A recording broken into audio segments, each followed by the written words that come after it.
Okay, good morning. I'm Bernard Green, Chair of the Brookline Select Board, and this is a special meeting of the Select Board in the form of a retreat for July 18, 2023. First item on the agenda is approval of some contracts. Debbie, could you describe that? Sorry, she's getting captions up for me. Thank you. Yes.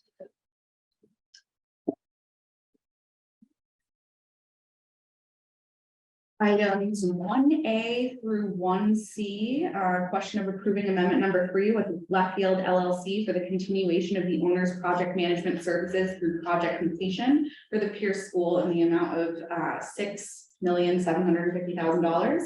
Question of approving amendment number 6 with Miller Dyer Spears for continuation of design services through project completion for the Pierce School in the amount of $17,267,439. And lastly, question of approving amendment number 2 with Consigley Construction Company for continuation of pre-construction services for the Pierce School project in the amount of $300,000. Those items are all in your packet. They're also linked on the public packet. You'll see, in addition to the contracts, a memo from Tony on the status of the project, as well as the Pierce School schedule. So for you to review at your convenience. Thank you. I move approval of the 3. Is there time for a question? Sure. And I asked this question without knowing if there's anyone present who actually can answer it, but what I'm interested in is, do any of these 3 contracts trigger the start of, or enable the start of the demolition phase of the Pierce project? And I'm assuming not. But the question that's related to that is, do we need to have a discussion with perhaps the building commission as to whether before there is the start of the demolition phase, we get an update on the total budget for the Pierce project, because we haven't had an update as to the cost estimates of the project.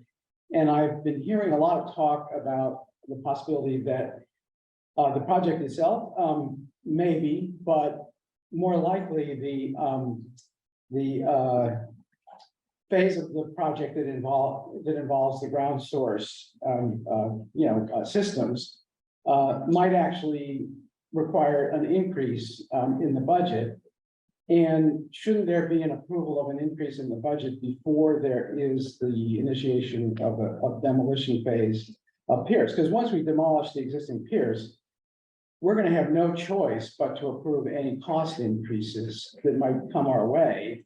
And I feel like we should get to know those cost increases before we approve demolition of the Pierce. So sorry I turned that into a speech, but I hope you catch my drift that I'm not sure. I'm pretty sure none of this triggers the demolition phase, but before we do trigger the demolition phase, don't we need clarity on that question as to whether any cost increases will be known before we trigger the demolition phase? And just to be clear, you didn't, I thought I heard you say Driscoll, but you mean Pierce. Pierce. I hope I said Pierce. I meant to say Pierce. Yeah, I thought he said Pierce, but Oh, okay, no, I just want to be Yeah. clear, because we are also Yeah, coming up on the demolition of Driscoll yeah. at some point. Yeah, I'm not sure that anyone can answer that other than to say that, we have a very robust contingency fund, and any normal cost increases would be paid for out of that. Any extraordinary cost increases.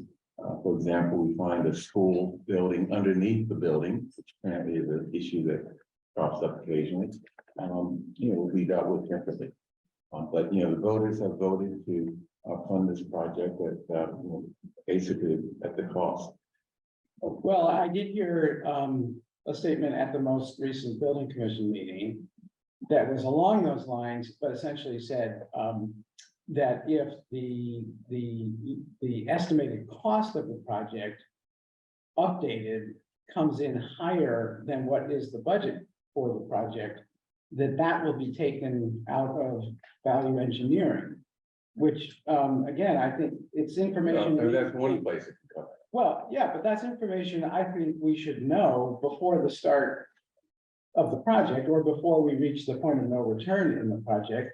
So we know what are we getting for the dollar cost of the project, if there's gonna be value engineering that takes away things that were in the initial phase, initial version of the project. Or if it isn't solvable through value engineering, is there gonna have to be added money budgeted for the project? Okay, can we put that on the future list? And bring in, the appropriate people to address those issues and others? Did you have? So I guess the question is, the issues that John's raising, would that prevent us from voting today? No. Or is this something that would? Yeah, I don't think it raise the does. issues? Okay, that's what I'm asking. Just, yeah, The projection of construction start is not until next year, so you have some time. yeah. Okay, I move approval of the 3 items relative to the Pierce School. All in favor, please indicate by saying aye. Sean, Aye. Miriam, Aye. Mike, Aye. Paul, Aye. and chair votes aye. Okay, let's get down to the retreat business. I guess I'll start off by saying that, Rachel gave us some guiding principles. I'd like to just mention them so that we're very clear. One person sleeps at a time, and we never have that problem in our selection. But, for the record, I just want to let people know that that's one of the guiding principles. And I will call on people to speak as we go along. She talks about share the air, leave space for others to talk. I won't look at anyone in particular, but remember that. There are no bad ideas. Just bad people. Just kidding. Just bad people? Okay, Just joking. no bad ideas, just bad people. And maybe I'm one of those. A little bit. And more, I think most importantly, and this is a message for the entire town, not just the select board. Bring an open mind, participate in good faith, open mind, okay? Which in my humble opinion, is something that is missing in this country at large and also here in Brookline. So, we're gonna go through a process that has been put together by Rachel Freed as well as input from the select board. Talk about those things that allow us to step away from day-to-day controversies and challenges of town government and think about sort of broader and long horizon issues that enable us to do our day-to-day work more effectively. And there are 3 items on the agenda, which are, let's see, vision and mission. What does that mean? I mean, we'll think about what that means. I mean, I think one way of looking at it is that is a long-term issues that we have to think about. What's Brookline going to be like in 10, 20 years? And of course, we'll be informed by looking at what it was like 10 or 20 years in the past. Second is goals and objectives. And maybe those are short-term things that we want to accomplish that can be achieved over a 1 or 2 year period. And finally, board processes and procedures that, are the day-to-day ways in which we function so that we can actually get to those long-term and short-term goals. So, that's my, sense of, the sort of structure, the intellectual structure of today's retreat. As we go along, I hope people sort of think about what it is we're talking about. And maybe it's different from what I've laid out and what's laid out in the agenda. But we have to, think about what is it we're talking about and what is it we want to accomplish ultimately. So definitely not my idea, but we're going to start off with Rachel Freed's icebreaker. So Rachel, what the heck is this? Well, actually, we're not gonna start off with the icebreaker, but we're coming up close. So thank you for that introduction. A couple of other things I need to go back to. So one is just on the guiding principles. Are there other principles or guidelines that you would like to have for this discussion besides the one that I listed? The ones that I listed are sort of the standard for these kinds of processes. Is there anything else Yes, I'll just make a quick note of something. I was thinking a lot about these various issues earlier today, and God forbid if this creates consternation in the room, but a comparison arose in my mind to this movement that a lot of people fear that is called, what is it called? No labels. You know, and they want to start sort of a third party movement that isn't Democratic, isn't Republican. And it got me around to thinking that there's a version of the problem that they're trying to solve that we face as a select board, which is how do we become a team? How do we become a team and not a team of rivals, you know, but a team? So I'll just put that out there. okay, Yeah. but in terms of guiding principles of how everyone interacts and engages today, is there a piece Well, that feeds I into that? translate it as, do we act like we're all on the same team? You know, or do we act like we're vying with each other or something? And is there a way that you think, there's a principle in terms of how people engage that would foster that? Or that you want to avoid, behavior that you want to avoid? I mean, I guess one way is to say, you know, leave your, call it ideologies, you know, leave your principles, leave your sort of preconceived notions at home. And let's see if we can talk. So then, and outside of that environment. What do people think about that? Does that capture it? I think I'm comfortable with the idea of leaving preconceived notions. I think it's asking, I don't think it's the right, I don't know how to put this. I think that our principles are important. They make us who we are, and I think we should bring those to this table. So I'm okay with preconceived notions, but I think the principles are part of the discussion, right? So I'm okay with that. I think sitting in ideology can be problematic. I think, in fact, we do things best when we compromise. I'm obviously the leftist of the left on this select board, but I like to think that I do compromise and I do listen, and I think that's a good place to be, but I think we can do that and still sit in our principles. I guess what I was trying to get at is principles should not be fixed. I mean, principles can change. They can. And, you know, we ought to leave open the possibility that they do. I think what she's getting at those, the guiding principles for how we're gonna interact during a session, not. You know, nothing about asking if we have our morals behind, so I think it all translates into treat each other with respect.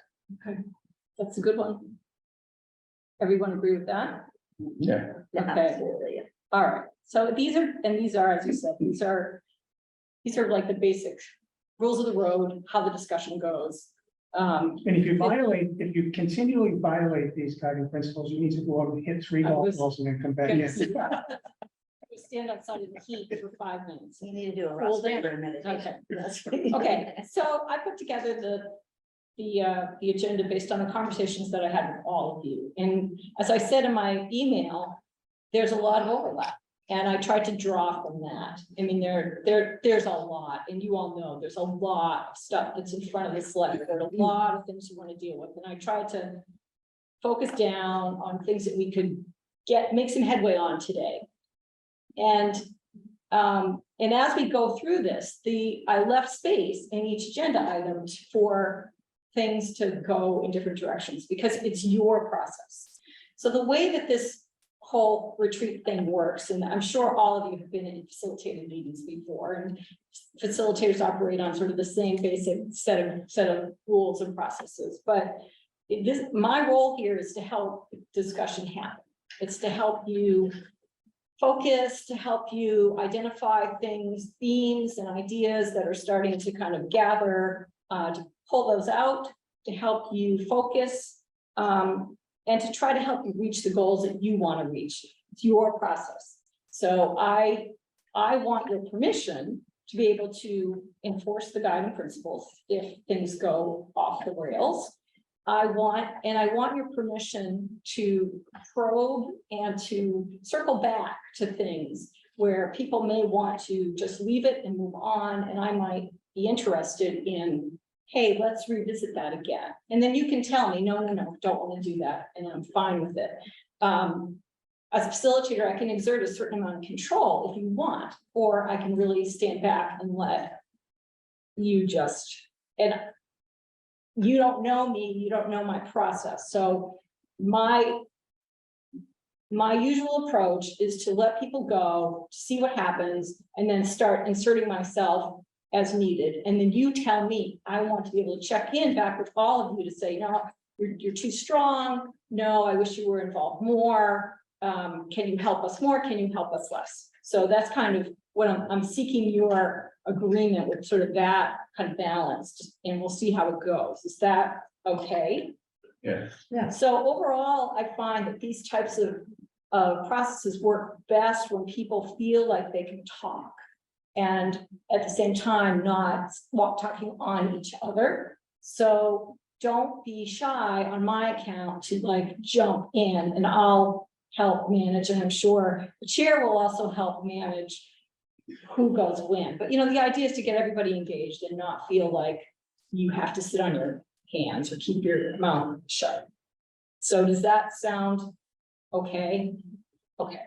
So the other thing that I would ask is that I need your help in telling me whether we're using our time effectively. If you feel like we're spinning our wheels on this thing, we've talked about this a million times, we never get anywhere, we don't really want to spend time on it, then just tell me. Because I might get really interested in something and you guys are like, no, we don't really want to spend time on it. Okay, I tend to be kind of active, I tend to get up. Don't worry, sometimes I just get restless and I want to just stand up there and let you go. So Do we have to sit down? you can stand up, you can walk around. That was the other thing. You can get up, you can move, I don't care. You have to do what you need in order to stay live on the speaker, but and we'll take breaks as needed. If you need to break more often, that's fine. And if we decide to have a shorter lunch or a different lunch or start lunch later or whatever, all that is flexible. I hate stopping a conversation that's really interesting, you know, because we put a break at that moment on the agenda. So wave me down. Okay, so the first thing is to have an icebreaker. And I know that people hate them. And that's okay, because it will be short and it will be relatively painless. It's going to be confusing because it's a mathematical thing I have to manage. So you each have a number. And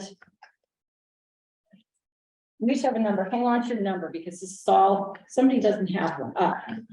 Okay. Okay. Wondering how we're gonna appear off. That's right there, because it's like I had to make a chart to get myself through this. My husband had to help me because it was like a math thing. All right, so the idea is I'm going to match you up in pairs, and each of you get about 30 seconds to ask a question that you have wanted to ask the other person. It's all in twos, and the other person gets a chance to answer. I don't care what you ask. What you ask has no, I don't care. It could be what you had for lunch. But in order to just, it's nice if you can ask something that you just wanted to ask. I don't care. And then we'll switch off. So the whole thing should take about 6 minutes, maybe. Hopefully my time will be good. So what I would like is for people 1, 2, 3 to sit on one side across from, so it's 1 and 4, 2 and 5, 3 and 6.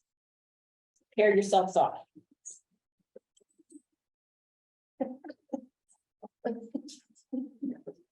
I know, it's okay. We can all talk about me at lunch. I have someone on my team who loves to do this. I'm one. Who's going with 4? 1 and 2. I'm 6. I'm sorry, 1 and 4. 1 and 2 4. and 5. 1 and 4. 6. So we have 1. Hello. I'm one. Okay, so it's 1, 2, 3, 4, 5, 6. Okay, yeah. It's a good thing we're both Okay. Okay. So just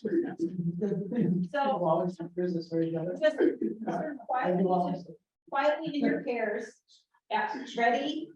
I'm gonna give you. Who starts? All of you go at the same time. No, which side? Oh, sorry. The 1, 2, 3 ask first, and then the 4, 5, 6 answer. Okay, and then we'll switch, and then we'll play musical chairs. Fingers crossed. Everybody ready? Go. Okay.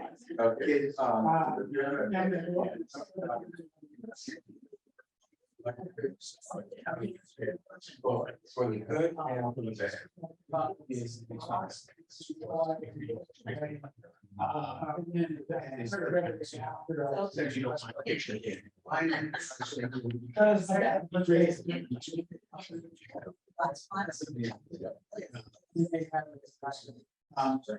So.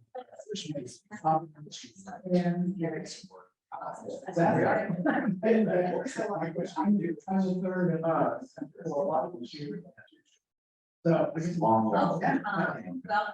Sorry. High school. Oh, okay.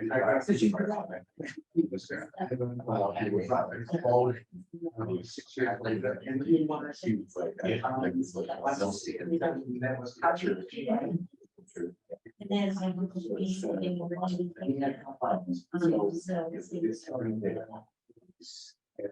Right.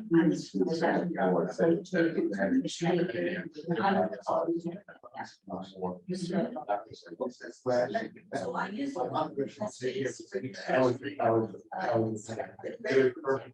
High school, even though I'm just really tough in the city high school. I went there, I went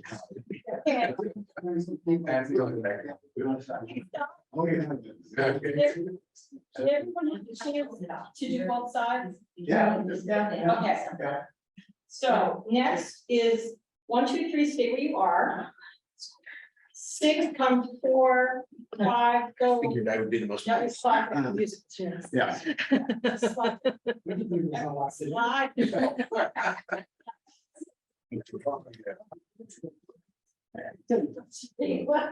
Okay, go again. Oh, she knows that. We were, pretty much, wait, so like, serious journal. You're involved in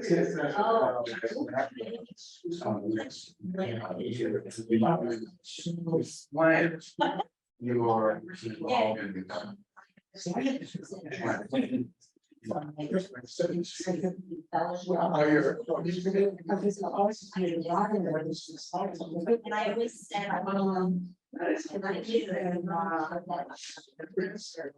Journalism to me is about many things, but it's very it's about skepticism. It's about there will always be and I think that there's maybe a benefit. There's one. and I exactly the same. Everybody is arguing they are. But I think they should. You haven't switched already. All right. Yeah. Okay. What's the big goal? Okay, I'm not gonna ask you.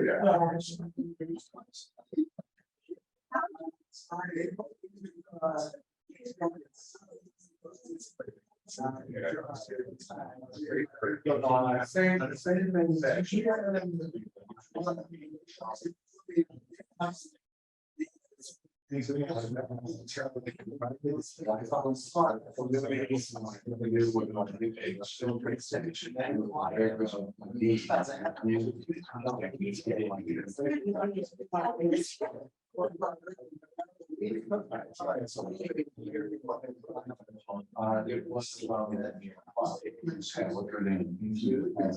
I think I like Foster. Oh, yeah. Like, this is one night, we all you can outside, do it now, saying. All night.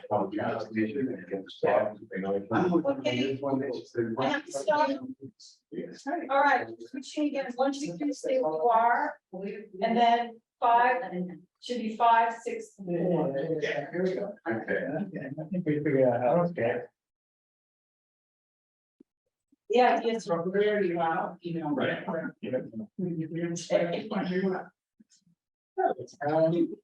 And go. Okay, so.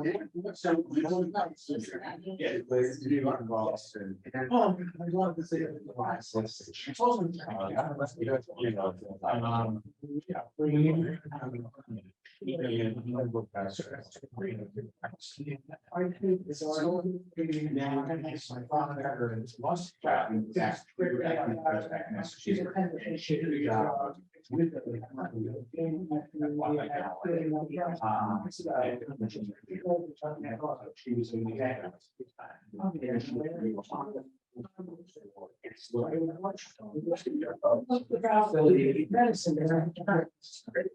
I really actually I felt like I thought it was very personal.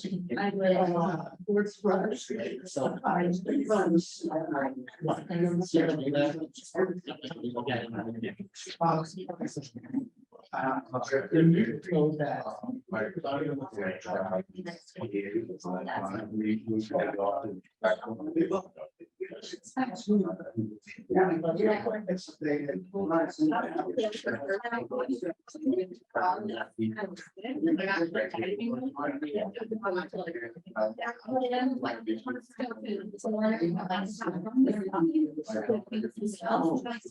Like, just over those, black. I just. I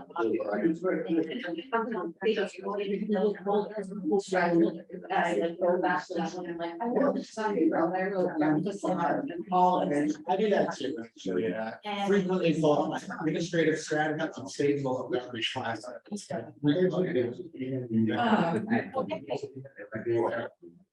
Okay, now it gets confusing, so I need 1 and 2 paired up. And then, right? So 1, 2, 4, and 6. What should we change your Here is whatever. Maybe if you choose switch or if you and I switch. No, we're, okay. Who's number 6? I'm line 6. So 1 and 2, 4 and 6. You stay there. Yeah, there you go. Oh, yeah, that's you and John. Yeah, I'm fine. Oh, Here. you're fine. John and This is not your question. Yes. Perfect. Mike, why don't you sit there? Yeah. John, you sit there. Well, I was gonna have a tab. Somebody take it there. 1 and 2. Yeah. Okay, what's my? I mean, relax. Yeah. No, I have.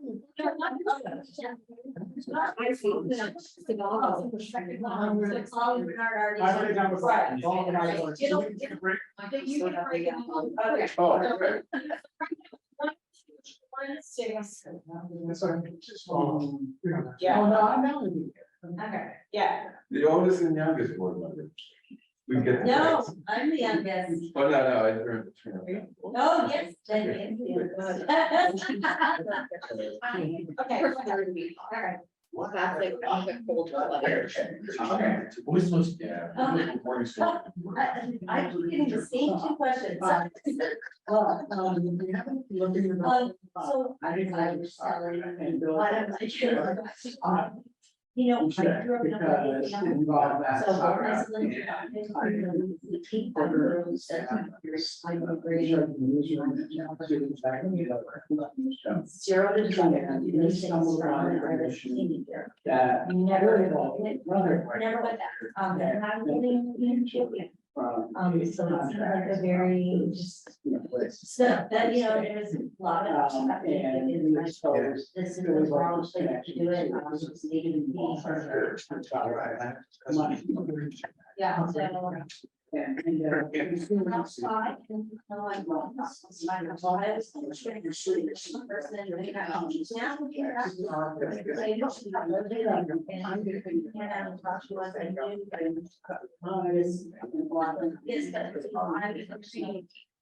want to do it.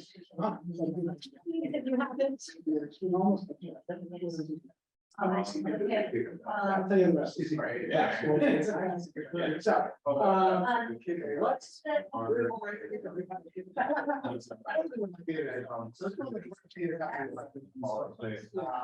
don't know if it's guys for. years since I had. You're so not close. It's a lot of weird stuff. And most recently, they've been touring. We started doing, yeah, I get some voice from perspective, and so even though it's. Yeah, but you know, every once in a while, you know, they're doing meetings every year. It started 20 years ago, following meetings. But is it literally? Yes. My place is all out in there. It always sells out. Yes. Yeah.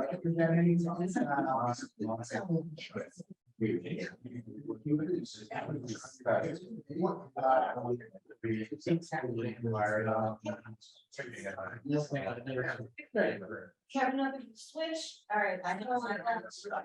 Yeah, it's like that's. I still have to be shared, I need to be. 3 and 2, Okay. and 4 and 5. Oh, wait.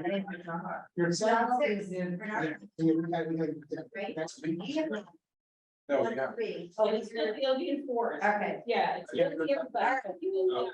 You should be with something you have. I have questions for you. Yeah. Mary, Don't go. Yeah. I know, everyone has the same 2 questions for me. No. Go ahead, I have been asked the same 2 questions. Yeah. Yes. Why did I leave that? Or something related to that, and why did I? They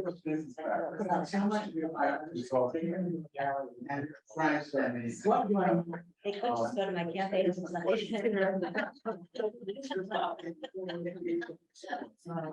How you.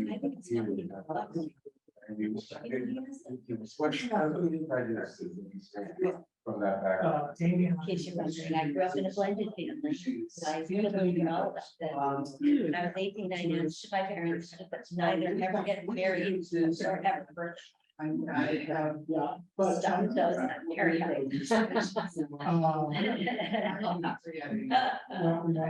When I graduated medical school, I told my mother it's the closest thing to a wedding she's ever gonna get. So throw me a party. And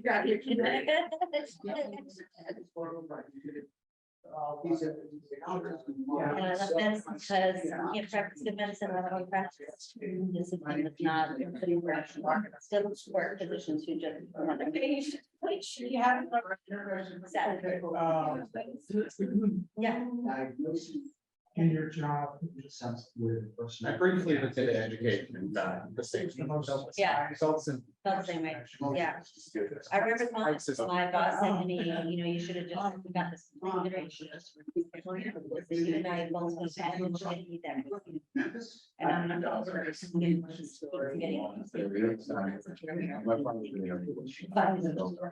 And it was just, it was. He was one of the symptom of this, is cares much more about the bottom line than the patient. The evidence is very clear that patients don't. They don't actually, right? When patients get what they want, they get less good meter.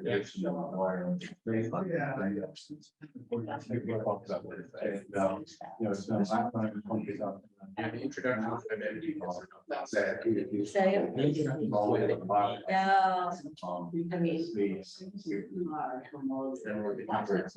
And so. Just people think they, you know, you want to say, now that it's being overrun by these mid-levels. The last. There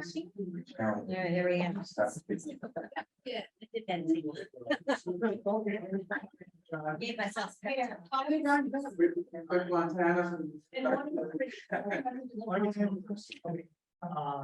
We ready to go? 5 and 6 and 1 and 3. So you have to wait for my memoir to get the rest of the stuff.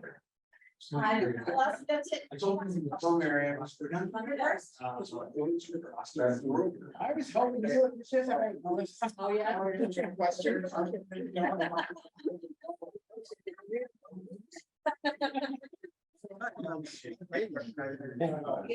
Tell me something about chat. The chat is big.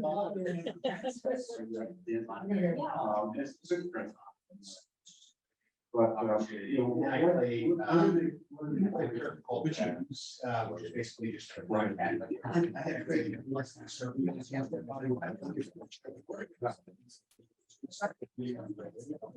And I. but I was, yeah, so it's very experimental. Always good. So for me, I was. Then. When do you make, do you wear anything like? Did you wear anything? What was, what? Yeah, I think it's very interesting. Sure. Yeah, it doesn't tell you quite a bit, does it? I was the secretary this time, pick up some of what her approaches to the world. So I really took that to heart and said I have to be more active in maybe just roll more involved to the financial service. And that's really my honest, because we have more active. Research through all of that. No. Good.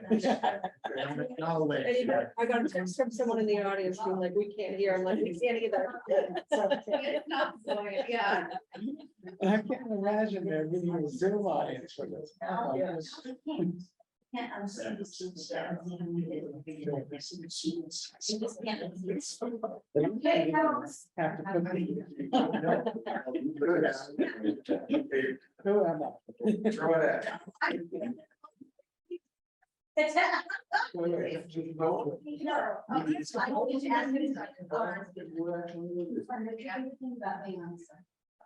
Great, thank you. Yeah, I know. You may. Read a sign. It's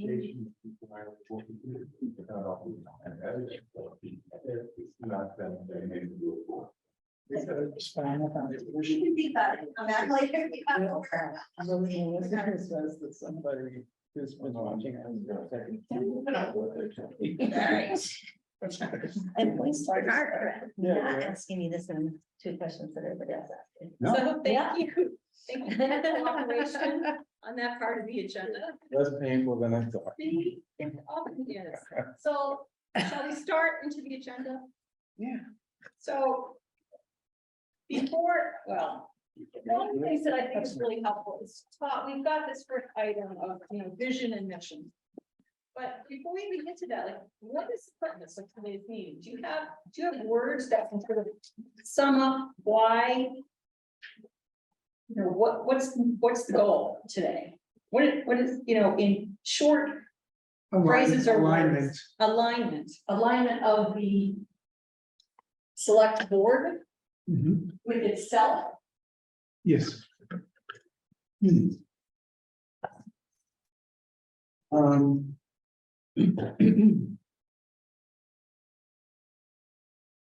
I'm doing self because I guess You can self be is, the- alone. I guess the self is the wrong word. I would say, alignment on things that we want to accomplish in whatever time frame Bernard had mentioned a year. on what we want to accomplish. And what would that be, pray tell? What we want, Direction. direction. Yeah, I think that. That's what I read. Okay, We're talking about the purpose of the vision, is that? I wasn't even going to vision yet. I was going to today's retreat. Oh, the purpose of today's retreat. Yeah, Okay. our overarching. I think we need some strategy.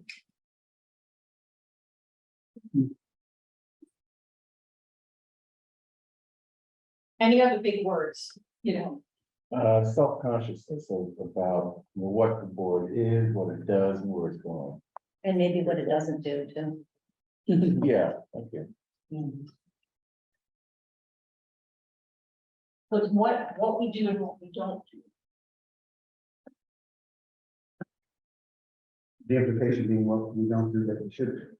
Or not. But the main thing is awareness of that. Yeah. Yeah. So Yes. maybe self-awareness. So awareness, yes, something. Okay, these are great.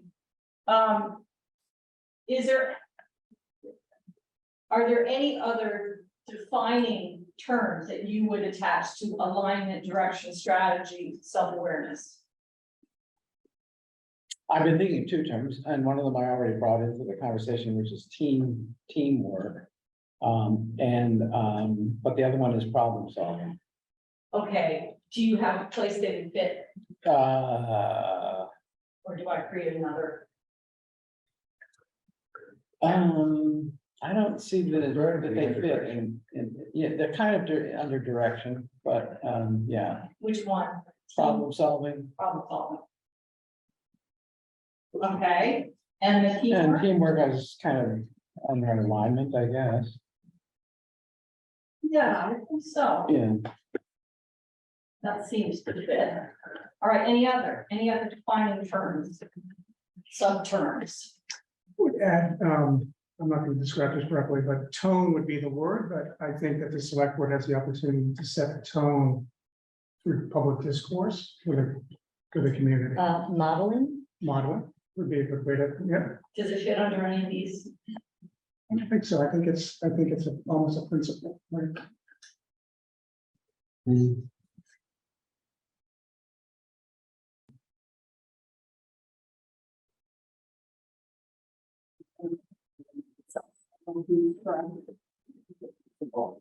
Yes, There's a hierarchy here of where you start and where you okay, finish to some extent. You need to have alignment to decide on what your direction is gonna be. You need direction in order to develop a strategy.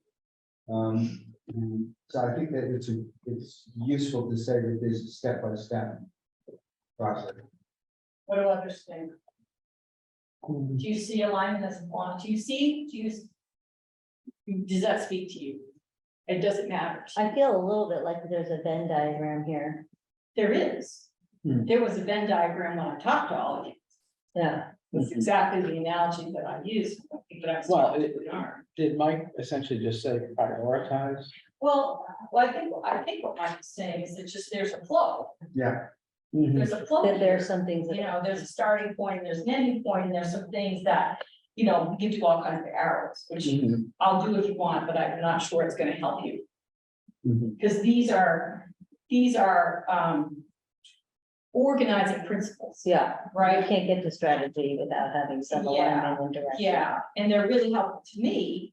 And I think they're gonna be helpful to you as the day goes on, because it's something kind to refer back to, like how you have a whole bunch of things. Part of the issue is when you have a whole bunch of items and tasks that you want to talk about, how do you organize them in a way that you can get your arms around them and actually arrive at a solution without getting distracted? I guess when I think of the purpose of a retreat is the purpose is to get you to think sort of big, long-term, sort of outside of the boxes that you're in. And that sort of assumes everything else that we're talking about here. Yes, I agree with you, and I think one of the mistakes that can happen in retreats is that you come out with lists. Just lists. But no organizing principle about how to take that list and put it into action, because there's so many things. I mean, I just talking to you all and just the amount of information. I mean, from my own experience working in government, just a ton of stuff on the table, and it's really hard to figure out what to do first. And I think that it's the work what we create today is not just about for us. There's an entire organization, staff that will be looking to that, to be able to consume it, internalize it, and move forward. So we need to also be thinking about that. Exactly. So if we take this and just kind of available. So then we can come back to this and add to it as we go along. So the next question I have for you is to talk about mission and vision. If you were going to talk about a vision or a mission for the select board, what would you talk about?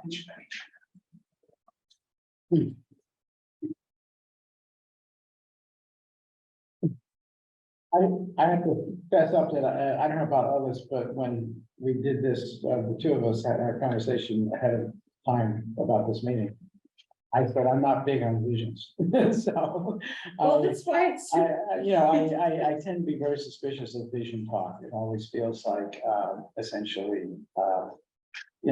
creating the impression that we've all come up together around something, and then it turns out to be something that, is common sense, and we would have done anyway, so. Maybe it depends on what, I'm sorry. No, you were up. You I thought- beat the buzzer, yeah. I forgot what I said. I guess it depends on what, how, maybe we need to define what vision means. I mean, for example, when I talked to, I think when I talked to you, I said, vision should not be platitudes, unnecessary adjectives and adverbs, virtue signaling. I mean, those are the things that in my experience, are what vision statements are. A bunch of platitudes and assertions of excellence and, et cetera, that mean nothing. I think the tension is that a vision should be aspirational though. Yeah. So I do think that sometimes those adjectives and platitudes are there because it's an aspirational vision statement. To me, the mission is the thing that is something you should actually be, driving your ability to accomplish a vision which almost is never actually attainable, right? Your vision is the thing you're always reaching for. That's how I see them, but I think you're right. I think we need to define it so that we're all on the same page as to what those mean for us. And I guess my opposition to platitudes is that that's how you cover up dishonesty. And that, I'm not gonna, I'm I not. think you address it in the mission. Yeah. I mean, I'm not disagreeing with you. I think visions are, but the thing, I guess I am disagreeing with you because I think that's the point of a vision. It is to be aspirational. It is to be a platitude. And the mission is where the meat of it is. That's how I've always seen it. Whether that's how everyone else sees it, I don't know. If, when we set up a committee, one of the things that happens is that a charge is written. Here's what the committee is supposed to be doing. And the mission is a charge. But why the committee was set up in the first place is perhaps more related to the vision. What is it that they're trying to accomplish with that? So you're right, it can be, it can be a way of covering up falsehoods or covering up lies. But it doesn't need to be, especially if it's connected up to, if you then connect what your mission is to the vision, if they link up in a consistent way. It's a good example. Is this exercise a vision for the town or is it a vision for the select? Are you asking me? Yeah, I'm asking because I think for this group to create a vision for the town without having, I think some communities go through very robust, extensive processes for community input to craft a vision. We could do a similar thing. It would take time. For this exercise, I would just advocate, or I think it would be very helpful that we have a mission for the board as to how, what are we trying to do? Which may be difficult to attain, but I just. My impression was that this was for the select board, but Yeah. I'm impartial entirely on mission vision, Okay. and whether you need one, whether you want one, is up to you. I heard mixed messages. The brief that CBI got for this retreat had vision, mission is like the issue. And that's just the way the request for proposal was crafted. It doesn't mean anything, just like that's what we saw. And like, okay, they want to talk about this. Then I talked to all of you and I mean, honestly, totally different responses from you all. I mean, a few people mentioned it, a few people didn't mention it at all. I didn't plant it. I'm responding to the board.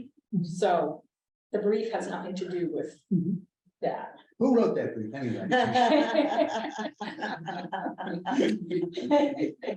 And he has an FFA in writing. So, I'd like to hear a little bit about what was in your mind when you did that. Yeah, I think the format of this meeting largely follows the brief, which is this idea of, does there need to be an overarching vision statement from the board? I think Bernard put it very well, this issue of what is not just, on a year in, year out basis, for which I think you have goals and metrics, but even more fundamentally than that. What do you understand your roles and responsibilities to be? And when will you know if you're doing that well? How can you define your own success, not just by the metrics you set for year in, year out accomplishments, but what does a good select board do? And how, not necessarily how do we get there, but what is that aspiration for you? What do you think that looks like? I have this, Arlington has a whole select board manual, and one of the things that they say in there towards the end, they say, here are all the, here's a summary of some of the things that the select board does. Here are our responsibilities. And at the end, they say, this isn't comprehensive, obviously, but these are the big things. Each year, a given board will both proactively and responsively address the new needs of the town within its authority. For this understanding of those short-term and long-term goal assessments, you should consult the most recent select board goals. But each year, the select board revisits, renews, and revises their collective goals and objectives for the coming year in conjunction, they have a town manager. And then they say, that's the vision for a successful select board is a select board that follows the major requirements of them, licensing, appropriate hearings and so forth, and then also sets and reviews those goals on a regular basis. So, that fits very well, actually, what Arne was saying with what I've said in comparing the town's budget document and the school committee's budget document. In that the school committee sits down, they have a retreat of this sort, they make adjustments year by year, and they try to point out what their guiding principles are, what they're trying to accomplish with educating children, and how that is reflected in the budget. And where we miss, I think, on the town side, is that we certainly understand what it is that the DPW is trying to accomplish, but now not how it fits into the whole picture. And that's what I'm hoping that statement in Arlington sounds like what the school committee does, and what I'm hoping is that we'll develop a process like that here. But is that really vision? I mean, vision and mission, I think, are different things. I mean, when I think of vision, I really think of what do we want Brookline to be in the future, and what do we need to do to get there? I've experienced in Cleveland, where there are a bunch of east suburban communities that were faced with racial blockbusting by the real estate industry. A number of those communities intentionally said, we got to stop this, we've got to make our communities integrated. And they did things to actually accomplish that. One community, East Cleveland, failed to do that, and it's now a failed city.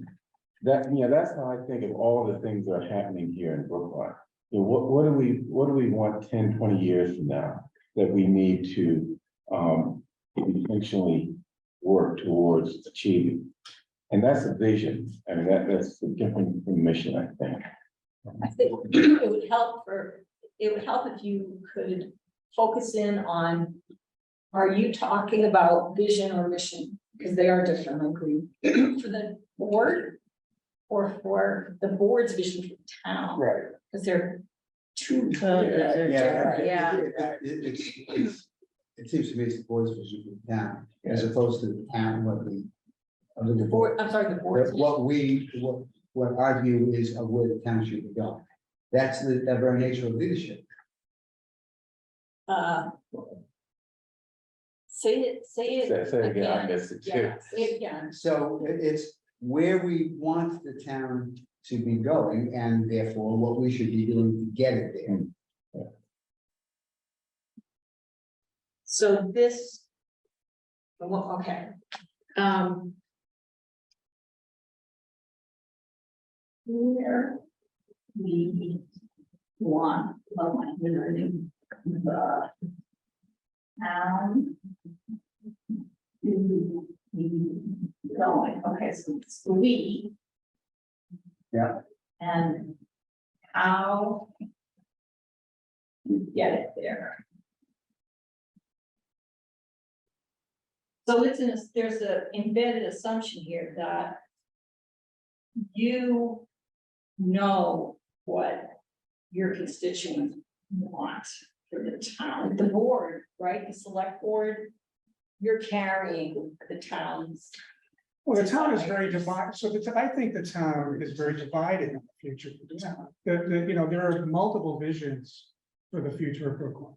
Some folks want Brookline to rapidly grow, to increase housing supply, because there's a housing shortage. Others are concerned that, you know, increasing housing supply will make us less affordable because we won't have control over whether that housing is developed for, you know, moderate or low income individuals, or will it just be luxury?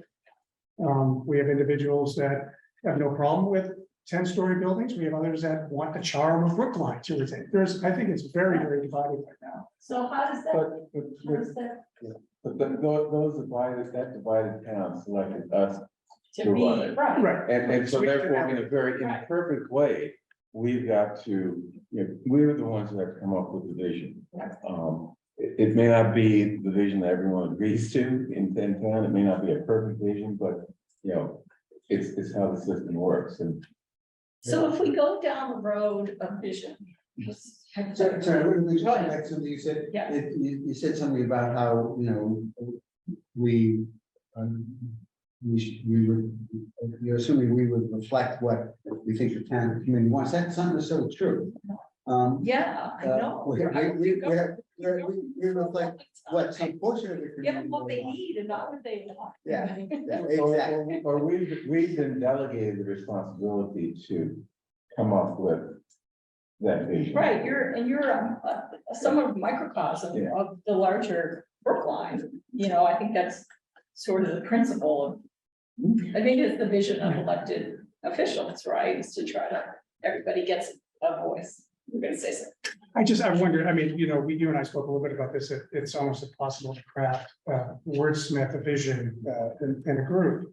But it might be helpful to capture, you know, words that represent what Brookline, what we believe Brookline could be in the future. To try to get at this, I don't know. Well, you know, I think it's worth. Well, okay, so what do you all think about spending 20 minutes talking about vision? I think it's worthwhile. I think it's worthwhile because I think the vision for Brookline from this body is, it may be different depending on the individual. We all bring a lens to it. That's my thought. It may be very difficult to get us to all agree today what that all is, but it would be good to understand each other's perspective, which I personally, as the news board member, don't. So, okay, If others don't think that's valuable, we don't have to spend time. so what do others think? Willing to take a short amount of time to talk about the vision thing? Sure. Okay, so what I would suggest is a process, were you gonna say something? Yeah, sure. Mark. I think that's great. Okay. One of the things that I would think about from a staff perspective on this is, it is really important to develop that overarching mission and see whether if and where there is consensus among the board. That's a big help to us in thinking about driving principles, especially thinking long-term strategic planning. We can peg things in the out years of the capital improvement plan, for example, to a vision statement of the board. But I think too, we have to be cognizant that the makeup of the board changes fairly regularly, and that this work needs to be regularly returned to. I like the idea of this kind of inaugural visioning process, but I think in order for it to be really effective, we do this here. We also want to think after you go through this process, maybe about how to regularize this sort of work. So that as the board shifts, you have a process in place to ensure that you are always checking yourselves and saying, okay, new board, new year. Maybe there's something that's changed in town. Maybe there are circumstances change. Let's go back and look at the long-term goals. Let's go back and look at the short-term goals. Let's make sure we're all in alignment, to the extent possible. This is the broad-based consensus of the board. Here are the views. I think that's what I'd say here. I think it'd be really great to do this, get a sense of what your long-term vision is and where there's opportunity for consensus. Now, I would also just think it'd be really helpful for you to come up with a process to regularize that work. The process that we've used in the past, I'm sorry. No, it's okay, you could I'll finish your be- statement. I'll be quick.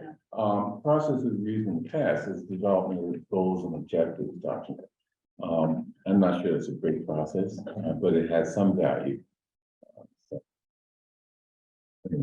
Mary? I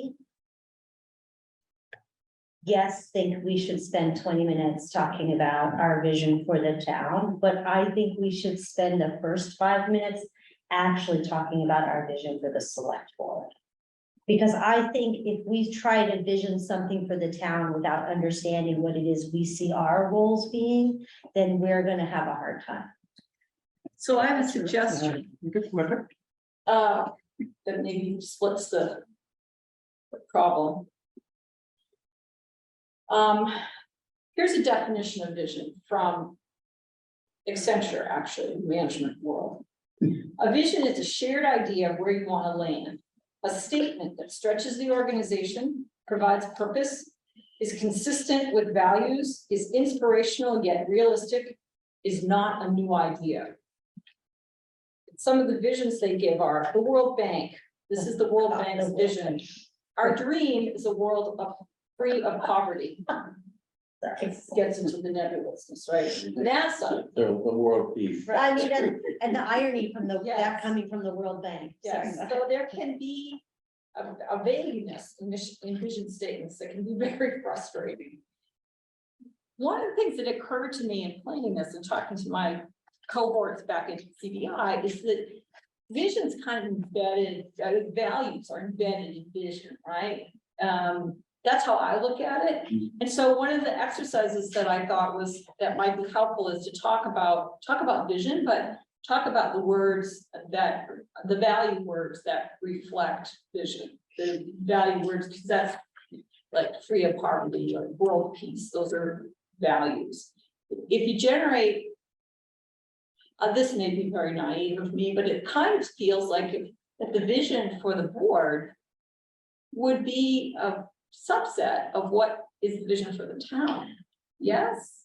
So Yeah. I'm gonna push back a little bit. Yeah. I think that, so first of all, I just have to say, I think that those are perfect examples of why Bernard rightly Yeah. doesn't like visions, right? That's ridiculous. The World Bank wants to end poverty, the World Bank contributes. Anyways, okay, that's another conversation. But But it's a good vision for the town.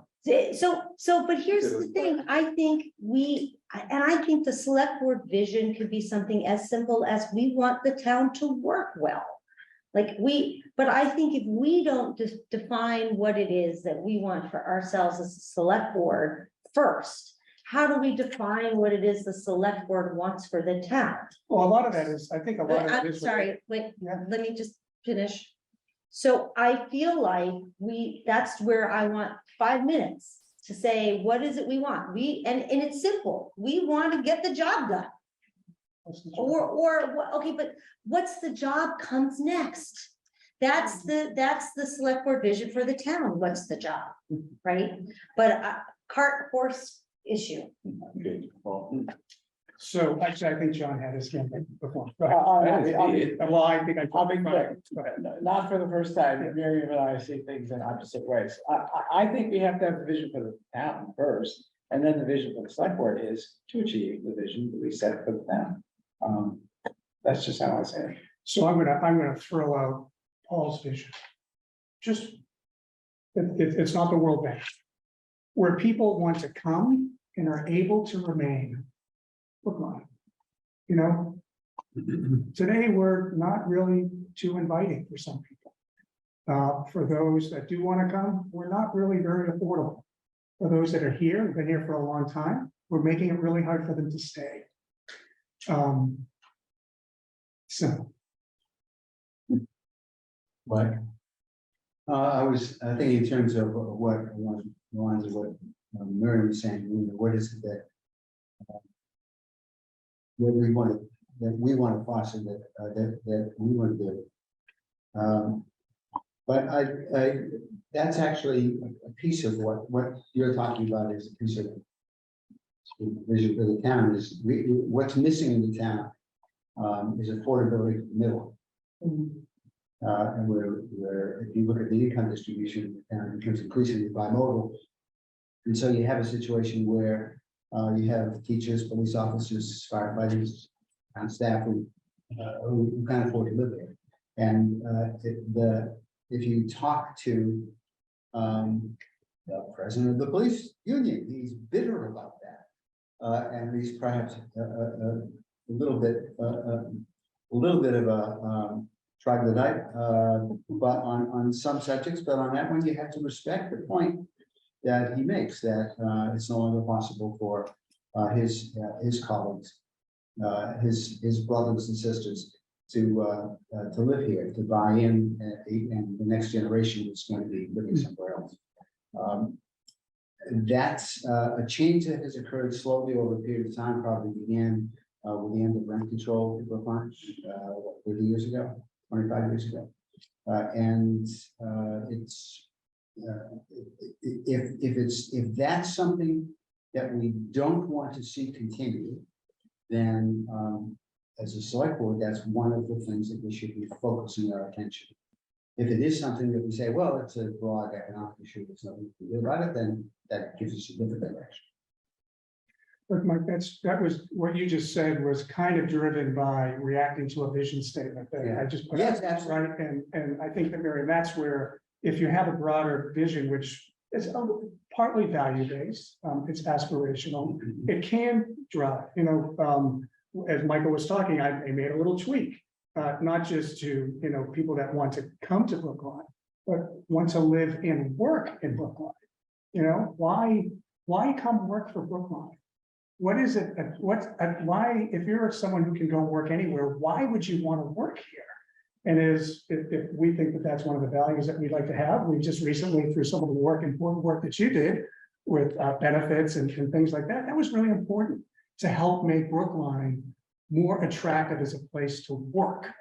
If that's a value as part of our vision, with a whole bunch of things that we could talk about for goals, objectives, and initiatives to try to make that, make that happen.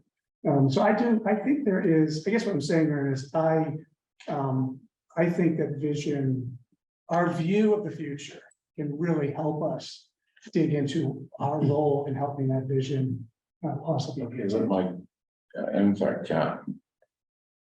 Yeah, I did have my hand up. I mean, just to try to tease out how complicated this is and why I think vision statement processes always end up at something that is kind of like paddling. So what was that last? Always end up somewhere with a statement that, that the World Bank could put out, and you'd say, that sounds like a good vision, but unfortunately, it doesn't have anything to do with them. I mean, can anybody imagine right now what Exxon's annual report has as a vision statement? I'll bet you they have a vision statement in their annual report. Probably sounds like something we'd all nod our heads and agree to. And, we all know what they've been up to for the last 40 years, right? So when Chaz first came to the town, not all that long ago, it coincided with Brookline being named one of the most desirable communities in the US to live in. Okay. So what if the vision statement was to always keep Brookline one of the most desirable places in the US to live in? Well, that's probably passes muster as a vision statement, but on the other hand, there are people who are going to say it's because we're such a desirable place to live that the competition for housing is so intense and drives up the price of everything in Brookline, and means that our staff can't afford to live here. Vision statements don't solve anything. As far as I'm concerned, and a perfect vision statement that probably everyone would agree to is we should be inclusive in everything we do. But are we going to be inclusive in everything we do? Is anybody gonna measure whether we're inclusive in everything we do? I don't know. So just throwing my skepticism out Before there. Marion, I'd like to just say that ending poverty and integrating town are two big goals that are achievable. Just like I think the World Bank can achieve the elimination of poverty if it were different. But, you know, We're a different organization. well, whatever. It's long I'm gonna recommend a book discussion. for you. Yeah, I don't need it. No, it's a really good book. It's mine will be one. Like I have time to read books. Okay, I'm sorry, Mary. So clearly we're talking about a mission for the town versus the select board. All right, I've been outvoted. I get it. That's fine. On that note, there's something about Paul's statement that I find both workable and attractive, which is this idea that we continue, or however we wordsmith it, but the idea that Brookline is in fact a place that people want to live and that they can live. And I think that speaks to what Mike was saying. I'm gonna, again, respectfully disagree with you, John. I do think that there is value in putting that down on paper. I think there's a danger in saying it's desirable because of what you actually already highlighted, which is making it desirable also makes it out of touch and out of reach for many people. Which is why I like the framing a little bit more of, we want it to be a place that people want to live and that they can actually live. There's something, and I think there's something about keeping it simple. Keep it simple. Keep it simple, stupid. So, you know, I'm sorry. go ahead. Well, Mike is saying that. I'm just listening to this. Very interesting. Can I just add one thing? I hate to refer back to my experiences, but, I think you should. okay, I mean, I lived in Cleveland 30 years ago, so a lot has changed and I don't remember a lot that happened, but at some point, those east suburban communities decided that the blockbusting that was going on had to be stopped. And their vision of east suburbs of Cleveland was integrated communities, racially integrated communities primarily, and it turned out, you know, economically integrated too. And with that vision, right, they went about doing things. They sued the real estate industry, they won. They did a lot of other things. And right now, these incredible communities like Shaker Heights and Cleveland Heights and other communities are completely, well, 30 years ago, were completely integrated and stably so. And you know, that's the type of vision I think we need to have. Big, huge, humongous vision.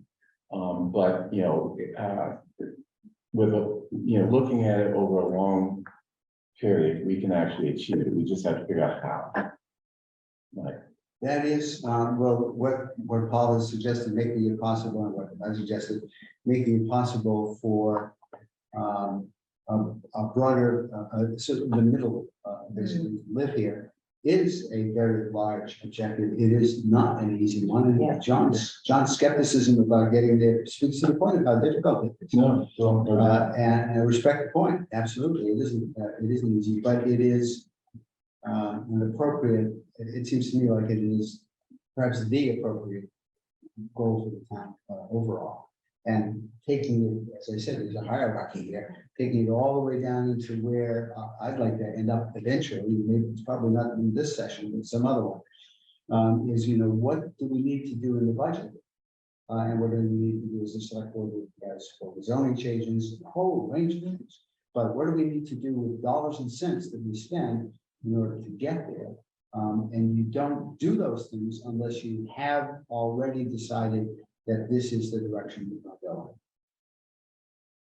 So maybe, just taking what you said, Bernard, and I think I hear from other people a similar thought, this idea that in addition to a place where people want to live and can live, it's a place that is well integrated both socially and economically. You know, that is to say, we don't have the stratification of income. We want to make sure that people who are in the middle of that can work, but also that across race, across class, across religion, across all of those spaces.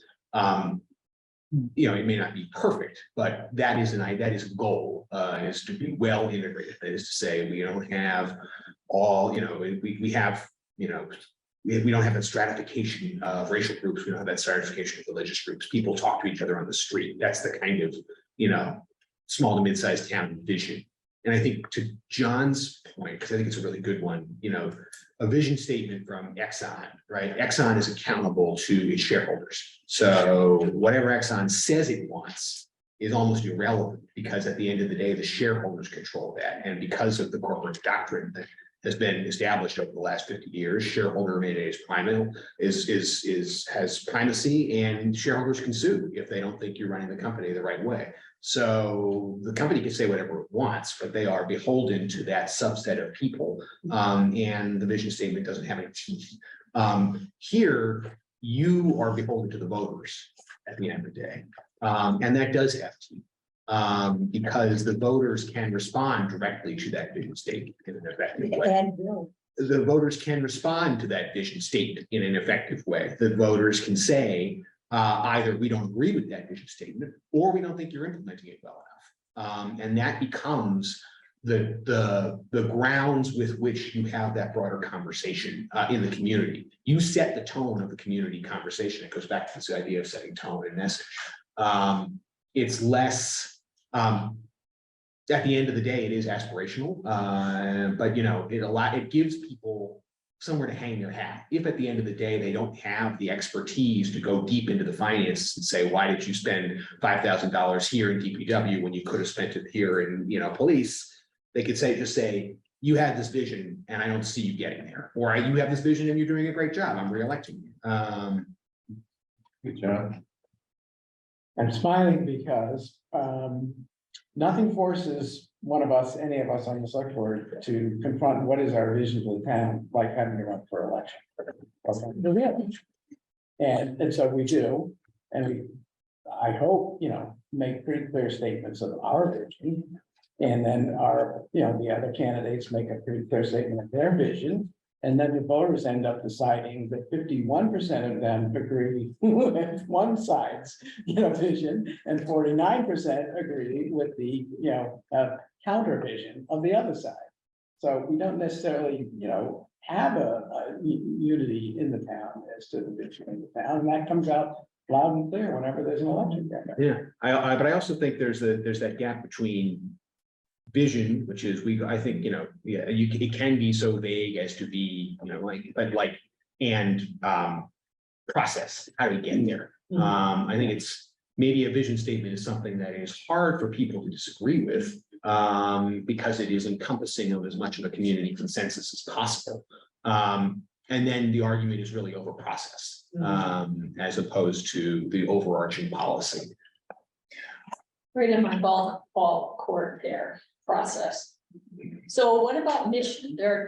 You probably have seen there are mission statements other select boards have in Massachusetts where they go with mission, they don't go with vision. So mission's much more concrete, much more active, potentially something that, it's more realistic, right? It's got more to it. The town of Burlington has a quite extensive mission statement. Burlington is a mid-sized joke. Yeah. Not that there's anything wrong with it. But wait, we don't want that on the record. Right. On the record. I will simply say that, I don't want to push you into the mud, I don't want to push this, really into the weeds where you start. Let me ask it this way. Do you want to use your time today to talk more extensively about vision, mission, and potentially craft a statement? Or do you want to talk more about that? Which is how do these, it's like, how do these things connect? And I think Chaz really summed it up very nicely. You got to have process, you got to have mechanisms to get there. And sometimes it's more fun maybe to talk about the big picture, but it's the pieces that make. You need both. You need both, but really, how do you want, you have some time today, you have a few hours left. Do you want to talk more about that, or do you want to talk more about that? I'm willing to take Paul's statement and then focus on on that. I think it's good enough, as it were. It may not be what, what an outside vision, consulting firm would put together for us, but that's fine. I agree. Okay, I others? guess, yeah, I just really want, us to commit to the type of Brookline that we want in 20 years. I mean, integrated, that's what I focus on. I think that goes far from what he was saying. I've said economic diversity, but economic diversity almost inevitably brings with it racial diversity and ethnic diversity. Well, if you can. I think that, having all integrated socially and economically. Yeah. This is something, it's perfectly okay and potentially useful to leave this for now as a output, right, an output from the discussion so far, that you can come back to and you can work on as, and we might even return to it today, depending on the conversation goes, but it's like, this is how far we got on this. I guess sorry, I just, maybe it's just the way I'm thinking about it. When you talk about a vision like that, how do you get there? Yeah. And that is where I guess That's we're what we're talking talking about. I think we're all on the same page. And it could be that the idea is a looping process, so that we talk more about this and we're gonna end up with back here. And I guess I would just suggest that we probably have spent enough time on this. But I think that if we all just consider it to be a working concept to help us move the process along of getting there, I think that's a good thing. Okay, And, this doesn't mean that we're gonna go publish this on the website and, blast it It's not around the done. town. it's, Suddenly, here's a vision that Lauren came up with. It's just, I wouldn't want that anyway, but I think it's a working, it's a working statement. Yeah, no, I'm okay with it. I just wanted to point out something which I think needs to be corrected. And Mike, I'm thinking of the statement you just made that, Bernard started by talking about integration, and then you said that usually comes with economic diversity. We had a perfect example of how it doesn't necessarily come, those two don't necessarily go together recently. When in all good faith, we adopted a policy to give residential preference to people seeking affordable housing in Brookline. And then it turned out that that meant that most of the people who got in because of residential preference were white. And so we were actually, we were actually going, we were going backwards, in terms of. Yeah, to give reference, to give preferential treatment to what happens to be the majority in the town, but the racial group that in the majority of town is self-fulfilling prophecy. Of course, they're going to end up. Yeah. No, but nobody pointed that out at the time. I mean, at the time, it was simply that. These processes are not perfect, and we always have to be, Yeah. fine tuning them and fixing problems like that. Iterating. Yeah, iterating, big fancy. I'm a big fancy academic, I tried it. At a different scale, the whole discussion about one of the elements of leaving civil service and only having civil service, using civil service test for fire and police is that there is a preference, a local preference built into civil service that doesn't make a lot of sense because it does the same thing. No, this was something we chose to adopt. Yeah. I think it was adopted at town meeting. Okay. Yeah. And I may have this point out one other complexity, which I think we're kind of glossing over, is, we tend to be referencing, we need to be more diverse. We need to be as though it is entirely a question of we only have 3% who identify as non-white African-American in the town. Well, there's plenty of people who identify as non-white and who are other types of diverse populations. And I think sometimes they feel like, doesn't anyone see us? I mean, Brookline talks about the town as being non-diverse when our numbers are growing. And we'd like to kind of be recognized for our presence in the town. So. But except that, in the historical context, it's the fact that we're right next to Dorchester, Rockford, BP and whatever else is out there. Right. And we're 3% black. Right. And Yeah. these communities are overwhelmingly. But our school system isn't. I'm not sure what that means, though. No, but our school system, which is, Right, right. it's the school system that draws a lot of people to town. And we have a lot of diversity in our school system, and I think we Except- should take some credit for that. And that, we should take credit for that, but we also need to, I think, address the big elephant, or whatever the metaphor is in the room. And that is that, you know, we're overwhelmingly non-black town. Mhm. Yeah. And that's sort of anomalous, given where we are, Mhm. you know, our location. So I think that has to be addressed. I mean, it's gonna be difficult, but you know, those are some of the things we need to figure out how to fix in an intentional way. Absolutely. What do you say to taking a break? Not to cut the conversation, but I actually have to check into my work. is that okay? Sounds like. Okay. Sure. Big time. That's something we can all. But wait, Mike had something to say. Last thing is this, a book that I gave a copy to Chaz about how Brookline developed in the 19th century as a streetcar suburb. And one of the things it highlights is the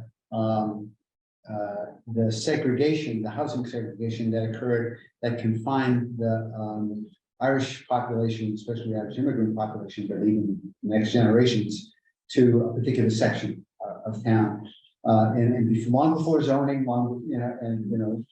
but there were mechanisms adopted in deeds and land use and so forth that did that. And we're living with why are we 3% black? We're living with the heritage of similar kinds of policies that are a century or more old. Yes, absolutely. And to peel those away is that's quite a task. Recognizing, first of all, and recognizing that we want to peel those away is really important. And I think that's where we get the merger here. When you're talking about what's on that page. 10 minutes. Thank you. What do we do here? Yeah. Yes, they are.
But the color of law, I think there's, Anyway, we should get going.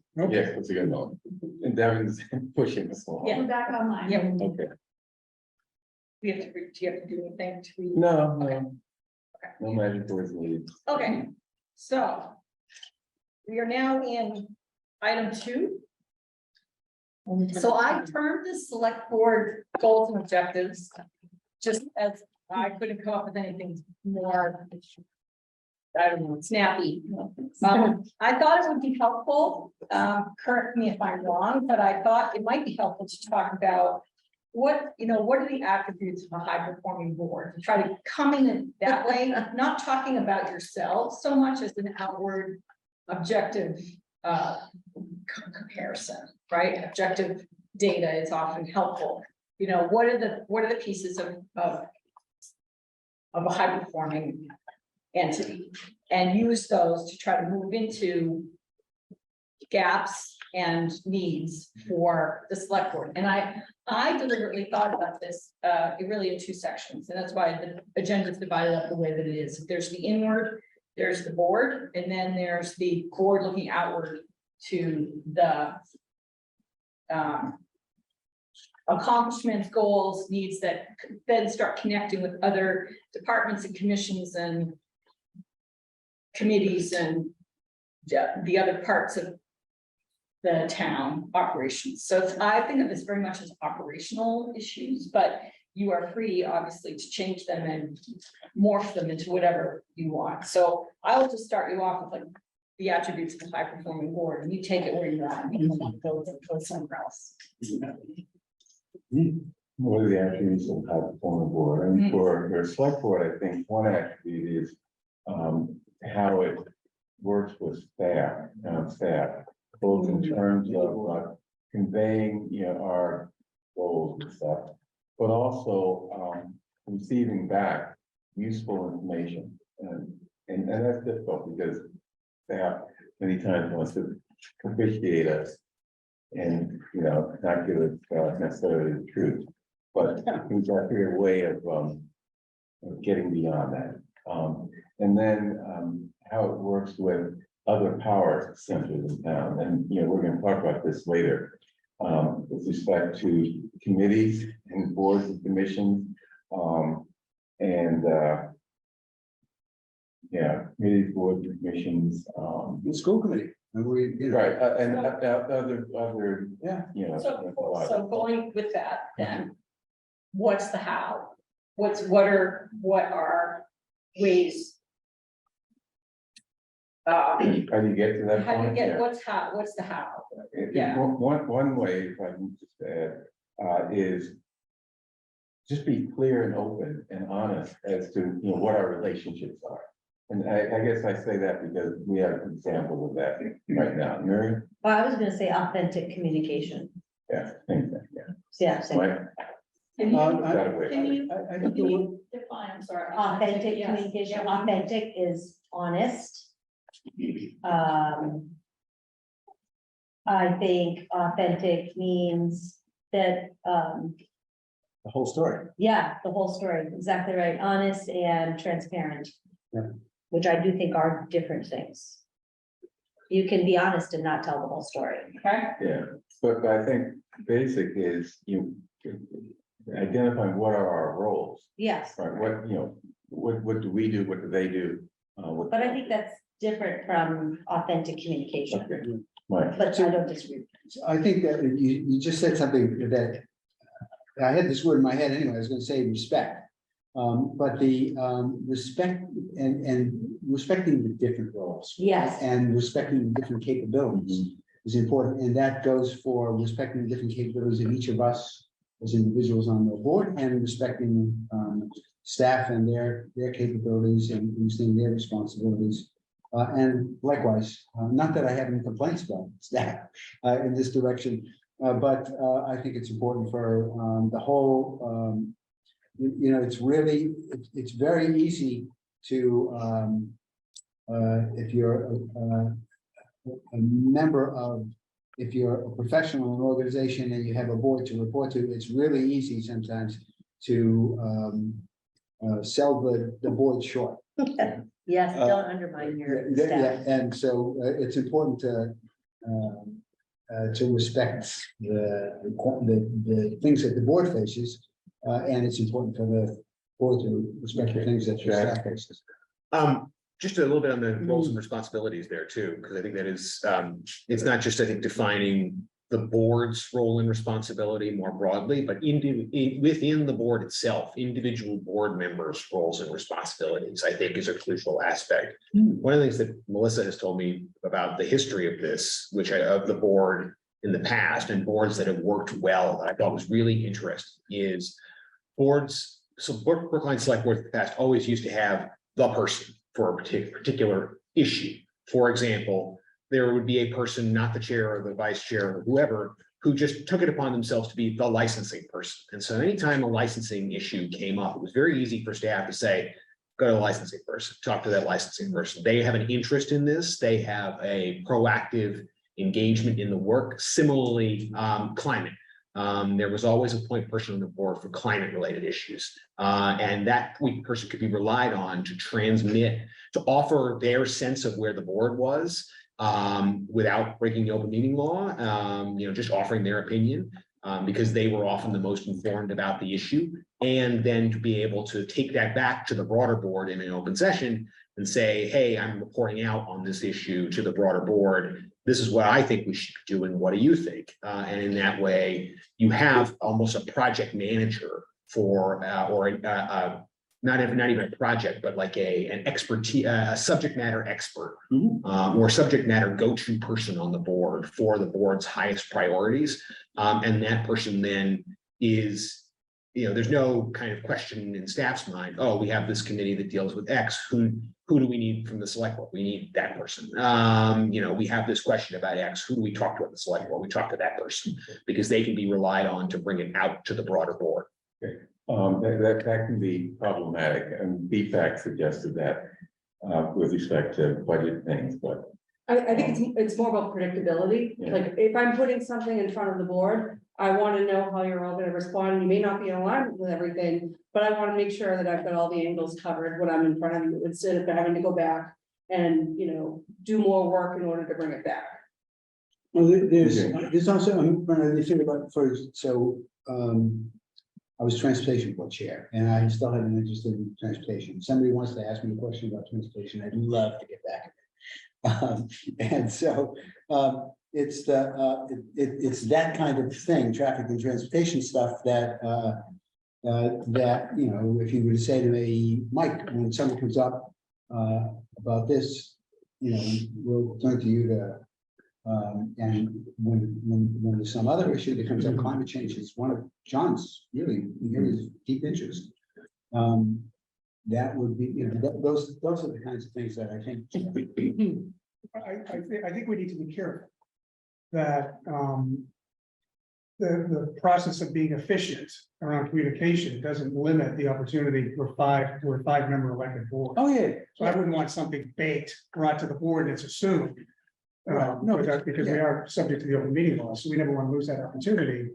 But Because someone has it's an been opportunity to take advice from somebody who has some expertise and spent some time in it as well. Yeah, but I'd really like to see, and we'll probably get into this when we get into boards and commissions, to start talking about, we have a number of boards that are advisory in nature to the select board. And we never ask them for their advice or provide them or give them expectations of when and how they should present their plans to us so we can give them feedback. Yeah. Because ultimately it's the select board's policy and prerogative to put these things forward, not a specific board. Melissa, Well, I think a lot of the expertise is coming out of the select board assignments as well. So as an example, Betsy DeWitt worked on the licensing regulations with the license review committee. So she knew those backwards and forwards. So when it came to any licensing issues, she'd worked the problem, and then when it came in front of the board, everything went smoother because she had already. It was pre-work done. Exactly. It wasn't, which is very similar to what advisory does with their subcommittees. Right? Yep. But the full advisory has an opportunity to comment on Right. the work of the subcommittee, right? But the subcommittee does a lot of. So do those liaison roles, like you're talking about, like transportation or climate change, do those like assignment They're Do those informal. assignments, do those exist on the Well, some board are now? formal. Well, we have some. Right, some are formal and some Some are are informal, like, Yeah, you know, I'm the liaison for CDICR and disability, right? So some of them are formal, And some of them are not. some of them. Well, I would, and we'll probably get to this later when we get to goals and stuff, but when, you know, the select board member assignments to committees. Remember, we're all limited in time, right? Time is our most precious commodity that we have, and most constrained. We should be on the boards and commissions that align with the objectives that we have for whatever period of time, what the most important ones. And not all boards and commissions have a member from the select board, and nor should they. So, and when we start to think about goals and objectives, if we can, we may want to revisit assignments, and have we rationalized the assignments with respect to the work that's most important to what the board wants to accomplish? but Actually, one of the things that needs to be rationalized is we have probably on the order of 40 active boards and commissions. Which is an enormous number there to keep track of. And there's no way that we could have set aside an hour to have interaction with each one of them. And so one of the things I think we need to do at some point is sit down with Chaz and listen and say, okay, what do we want to do any reorganization consolidation? I think that's, Brookline talks about being, it's run by professional staff plus volunteers. Maybe it needs to be a little bit more efficient in the use of volunteers. but there's also, and Devin has done a lot of that. You'll notice on the webpage that there, what's it called, archives, I think. And, we've done that over the years. Yeah, sure. So, but, some committees, we don't really need to get reports from on a regular basis. Yeah, that's I mean, for example, CDICR, we definitely need. And, of course, ZAB is another example, and there are others that we definitely need to, have a more hands-on approach to, but most of them, they just basically do their work without any interference from us. That's okay. I'm wondering if maybe I could raise it up. We went down a thread on Yes, we did. how to make that step work better. High performing teams meet and exceed their goals. They're measured.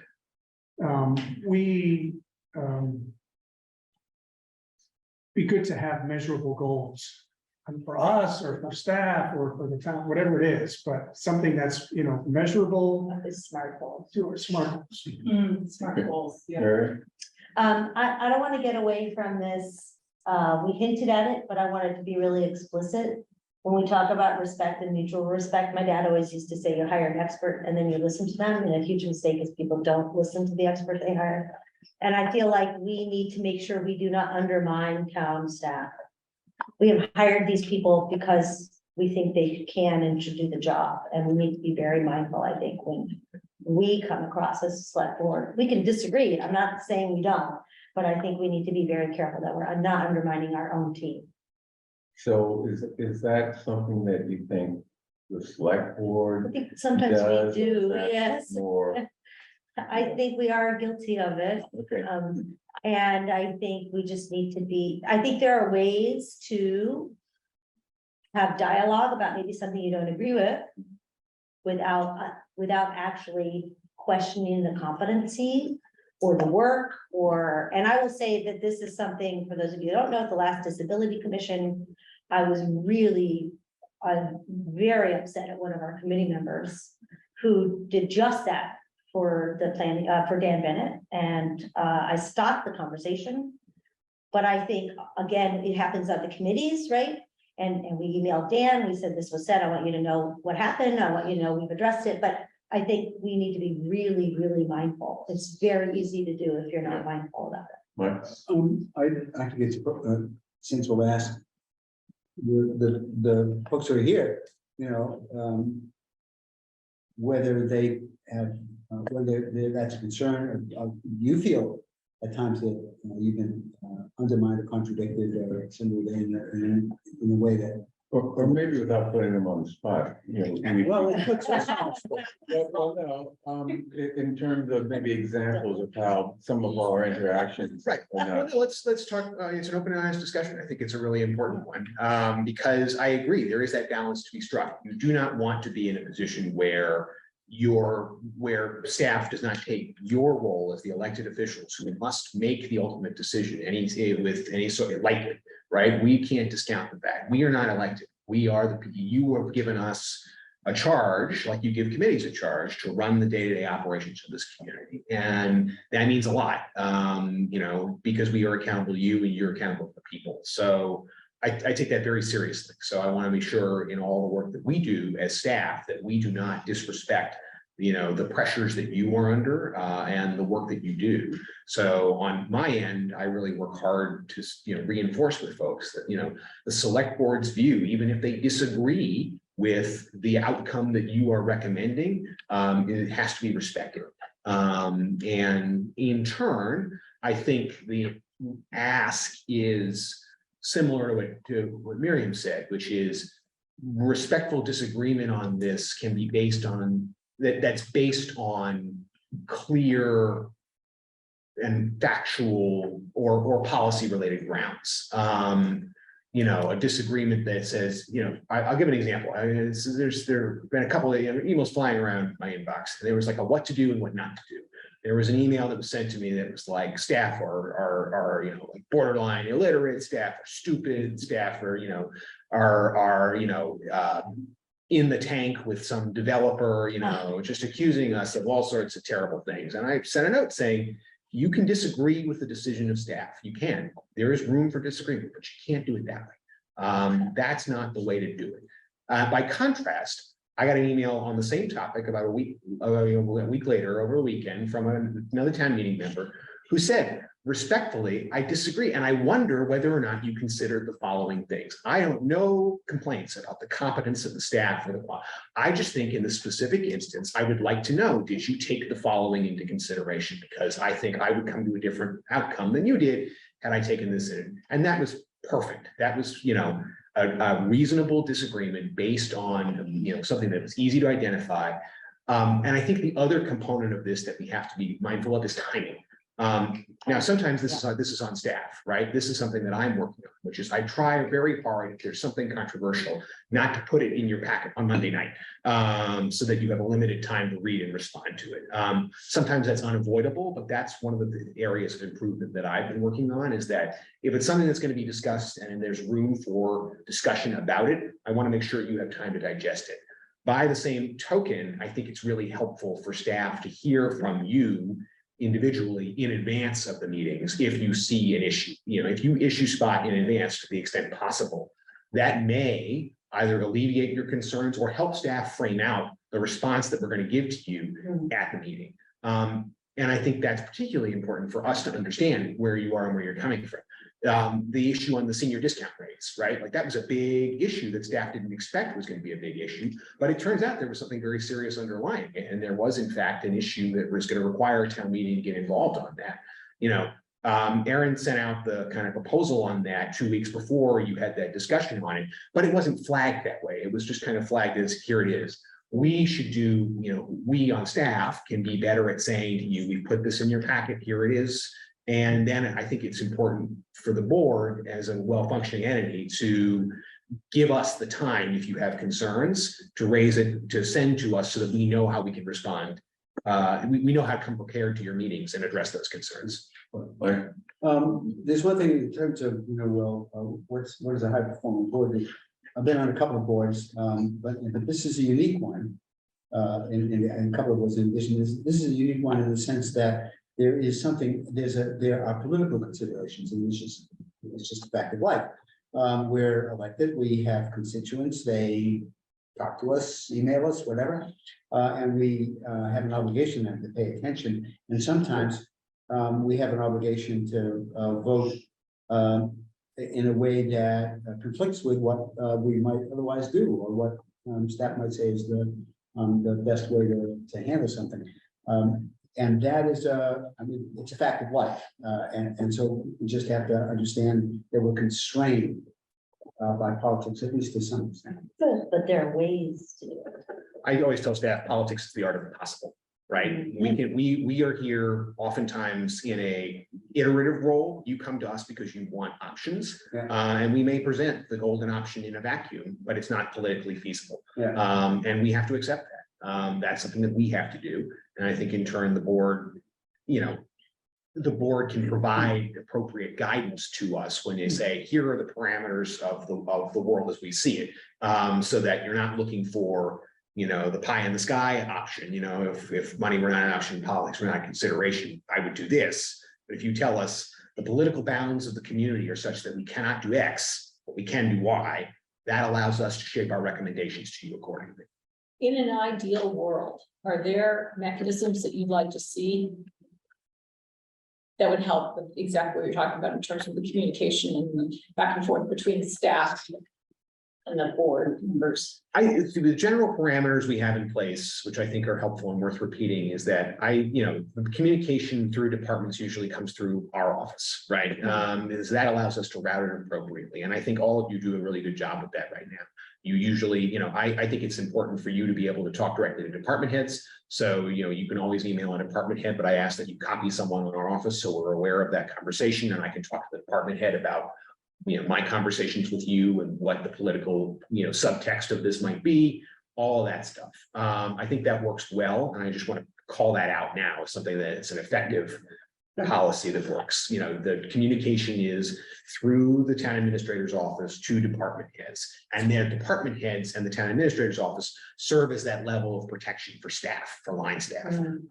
So that line staff are able to do their jobs, and receive guidance without feeling directly subjected to political pressure. Because I think that's important. I think the other key element of this is on our end, on my end in particular, because I'm often the person signing off on the bigger ticket issues, memos from me in your packet. I need to give you enough time to respond to those things, and then I would ask for you, when you have that opportunity to take a look at it, to give a time, if you have an issue, to raise it in a timely fashion with us, so that I can make sure, even for just practical purposes, right? If you say, if there's a DPW issue in the miscellaneous agenda that you think needs to be elevated, if you tell me on Sunday, I can have someone from Rob's shop there to, I can have Rob there to help answer the question. But if I don't know that, then we might wind up spending 20 minutes, kind of stuck in the mud on a question that I didn't think was going to be a question. So Jazz and I have had a discussion about this topic, which is really, it's lead time, right? So it's the amount of time that we have as board members to be able to understand an issue, get input from the community and constituents, and then be able to provide constructive feedback. And I find that the packet coming to us on a Saturday, or usually it's a Saturday or Sunday, Friday afternoon, but when all the details in there and everything's in there, it can change. It just does not afford enough time for the public to engage on an issue. And we never really know. I have a sense of some things, but I don't know everything, which might bubble up to a big issue or not. And so, anything that we can do to improve the lead time to the public, for the opportunity for them to provide feedback to the board, because we do have constituents that we are sometimes accountable to. It would be really helpful, and anything that we could do, I think. That's the role of the agenda setting meeting that we have. And Kevin's critical there. And when you get stuff, you should just let Devin and me know that this requires more thought, more time than. Yeah, so, but Bernard, part of, again, what I'm saying is the time between the packet going out on a Friday night or a Saturday morning and a Tuesday morning meeting, that is not enough time on some issues to engage the public and get the feedback that we need to be able to have a constructive discussion at the board. And so, and I don't know how to flag these things, but issues that we know long before they're going to pop on our agenda, there should be a longer term agenda that's published to the public. It doesn't have a date yet when it's actually gonna have a public hearing, but we already have the information and we can share it with the public. Sometimes I think, for example, the water rate thing, I think that could have been available a month before or further. Before it went out for public comment. And I just use that as one example, only because you just mentioned it. But anything that we could do to increase public awareness of the issues that we're dealing with at the board. So, we don't get crushed on a Sunday night or a Monday morning or a Tuesday morning by constituents saying, oh my God, you're dealing with this? I can't, you understand what I'm saying? Yeah, I'm just thinking that sometimes that we get surprised by two examples. One, not very well. One was actually a harbinger of things that were to come. There was a few years ago, town meeting had to vote on an easement to put a gas line into the fire station at the end. That's right. And out of nowhere, it seemed like out of nowhere, opposition to it popped up, and we were, and I was on the advisory committee at the time, and I know we were stunned, absolutely stunned, and I think the select board was as well, that it lost. It was, and it was the first manifestation, really powerful manifestation of the concern about climate change and what Brookline as a town could do about it. And so it was a harbinger of things to come. So you just get hit by things every once in a while. You just have no idea what's coming at you. And it's a high functioning board, well, you have to deal with that stuff. Well, I'm not worried about the contentious items or, having a difficult discussion at the board level. I'm talking about respecting the public and giving them enough notice. The reason why I bring this up is I've shown up to the board a number of times and having that frantic, Monday morning, try to call the people together to go speak at public comment because something popped up on the select board's agenda and it didn't filter out into people that were concerned or had, wanted to get involved in this issue. Again, I believe it's respect for the community. If we give them more notice on issues, as much as we can, to get feedback. That's Mary. Okay, this is just an idea. You can tell me where to put it. But I don't. Respect. And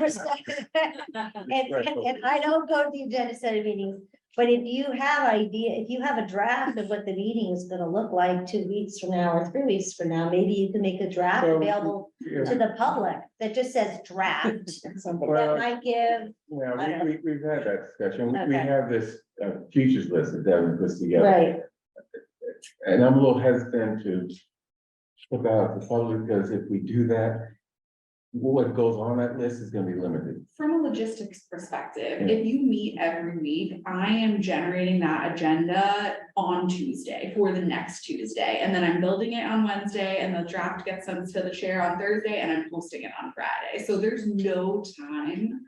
It's like as soon as your meeting on Tuesday is done, sometimes while it's happening, I'm already building next week's agenda. So there's just really very little time unless you wanted to take an approach where you meet less frequently and there's more lead time to go over those issues. But obviously, with most of the issues that you handle, they're time sensitive. You need to be approving things so that the wheels keep turning. So from a logistics perspective, it can be challenging to put things out farther in advance just because you are on such a grind and we're producing an agenda and then immediately putting the next ones together. Sean. Well, a couple of things. I mean, if any board has baked in a maximum lead time on issues, it's the select board, because we meet on a Tuesday and Saturday and Sunday don't count towards the 48 hours that you have to notify people in advance. And so people get like 4 days notice in advance of stuff that's going to be on the select board's agenda, or 3 days, depending on how you count it. So, I mean, I don't think that we're really, I think we do a pretty good job of putting out an agenda in advance that gives people a lot of time before the meeting on Tuesday.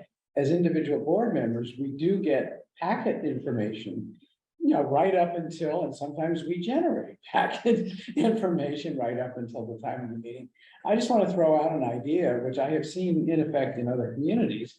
They have something in Cambridge, I think it's also exists in some other communities as well, which they call the charter right of the individual council members. What's it called again? It's called the charter right. It's a right that the council members have under charter.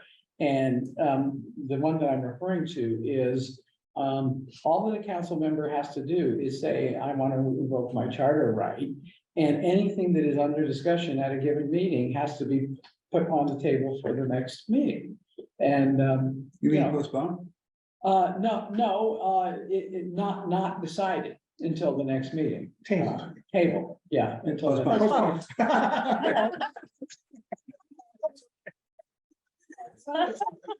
Because you can have discussion, but you can't have the vote. You taken. can't have. No, I appreciate Vote, it. You wait, yeah. you wait before you vote, yeah.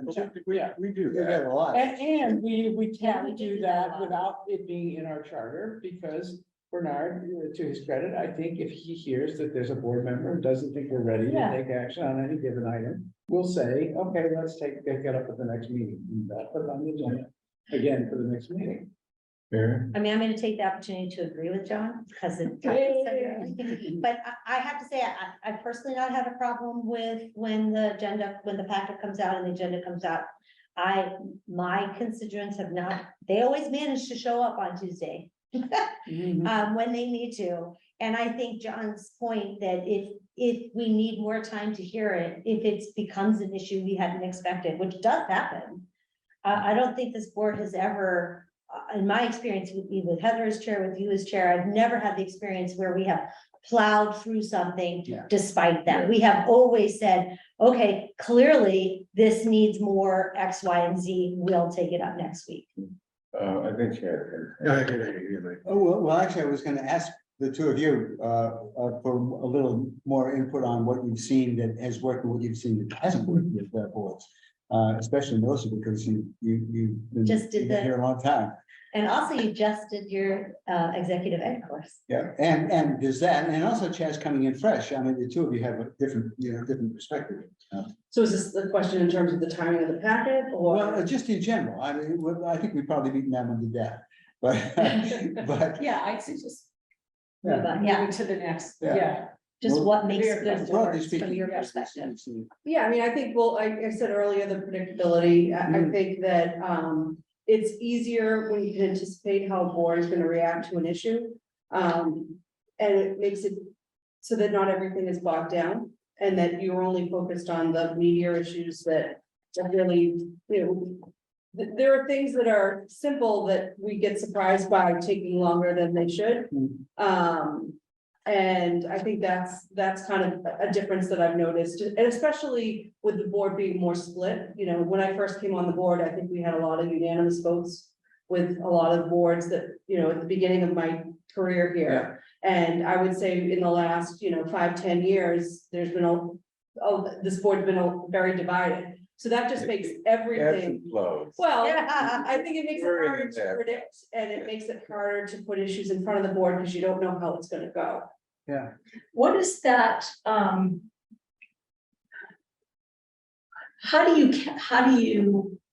does predictability help you from your end? When you talk about putting things in front of the board, what So do you think? It's how much we can tackle in a given meeting. So if we know that we can take, these issues are gonna take 15 minutes and then, we can put on more on the agenda and get more done.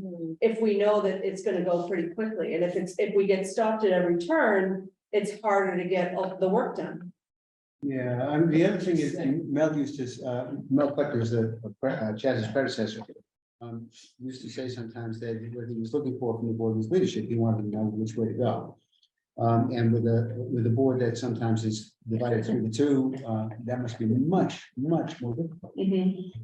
So, we have to, I will probably have a sense that we're less divided than we used to be here, or maybe a little less divided than a couple of years ago, but just the same, I understand the problem. Yeah, that brings up an interesting point. When he mentioned that, when I heard him mention that, board was really divided, right? Yeah, that's what I'm saying.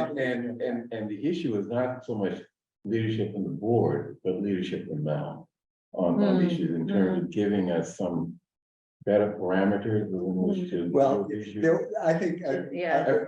I think to be, Well, I don't mean to be critical of that, just saying that would be. there were times when Mel would say that he really wanted to lead the board, he didn't want us to lead him, but that's, that's understandable too. Yeah, okay. I'm curious, I know you have your hand up, but if I can just jump in. Sure. I'm curious about this question about the predictability issue. I've worked in government, I've worked in municipal level, both staff and other positions, not elected. That question, like, how do the board members, like, how do you, what's your reaction to hearing that about the staff, framing it my way, the staff is kind of looking at the select board and going, okay, we have these issues for the agenda. Are they gonna get hung up on this? I don't know if they're gonna get hung up on this. Will we have time, for item B? If they spend all their time on A, or so they put in a short agenda, right? And then they're like, oh, damn, we should have put in 5 more items. We didn't know. From the board's perspective, like, what's your reaction to that? What do you think about that?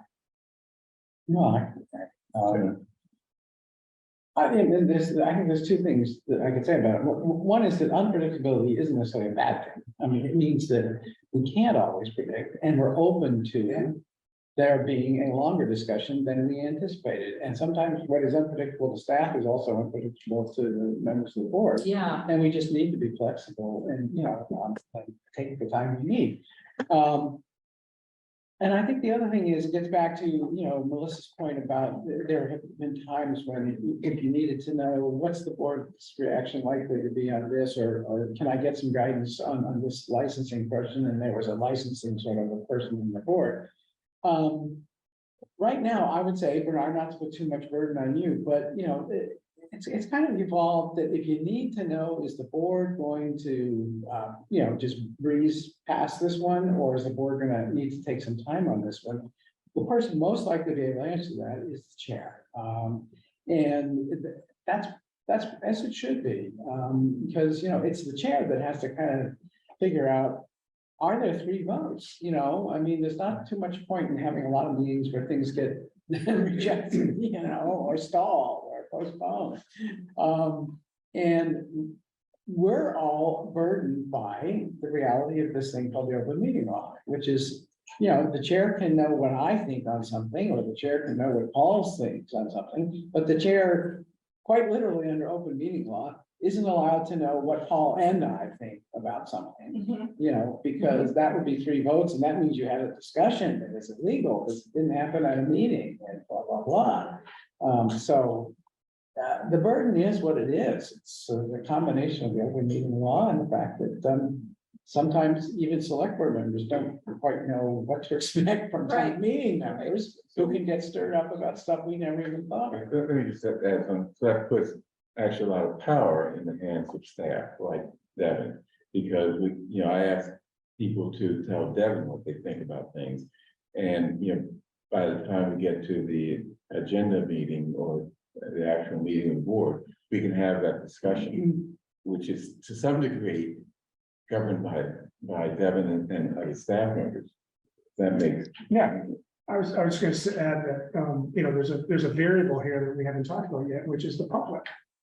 No way. So when we sit and there's something on the agenda and suddenly, there's a line of people at the podium that you didn't expect, or there's maybe 1 or 2 people that are very, passionate about the issue that you just didn't think of, that adds complexity to an issue. I think about there was a licensing transfer of manager, I think, at the hotel. And that gentleman showed up and said, I can't sleep. And, and we had a long discussion about noise bylaws and all that. It was probably much further than you ever thought. I was gonna bring that up, yeah. Right, so I think that's so that. I don't think we can be completely protected. Okay. Because the public is adding input. I think that's. I wouldn't suggest with you either, but I think there's work that can be done to help with the predictability. yes, I think that's what's. I think there's a mechanism or a process in here that could be fleshed out. I will add, just briefly, I'll go back to more notice to the public. If the public has the opportunity to better understand what's being put before the board, and actually a mechanism back to staff earlier than just showing up at public comment to make some noise at the podium, Mhm. you know, that could help us get a better sense as well what's happening. Yeah, I mean, that futures list is really things that can't fit on the calendar because we don't have enough time to do it all. That, I mean, that's really all that is. Yeah, Slash, there's a parking lot element to it too. It's Yeah. these are things we know we're gonna have to deal with at some point in the Yeah. future. You But know, they're we not know, urgent. right, we know in the fall that we're gonna have warrant articles. We know in the winter that we have to set the residential exemption again. We know all those things. We know roughly when those are gonna occur. I don't want to, I think we're going down a productive path here, but I want to briefly kind of to Paul's point about that particular issue about the public's input. Another aspect, I think, of a good board, a good select board is understanding your role in a representative democracy, which is to say the loudest voices do not always control. A good board can separate heat from light, can separate the noise from the actual tenor of the community's issues, because squeaky wheels get the grease. And in this environment where it is increasingly aggressive and increasingly confrontational and everything is framed in apocalyptic terms, oftentimes small groups who use heightened rhetoric can really gum up your works in a way that if you don't have your finger on the pulse of the broader community, you can waste a lot of time and energy kind of dancing on the head of a pin for an issue that is not actually of large scale public importance. And let me be very clear about that one particular instance. It's just because it's such an outlier. I don't discount that person's sincerity or that person's genuine belief that he had an issue and he wanted his government to address it. And I think that's an excellent way to do it. And it was also fair, I think, in that instance to say, at this meeting, at this time, given what we are here for, a changing manager, and the management's representation that they have had nothing to do with this, was it something you needed to spend that much time? Or was it something that you could say, if this is a continuing issue, reach out to staff? And I think they say, well, staff isn't necessarily responsive.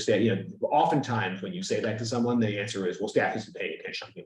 I think then the question might be, can we hear from staff, maybe at a different meeting, what you've been doing with this? Because oftentimes that's not true. So I would suggest that we take a break for lunch. And I am hearing maybe a sense that we should move into goals and sort of the more nitty gritty stuff after lunch, because I think I'm hearing a sense in the room that that's kind of what we're interested in. Yeah. And you're already talking about it anyway. So getting more into process, procedures, methods, mechanisms, actions after lunch. Yes. Yes. How long do you want for lunch? Do you want an hour? Do you want till 1? Do you want? Just short of 45 minutes. 45 minutes is fine. Yeah. Is that okay then? Fine. Thank you. Okay, All right. okay, so how do we deal with it? I'm gonna go check. No, I'm gonna go to the bathroom. I'm gonna go check on them and then,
We're live. Okay, Okay, thank you. okay. I'm thinking about this in terms of stuff that you started talking about and sort of alluding to like goals and objectives and like what can we do and can we do this and what about that? And we're going to talk about this later statements, so let's talk about it now. I broke it up into sort of goals and objectives, like general, short list for the select board of things that you'd like to accomplish in the next We waited for coming you. year. Mhm. All on the radar, right, so. Oh, good. I'll say it again. Say it again. Maybe it was very great. It was. She was very happy. Do that way. So moving on to goals and objectives, I broke this down in the agenda and it's by no means in concrete, but I broke it down in sort of the general, like talking about a short list of goals and objectives for the select board to accomplish in the coming year. And then I also talked about the other section of how can the board use its time more efficiently and focus on priorities. How to make the best use of staff. You all went into that, I think, quite a bit. Do you want to continue with that conversation about working with staff and kind of some of the mechanisms and processes that you might put in place or that might help? Or do you want to talk more about goals and priorities? The list of like this, these are some things we would like to do in the next year. I just had one thing that I did want to add to the discussion of staff and the relationship and so on. I will just share that when I was first elected to the board, it was during the whole COVID experience, at the very beginning of the COVID experience. And so I think a lot of what transpired has to do with the extraordinary burden that put on town hall at the time, on the staff at town hall at the time. But what didn't happen was there was no introduction to my responsibilities as a select board member that was conducted, by our town administrator. I don't think there has been since for new people. Now, Chaz was very good about inviting everybody to have one-on-one, sessions with him when he became our town administrator, and I think that applies probably to the newly elected folks since he became town administrator. But I think it should be it should be made part of the annual calendar of the board, that there be a session with the town administrator to discuss these questions of relationships, what to do if a constituent calls you and says, I want the street light fixed on my street. Should any individual select board member feel entitled to then call the department head and say, can you do something about the street light on that street? And there's a lot of issues like that I think might benefit from just one occasion a year when they get the rules of how we do our business get sort of laid out by the town administrator with the concurrence of the board. Obviously, we don't necessarily have to agree to every proposed rule, but it would help. I think it would really help. So at first I thought you were talking about like onboarding, like when you become a select board member, is like, Yeah, there is that. Yeah, there's There that, but is that that, already exists. not really. Well, we get the packet with the open meeting law, that the town clerk. Doesn't you know, tell you- it Should go tell you- beyond that. tells you too much, if you ask me. No, but I mean, it doesn't tell you anything practical. Yeah. I want to reiterate what you say, because actually I think what you are, in fact, I don't want to put words in your mouth, but to me, as somebody who hires people, Mhm. we have a formal onboarding. Now, I spoke to Mel briefly. I basically remember one thing from that whole conversation, which is what Chaz said, if I'm going to be emailing department heads, please CC Mel. Or if I'm going to be asking them something, make sure I'm going through Mel, right? Yeah. But I think what you are referring to is we do need a more formal onboarding process. Yeah. And also, I would like to tag on to that. On this point you make about emails, we need to have some system for who's responding to emails that get sent to all of us. Yeah. So, Yeah. yeah. So there are a number of things, talk about Sorry, to raise my hand. No, I'm Yes. done, yeah. I'm loosey goosey unless things get out of control. You know, I'm very likely to get out of Yeah, control. well, I'm watching you, don't hurt. Yeah, all right.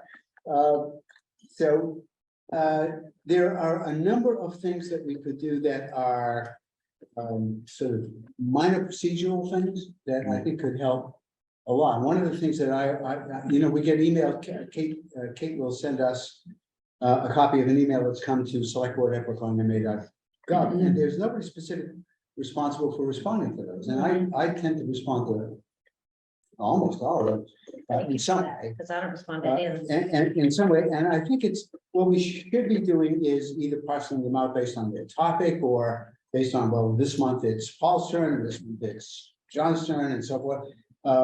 So that they hear from somebody on the select board. Even my experience is, even when I say back to somebody, I'm sorry, I disagree with you, I get a thank you back. And I think that tells people that, well, we heard them, even whether we agree with them or not. I think that's important to do, but more broadly, we have, the discussion about this. Let's go to the other end of procedures. We had a discussion about the calendar and, and having 3 meetings a month instead of 4. Okay, so we had Ernie Fry came and said, well, you think you have this good idea, but that's okay, Ernie, thank you. But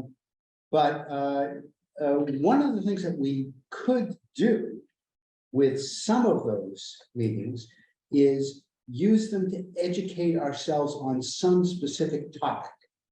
We did this 3 times on the advisory committee, and it was immensely successful, including a session that Linda Pelkey organized for us on form-based zoning. She is the one who introduced form-based zoning. Oh, how ironic. Isn't that interesting? So, and it was a really good session, and people, I think, I learned a lot. I think other people did as well. So, one question is, do we want to, and can we set aside some time to sit down with the planning board and ask them what the issues are broadly that they're seeing in town, or with DICR, or because those are the key, there were some key commissions that we ought to be paying attention to, ought to be giving some attention to. ZIAC, that we don't make time to hear from them. So, I guess I would push back in terms of adding meetings, but Okay. I really. Well, I don't mind if we take it out of current media, but we have to make a specific, you have to set aside an hour to do this. And for example, starting at 5 o'clock, so now doing that and then start our regular meeting. Yeah. Is this agenda setting or is this?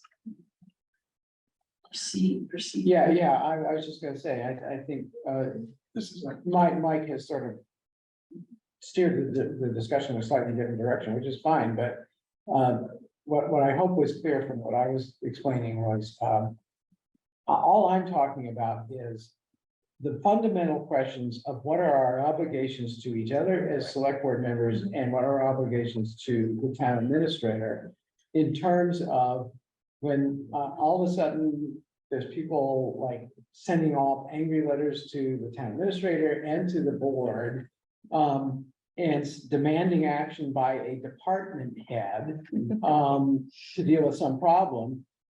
Should we all 5 go off on our own answering that letter and saying, Right. I'll see if I can get the department to help you with that problem, as though it's like up to us as individuals to each pursue our own agenda to try to help get help with this? Or should we say, this is a problem. Thank you very much. I'm only speaking for myself. I'm not speaking for the board. And I think that's a very important distinction that sometimes doesn't get made when some of us on the board respond to emails. But you really, let me know if you don't get any action from the department. But not, I will see if I can get you action from the department. I don't think that's an appropriate thing to do. I agree. It's because it takes away from the town administrator, their role of being the one that decides how to approach the department and what expectations to put on the department. And we can't have like 5 different select board members, each saying, I'll get you help from the department.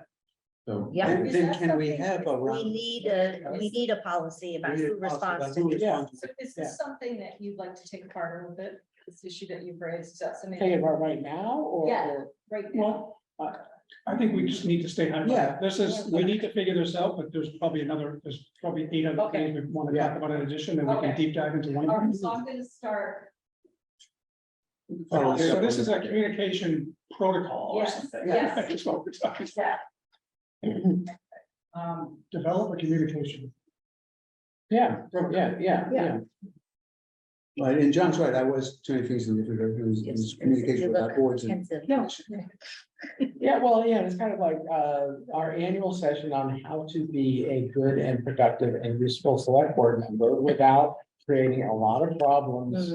You know, for, the role of the town administrator or the role of staff. That's different than what you're talking about. Yeah, you're talking onboarding about process, onboarding, which is- yeah, which yeah. I do, which is also important, which Yeah, is that's also. separate item. Yeah, but separate. Has anyone here attended the MMAs? They usually have a session for newly elected select board members. Yeah. Did you find that helpful? No, No, I did it a few years ago.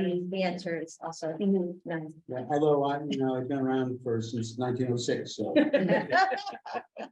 Well, I I'm mean, curious, why was it not helpful? Because as a person who frankly never did go, why was it not helpful? I think it's too general. It was general law stuff. Too general? But for a lot Yeah. of people, I went. I think if 100 you're years totally ago. new to town politics, okay, but, Well, and that's who they're really targeting, Yeah. so I think it's useful for a lot of. Okay. right, I'm just, but I think what John's getting at and what I would have liked also Yeah. is a little bit more of than just, if you're gonna email Commissioner Galantine, CC me. You know, it's a little bit more of like, here are the roles, here's how it works. Yeah, Here's how we work. Here's your role. Here are the expectations for you.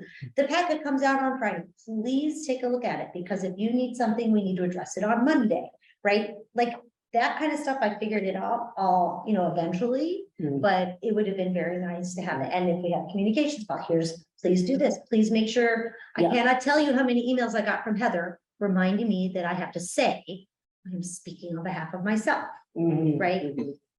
Till it became habit, right? Yeah, I'm speaking on behalf of myself. Yeah. Right. So all of that stuff and which trainings I really need to take. And also every year or every 2 years, you're gonna be asked to do this, you have to do this training, Yeah, right? Don't make us come after you. We won't continue to bother you until you do it. yeah, I think that's what you're talking about, and that would have been Yeah. immensely helpful. yeah. And we can have our new policy on that. And when you get an email, Hmm. so-and-so will be responding. Okay, what else? Are we now talking about goals, like things we want to accomplish, I or in the think that- accomplishment category? If that's what you would like to talk about, I think that would be good. So I'd like to add one. It would be great, whatever period of time we're talking about, to get a clear and definitive climate action plan updated. I don't think we have that right now. Who does that? Planning department. I will say, Well, that's a good question. yes, that's right. Yes. Yeah, Let me be clear. It currently resides with the sustainability director position, which is vacant, and that position currently reports to the planning director. All of those things are Maui. They're not set in stone. You or the board, and you can, if you think that there's room to change that, I think that is a discussion to have. I don't know how deep you want to go down that. can we wait on that? But I do Yeah. think we need to dig into that on roles and responsibilities and where some advisory boards that exist may play a role, and citizen boards, and what the select board's role is in the town administration. But your role is really to give us guidance on that. I mean, we're not really capable. Yeah, I'm of a couple of minds about this. And I would be grateful for the discussion with you. Maybe that's something we talk about when we talk about boards and commissions more generally, because then we can have that conversation as kind of an exemplar of how large scale policies like this that are so vital get developed through these with the assistance of boards and commissions. Mike was first. Okay, Mike. So, talking about goals and objectives, so one of the things that I think is a reasonable objective to set is, let's have a review of what boards and commissions do, whether there are any boards and commissions that we we don't need, that whether they're, which ones we want to pay special attention to, and how we're going to go about doing that. Yeah, we have a list ready for you. Ditto. I literally ditto. That's what I was gonna say. About looping back, somebody was gonna say something, but what about looping back to, how to work with staff and other power centers, individual board responsibilities, delegated board responsibilities, connection to other boards and committees? Are there pieces of any of those that want to get more granular on? I think we need to talk about, some of the other, as Bernard phrased it, power centers, advisory committee, how we work with them. Boards under our control and boards out of our control. Yeah, moderators Yeah. committees are completely outside our. Or the transportation board, I think. Yeah. Yeah, that's right, right. Oh, yes, I cherished that. Right, you talked about, right, you talked about that, yeah. I mean, there are definitely certain boards and committees that seem to come up over and over in the conversation. Well, I think Same it's ones. I think actually I really like Bernard's distinction, kind of boards under our control and boards not under our control. I think that's a relevant distinction for us. And it's important to understand where, despite the fact that we don't control them, they have ways of controlling us or putting their Or not. agenda. on our agenda. Right, yes, I mean, right. you know, like appeals of the transportation Well, board. So in the run up to town meeting, Dennis Sturdy and I used to go for a walk on Sunday, and we would talk about the issues that were, what was the advisory committee headed towards, and how did that, and it was very informal, and it was just the two of us, and I'm not the chair. And so all I could do was bring that back if there was something specific to say to you all, but doing something on a more regular basis with, so that advisory has a sense of where we're headed on some of the issues that they're concerned about and vice versa, I think would be extremely useful. How?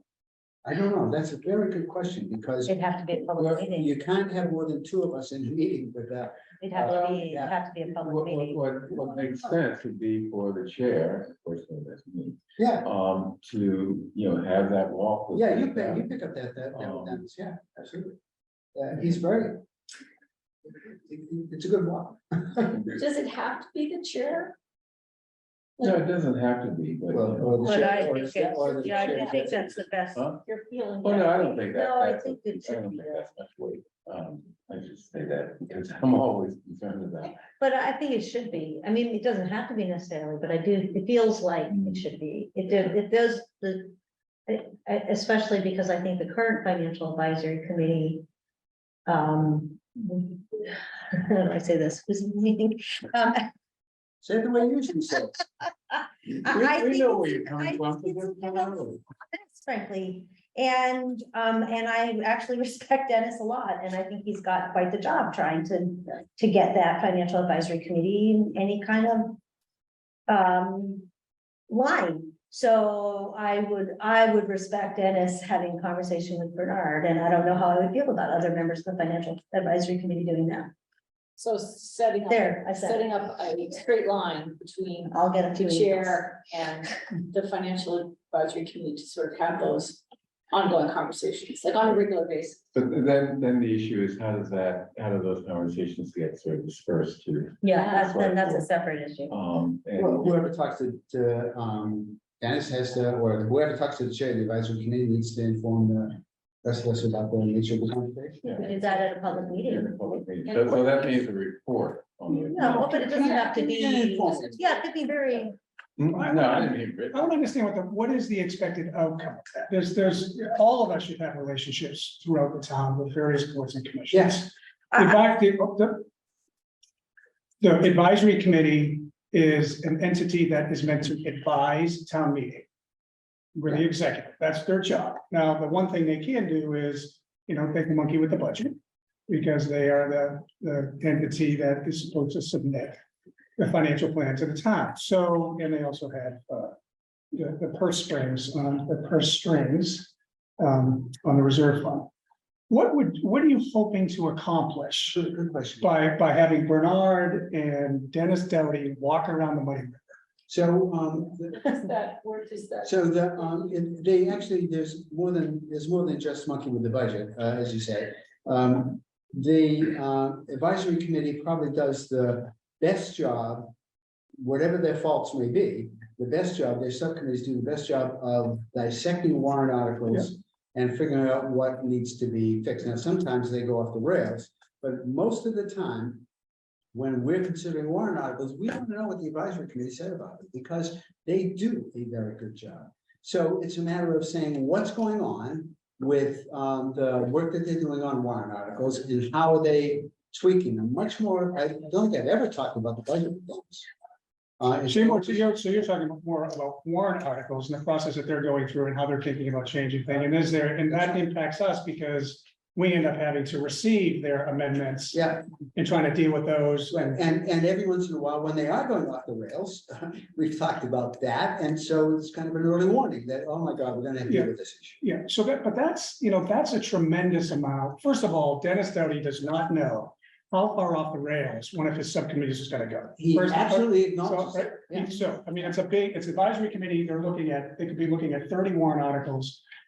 And there's no way that Bernard is gonna be able to keep up with 30 warrant articles. Doesn't Yeah, Right, and so- you need to, ask, what warrant articles on the warrant It's not. are really hot, controversial? And what's the advisory committee thinking about this? And then he goes back and talks to the subcommittee and, relates that back to him. I think that's not a big deal. And The number of warrant articles that become an issue, maybe there are half a dozen. Of course. I mean, it wouldn't preclude us from sitting through subcommittee meetings and advisory committee meetings, which No, Mary, we all love to do. So I'm looking at that. It says how it works with staff, other power centers, input, output. And I think that honest communication, transparent communication, I think this is where that falls. I think that the downside is Bernard's time and Dennis's time. I think the upside is more communication that might benefit us. And if it doesn't, it doesn't. But I think that if it does, it's something we're not going to know how it benefits us, I think, in its entirety until we give it a try. So one idea is to build upon this, is maybe he's talking with the chair of the advisory committee, whoever it may be, and we're each assigned a subcommittee on the advisory committee that we build a relationship. no. So That's- yeah, first of all, It's conversation, I'm saying it's a conversation. I think that this is a good start. And I don't think it precludes any of us from doing any of the other things that you want to go to subcommittee, go to subcommittee. I think we already all agreed that we're not to say things at the subcommittees or the financial advisory committee. But we did have a select board meeting where we talked about that. I disagree with that. Okay, but we had a whole meeting and, Hold on. wait, no, I'm actually still talking. All right. Okay, we had a whole meeting. I'm not crazy. Mike just shook his head. We did talk about that. So you go to subcommittee. We're talking about Bernard as the representative, the chair of the select board, having a conversation with the chair of the financial advisory committee to have an open lane of communication. And I don't think that means that all of us have to start showing up at subcommittee hearings. I think we can start with this and see if it meets that objective. I may have missed the meeting where we said that we could not speak at the advisory committee or any other meeting. didn't say any No, that's what I just heard you say. But the issue is open meetings. What you said. Yeah, and Right. we always talk. No, that's not what you said. But yeah, so of course, 3 of us can't show up because they did violation of the open Okay, meeting. somebody That help happens there. all the So time. you don't even have an opportunity to speak in the normal course of events at an advisory committee meeting because they take they don't take public comment with the public. They may ask a select board member about a particular thing if, what is the select board doing? By the way, and I take it back, by the way, when I said that we didn't talk about budget items, there were a couple of budget items that we did talk about, but I was trying to get a handle on, where the select board was going this last. But when it comes to subcommittee meetings, there's no reason not to be a member of the public at a subcommittee meeting. It's just that we can't be as a group, more than two of us can't. Agree on that, okay. So you had, Yeah, So, I mean, I've been around for a while and I've seen, the level of engagement increase in terms of advisory. I find that you're more effective when you show up when there's an issue that really needs your voice. So Charlie and I are covering a lot of these meetings, trying to make sure that you're in the loop on the issues that are Yeah. being discussed. But if you're going to every meeting, it's less impactful when there's an issue that you really want to speak to. so how do you know?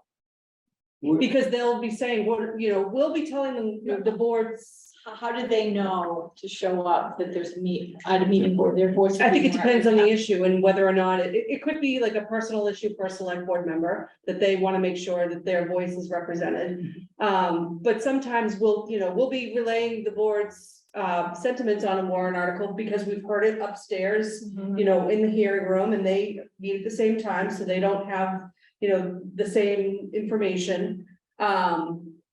But you can tell when especially when it's a pivotal issue that needs, a little bit more weight to it.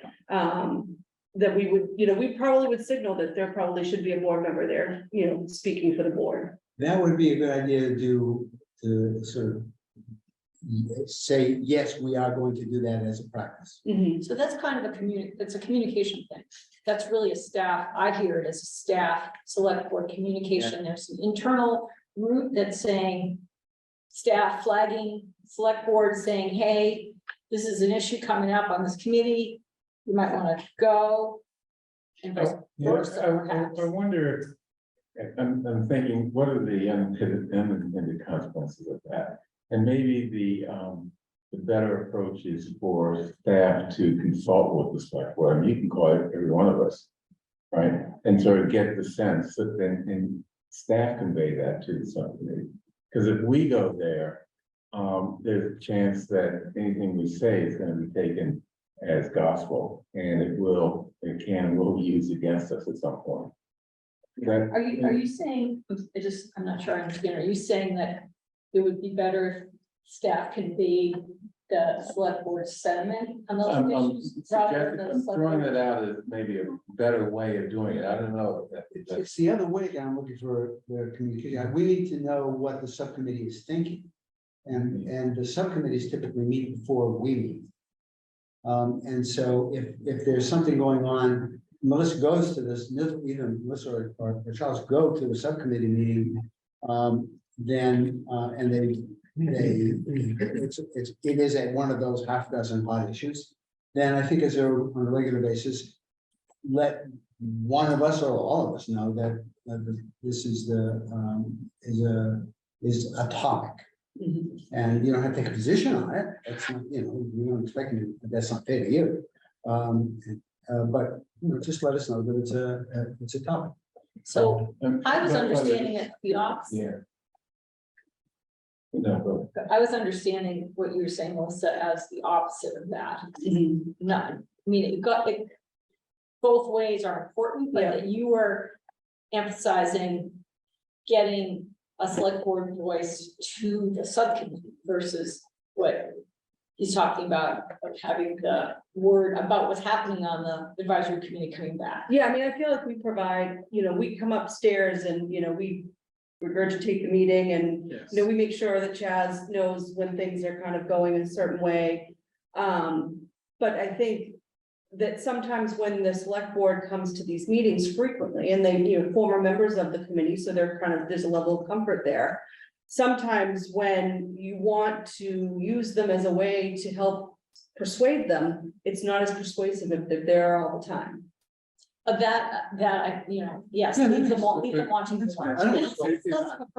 that on the select board members have to go to every single meeting. Is it our role to persuade them though? I just throw that out. It's part of the debate for town meetings. So, I mean, I think that to the extent that you are wanting an issue to have some impact beyond your own recommendation to town meeting, relaying those sentiments to other groups is important.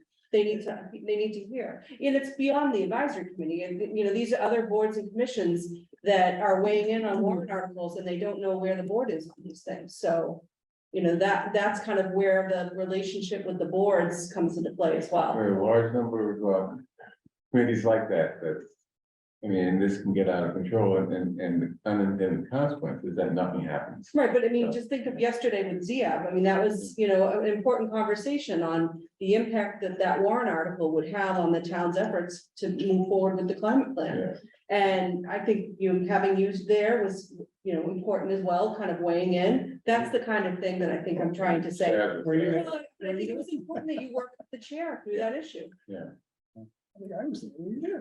It does, You were there? sorry, it does help to show that there's more consensus, maybe around certain, more agreement around certain sentiments than others. You know, there are times at a subcommittee meeting or an advisory committee meeting where, let's just say an issue that we've talked about at select board that seems very cut and dry to the board will turn into will get picked apart in detail, where we've said the select board's opinion on it, but it hasn't necessarily had the impact that it needed to sort of galvanize the conversation around one side.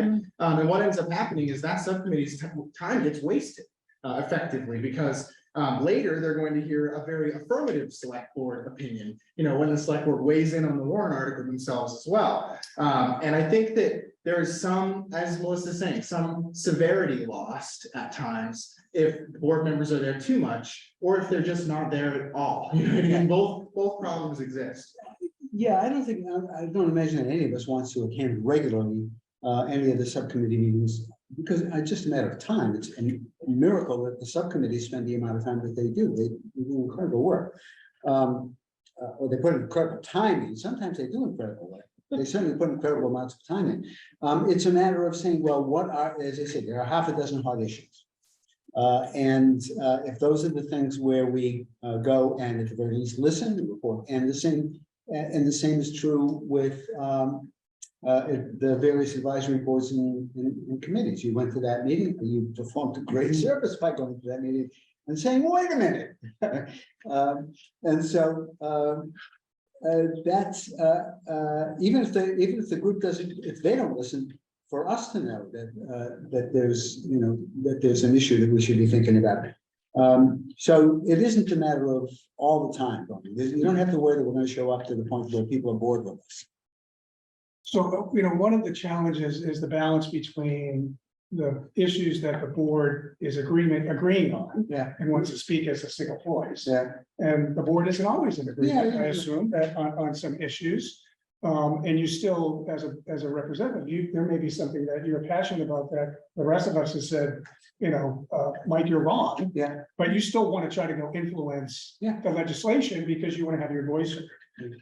How do we balance these two roles of a team, the board representing a position as a majority, and then as individuals being able to say, I'm on the minority of the board, and I believe that this piece needs to be heard because in order for it to get consensus at town meeting. I think that at the subcommittee level, it's a matter of listening to what's going on and coming back and saying to the board, this is what's going on, so that we can convey, and what we say there is always a matter of the one person who's there speaking. But I think we have to respect the fact that we have to think about, well, what would John say, or what would Miriam say about this particular issue, and how do I blend that into whatever comments I give to the subcommittee. We have to be judicious about it, right? Just like we have to be judicious about when we show up. We don't want to blur the lines. They'll get sick of us if we do that. Yeah, I don't know who has so much time that they can go to every select board meeting. That's That's exactly what I Yeah, mean. it is very- Yeah, exactly. But you're raising the issue about sort of the alignment of the board as an entity amongst itself. Right. At the same time, you're all voters and individuals, and you have your personal opinions, and how do you balance that? Right, it's even more than just personal opinions. Each of us comes to the select board with a constituency Right, that got us onto the select. board. right.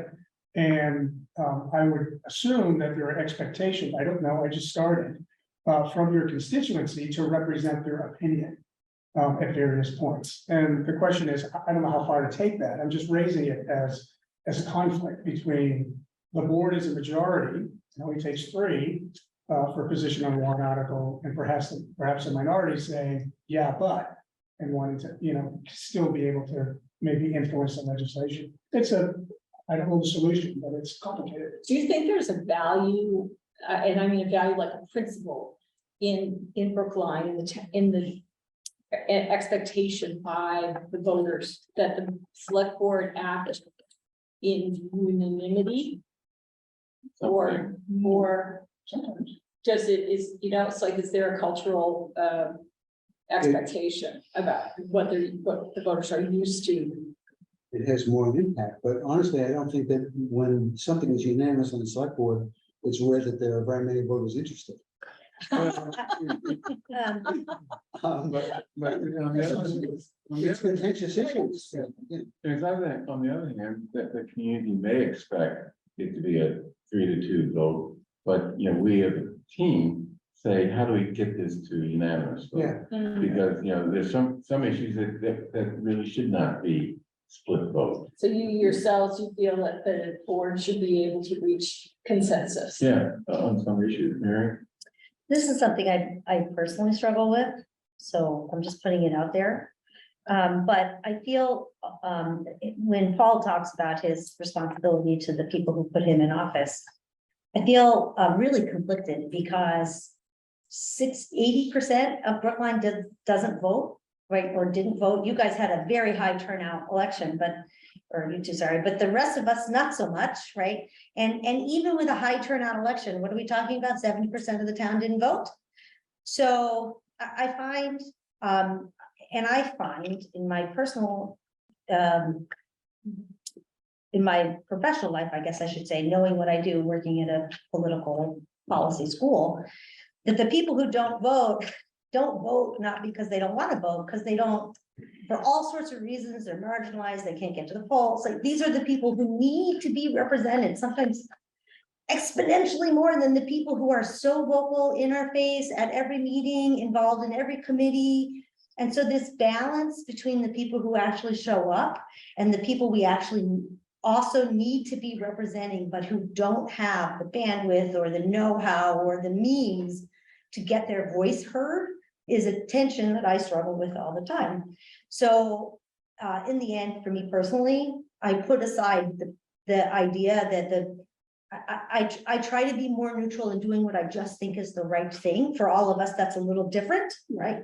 This is my personal struggle, okay? So I don't have an answer for you, only to say that for me, after 2.5 years on the select board, I just said, you know what, I got to do what I think is the right thing, and however, and I have to justify it, and as long as I can justify it, people can support it or not.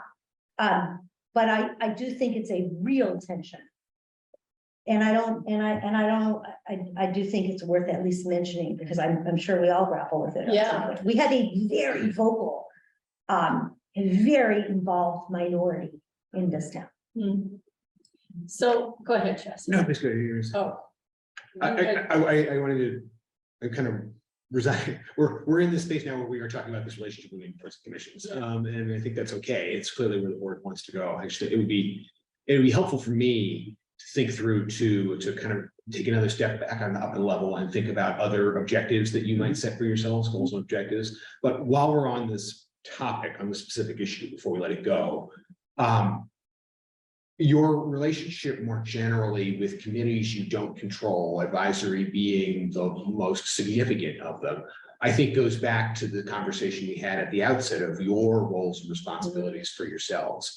And I think, again, it's important, it is so hard to be this hydra-headed executive where you have individual views. But, one of the things that I often say to people who ask me is, my sense of the board is X, and I base that sense on Y. I don't poll the board to get a decision because that violates the open meeting law, but I can, a part of what my job is to try and understand, to try and anticipate your needs and desires and be proactive in providing you with options that relate to those things.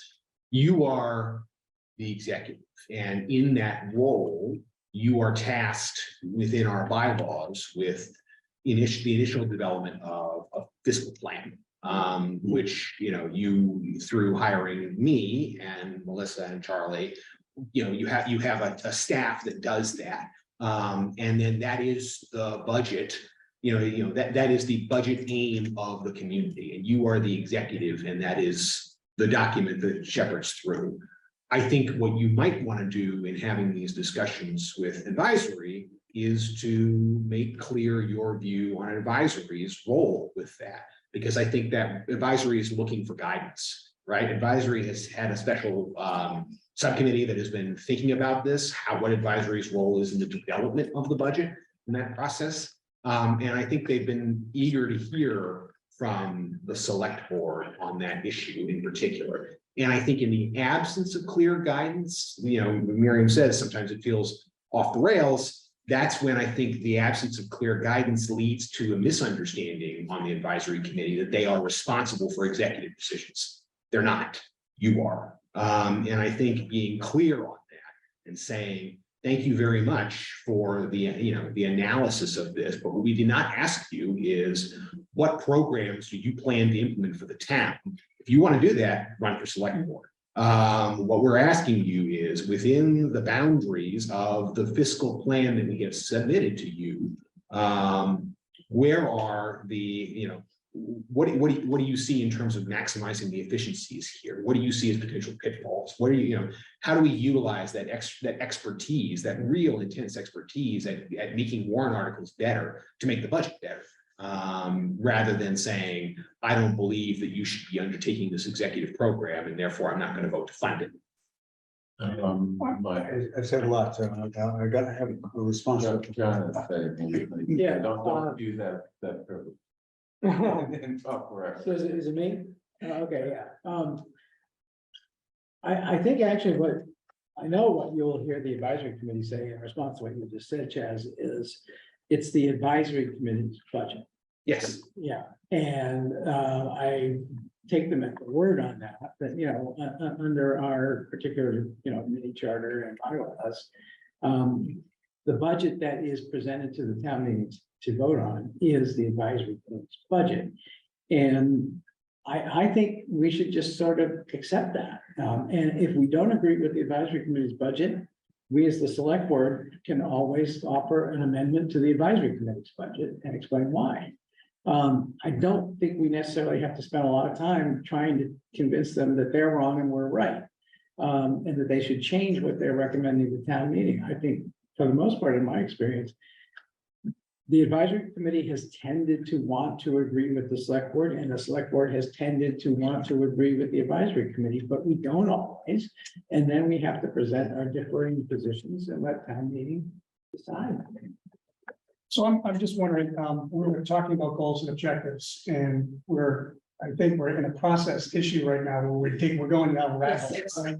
And so I just want to suggest maybe we raise it up and I have an offer suggestion. Go for it. Instead of having an issue raised and then digging deep, maybe we could have a brainstorming session and see if we could just identify a list for now of potential things that we think the board might want to accomplish in the next X period of time. And then we could go back and say, either rank them, which ones we want to focus on.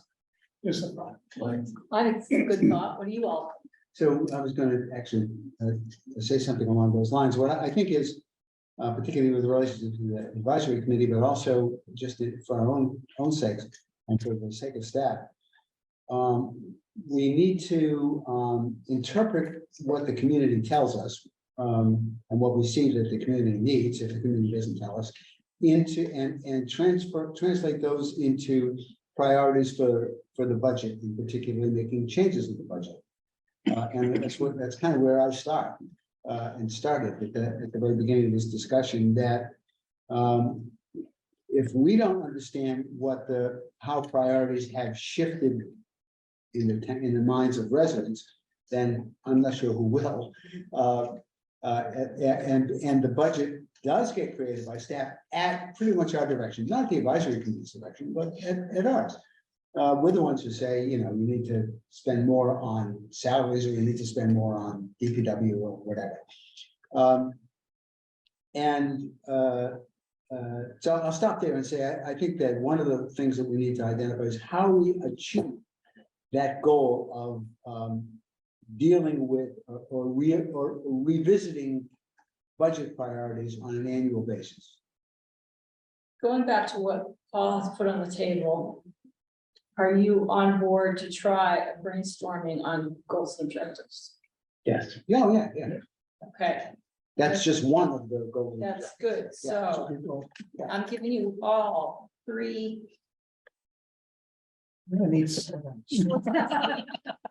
Like really small. You start with 3 and there's 1, you get 3. That's all you get from 3. You can always add later. You get 3. Has to fit on the pad. 1 word is better than many words. We need, well, I need. 3 a words, pen. 3 words, Well, 3 words is good. I have you're- 4 pens and people need. Get everybody? 1, 2, Carry it. 4. So 3 goals. Oh, she can't. Look at that. There you go. I think brought a ballpoint pen. It's fine. Really lucky. Any kind of pen. You want a big pen, you want a little pen? Oh, Just you want a different pen? You're okay. All right, write down 3. 1 per 3 goals objectives. On the first page or? No, 1 per page. I'm limiting them that you will add, don't worry. Process wise, kind of offer some. Flexibility. This is nice. I'm joking. Like, very warm. And these can be long-term, short-term. Anything you want under goals objectives. Goals and objectives.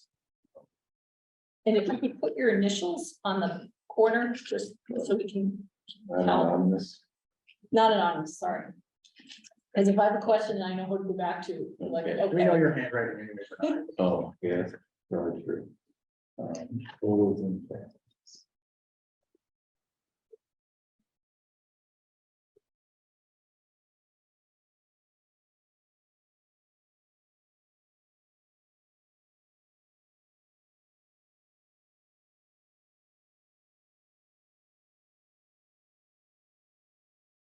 Oh, might change, well, alright, You can, you want to, I want to pour it.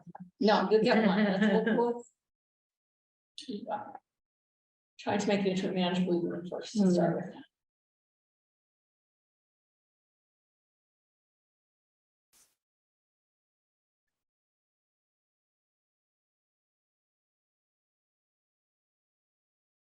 We're having trouble. I'm trying to decide if I want to He doesn't replace want the 4th one. Well, I have 2. Can you do, we do have 3 or 4, we're doing. I have 3. Can we do some more later? Yes. Yeah, all right, then I'll put it in later, because now that it, but I'm trying to decide if I want to do it later or if I I'm want to gonna do it get out now. and just, you want that, I'm just metering them out in a small universe. Because there'll probably be overlap, I hope there'll be overlap and then we can add more. All right, I'm gonna add it later. Okay.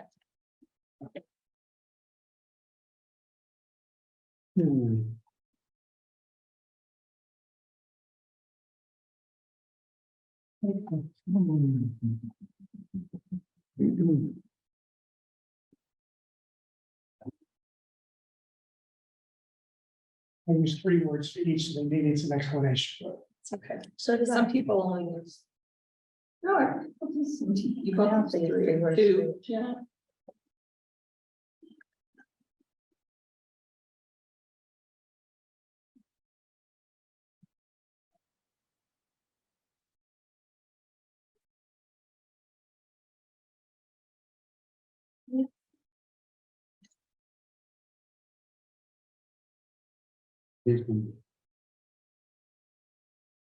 I know I keep vacillating.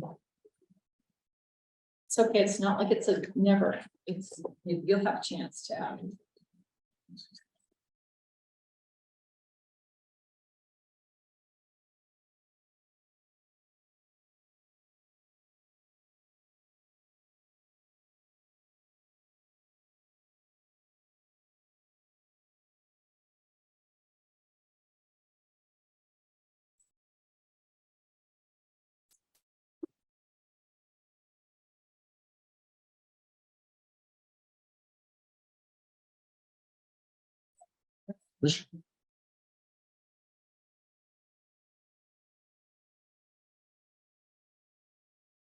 Are you writing a novel? I am. I Right. can't, I need I'm the almost abridged, done. I need the abridged version. please. Almost done. Okay. Please don't tell me it's an essay. No, the three things. So you were a journalist, but were you an editor? Oh. He didn't like the headlines, that's for sure. I was both. I was both. You done?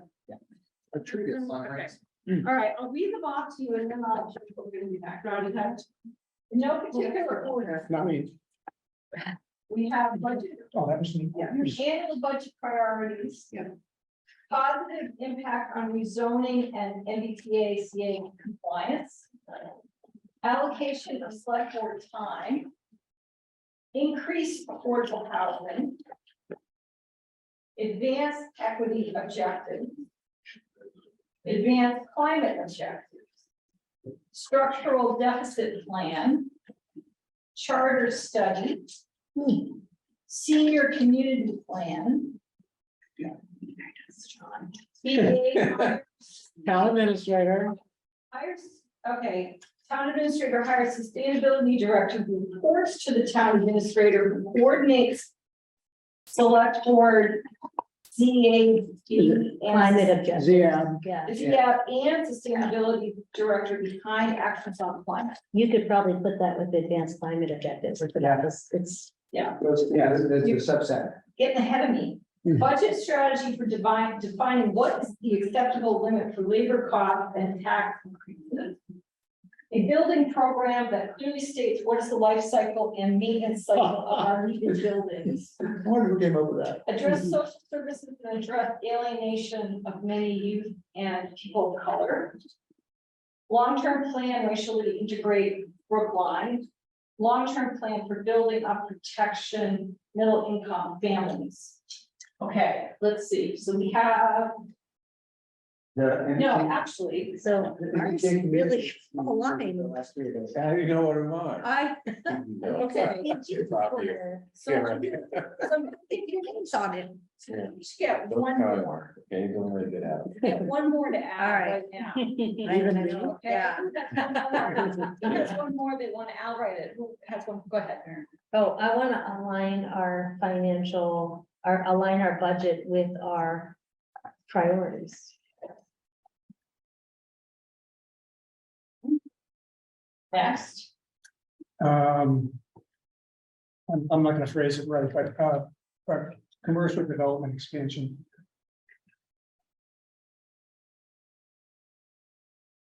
Or expand commercial development. okay, Let me add one for Yeah. Mary. okay, I'm not sure what it says, but.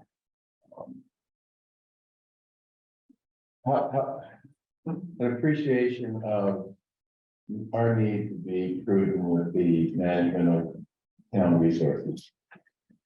How do you say that? Good stewards. Good. Good Good stewardship, yeah. good Um, financial stewardship. Yeah, good financial steward and an appreciation of limitations on our finance. I think those are the same. Or the But being a financial good plan. financial steward, I think. You know, I want to emphasize the limitations of our financial riches. Well, it fits in with one of the others that. Okay.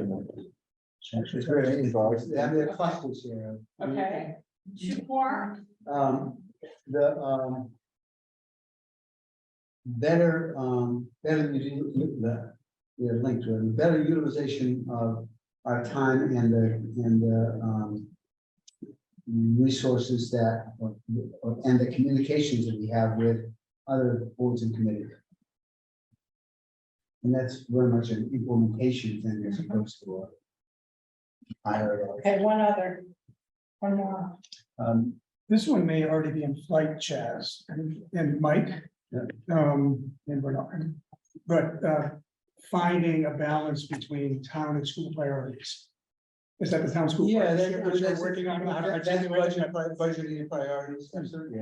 Yeah, that's an issue. That's a subset of it. Yeah, that's definitely What do I- part of the issue, yeah. is it, say it? town, Aligning time with school. Yeah. right? Priorities. yeah. Balancing, I have it written down in my notes as balancing town and school priorities. Yeah. Okay, I need to. Financial and other, right? I mean, it's not just. Oh, yeah. financial. Okay, we don't have to define it yet. Okay, I need 2 volunteers. We're all Depends on, it depends on the request. Select board volunteers, you don't have to do anything except, move these around. Oh. These two guys are closest. You're volunteering other people. It's easy to look at. 2 of you, closer than in, you know. Or want us to do it? I want you to put them in categories, you know much better than I want us together. Okay, well, that's not just volunteer work, that's actually making. Should have volunteered. Decision. Should have volunteered. It's a position of power. It's not written in stone, right? Okay. It's two people's ideas. This is What they're doing, and then the people are gonna achieve that. So look at this. See that. Great. I wonder if that's, but okay. Be great. This fight. That ain't metaphor. They're disgusting. I didn't shop last time.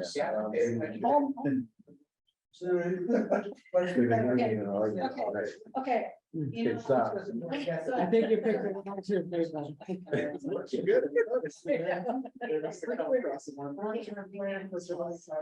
No debates, come on. Does your colleague? Oh, yeah. This is not focus on the low hanging fruit, John. Everything was going so well. Okay, on top of process. So this goes with. See, no one pays attention to the instructions, right? You got it. This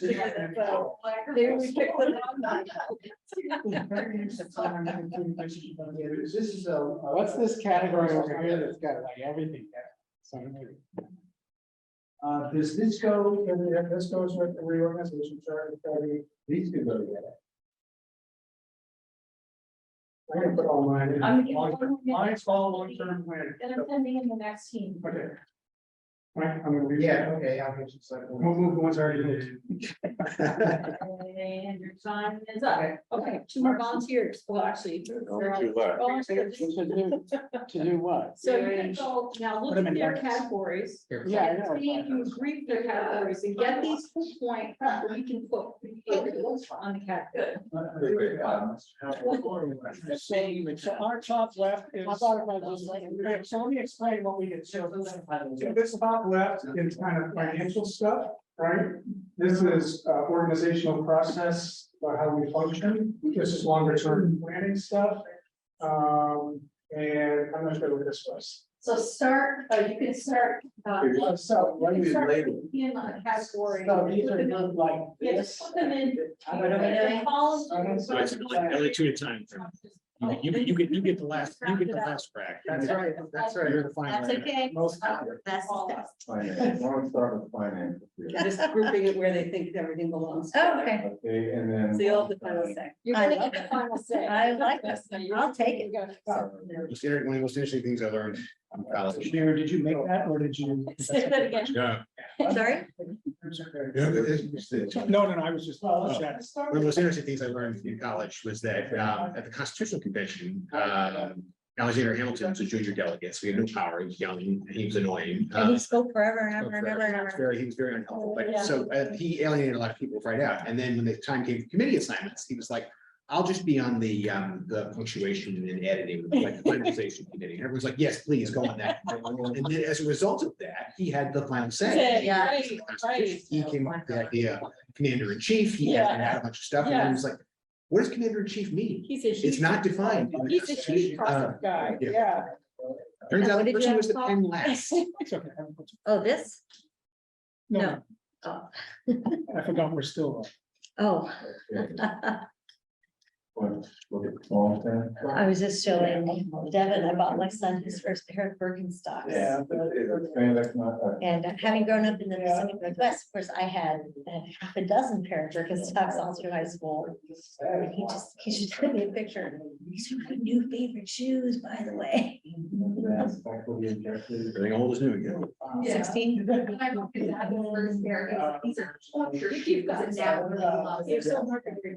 was so you're like, why did you buy me these? And now it's like, am I getting a new pair of Birkenstocks for your birthday? Ironically, we bought them at Bloomingdale's. Oh my God. I know, Wow, dissonance there. I know, not lost on me, lost on him entirely, not lost on me. Well, they're writing on the board. They're supposed to label, first group them together, second group labels the categories. Seems like Third group the permanence there. That's all. Miriam gets his line out of. Yeah. So what is was it, which biblical figure reads, handwriting on the wall? and Forecasting Nebuchadnezzar's defeat process. Oh, what is it? That one. I know the words on the wall. Oh. Daniel, Daniel writing some wall, yeah. Is that why you have to? Yes. Amongst other things. You know that Miriam is Moses' sister. Yeah. Yeah. And James is either. It's the later parts of the Bible that. Yeah. Because as far as. Okay, good. did our best. Yeah. Miriam? Oh, is it?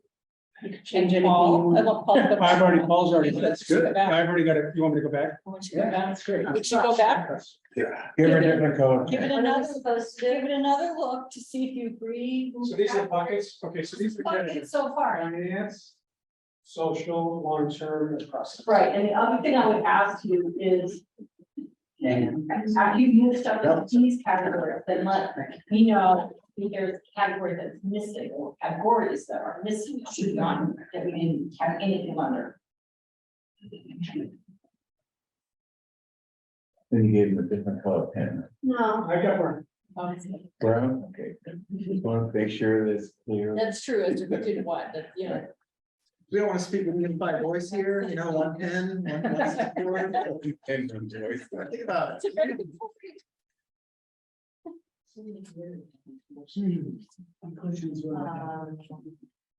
Yeah, what did you do for it?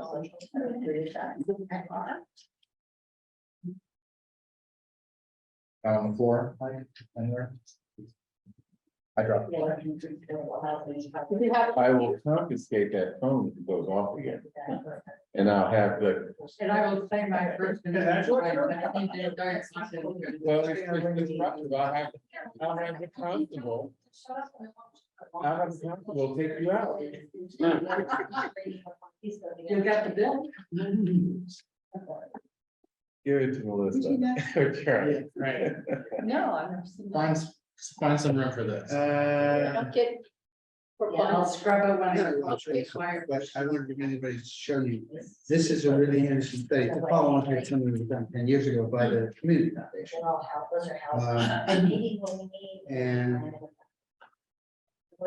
And it's mostly due to rent. Yeah. There's mostly what? Due to rent. Rent. What? Big difficulty. The Community Foundation, 25% of Brookline residents struggle to make ends meet. It's mostly rent. Yeah. Yeah, Yeah, it's like 50% of their income. so I think it's. Yeah. Well, it's kind of what we are. Yeah. Also, it's never gonna take us. Well, yeah. Oh, yeah. What's better? Yeah. Yeah. I promise it wouldn't. Yeah, Jake was re-imaged my computer yesterday, so. Kind of nice, right? You're a clean slate. I mean, did you have everything on your personal drives? And you did, No. like your. I still heard that, it's still done. Okay, So so you haven't actually. This saved is, it. yeah, all those things to me that actually. Yeah, there you go. He told me he was gonna take keys out. I'm like, all right. Nice. Whatever. Maybe he's got a. You're free. But where does that go? Which one? Advanced climate. We need to find a plan. We may need this category. Okay. Okay, was there anything, any category that you two thought were missing? We added, We added something called housing. instead of long-term, Housing. we got rid of long-term and we changed it to planning and housing. So is this social, you think long-term doesn't belong? Or? I left long-term. Long-term was a bit of a throwaway, you can leave it, but I think it was more planning We and could call housing. it planning. and housing. Planning and housing. And for me, there is, Finance, yeah, I think you can get rid of long-term.